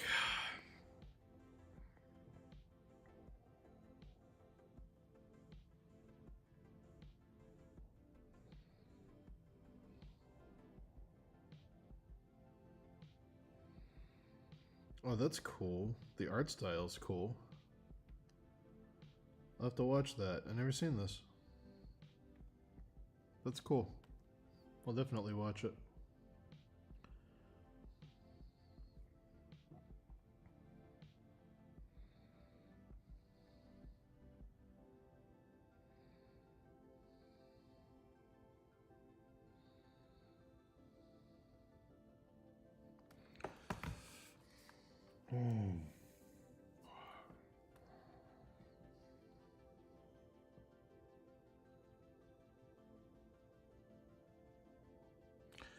Dan, be honest, based on everything you know, how easy would it be for you to bring down the Domino's Pizza empire?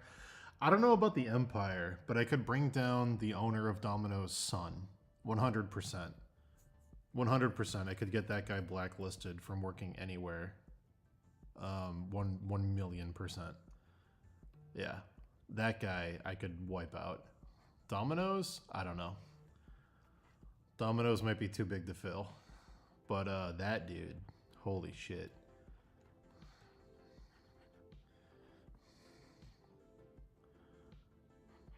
I had the pleasure of working with him for a few months. And what a character. Let me put it that way.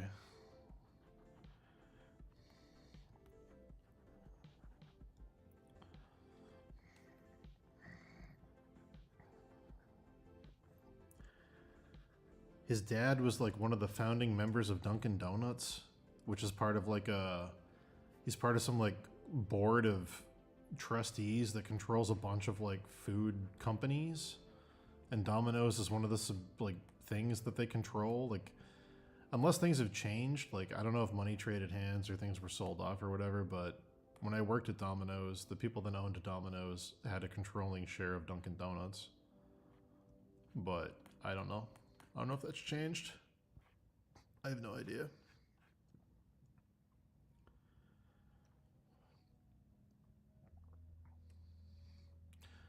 No, he made me work in conditions that could have killed people, like customers. The stuff we were serving could have killed customers. And he tried to force me to keep the store open to the point where I had to threaten to call the police or like the Board of Health. And it was like I couldn't believe what I was seeing. I was like, this is unreal, dude. But yeah. He was so obsessed with the bottom line of the franchise that he opened in our town succeeding that it was just Jesus. What a character. Gotta love him.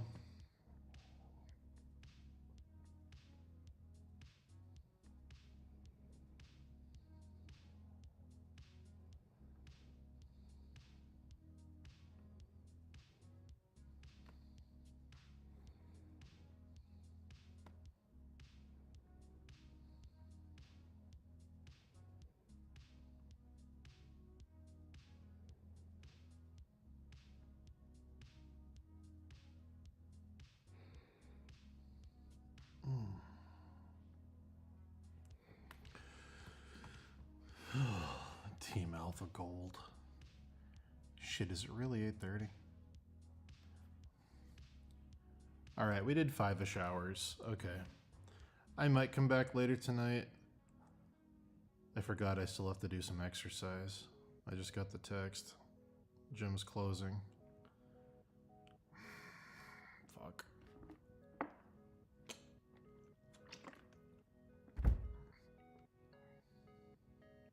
Yeah, I'm gonna call it. I'm gonna call it and do a full day tomorrow. I still gotta go work out. I wasted my morning babysitting and dealing with other stuff. Not a waste, but you know what I mean. I didn't get to hit my goals for the day.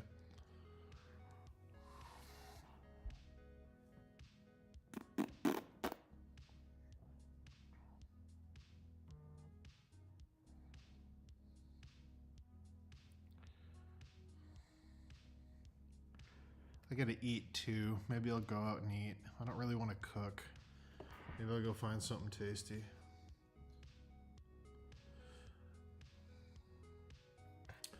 Well, love you guys. I'll see you soon. Tomorrow, this sword will be done, and then we're gonna get down and do this. This is the last big thing I'm worried about, is getting rid of this from not being a photo flip anymore. Bye, folks. One more Skeleman for the road.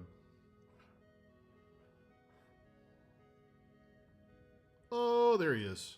There's my boy. There's my boy. All right. Bye, folks.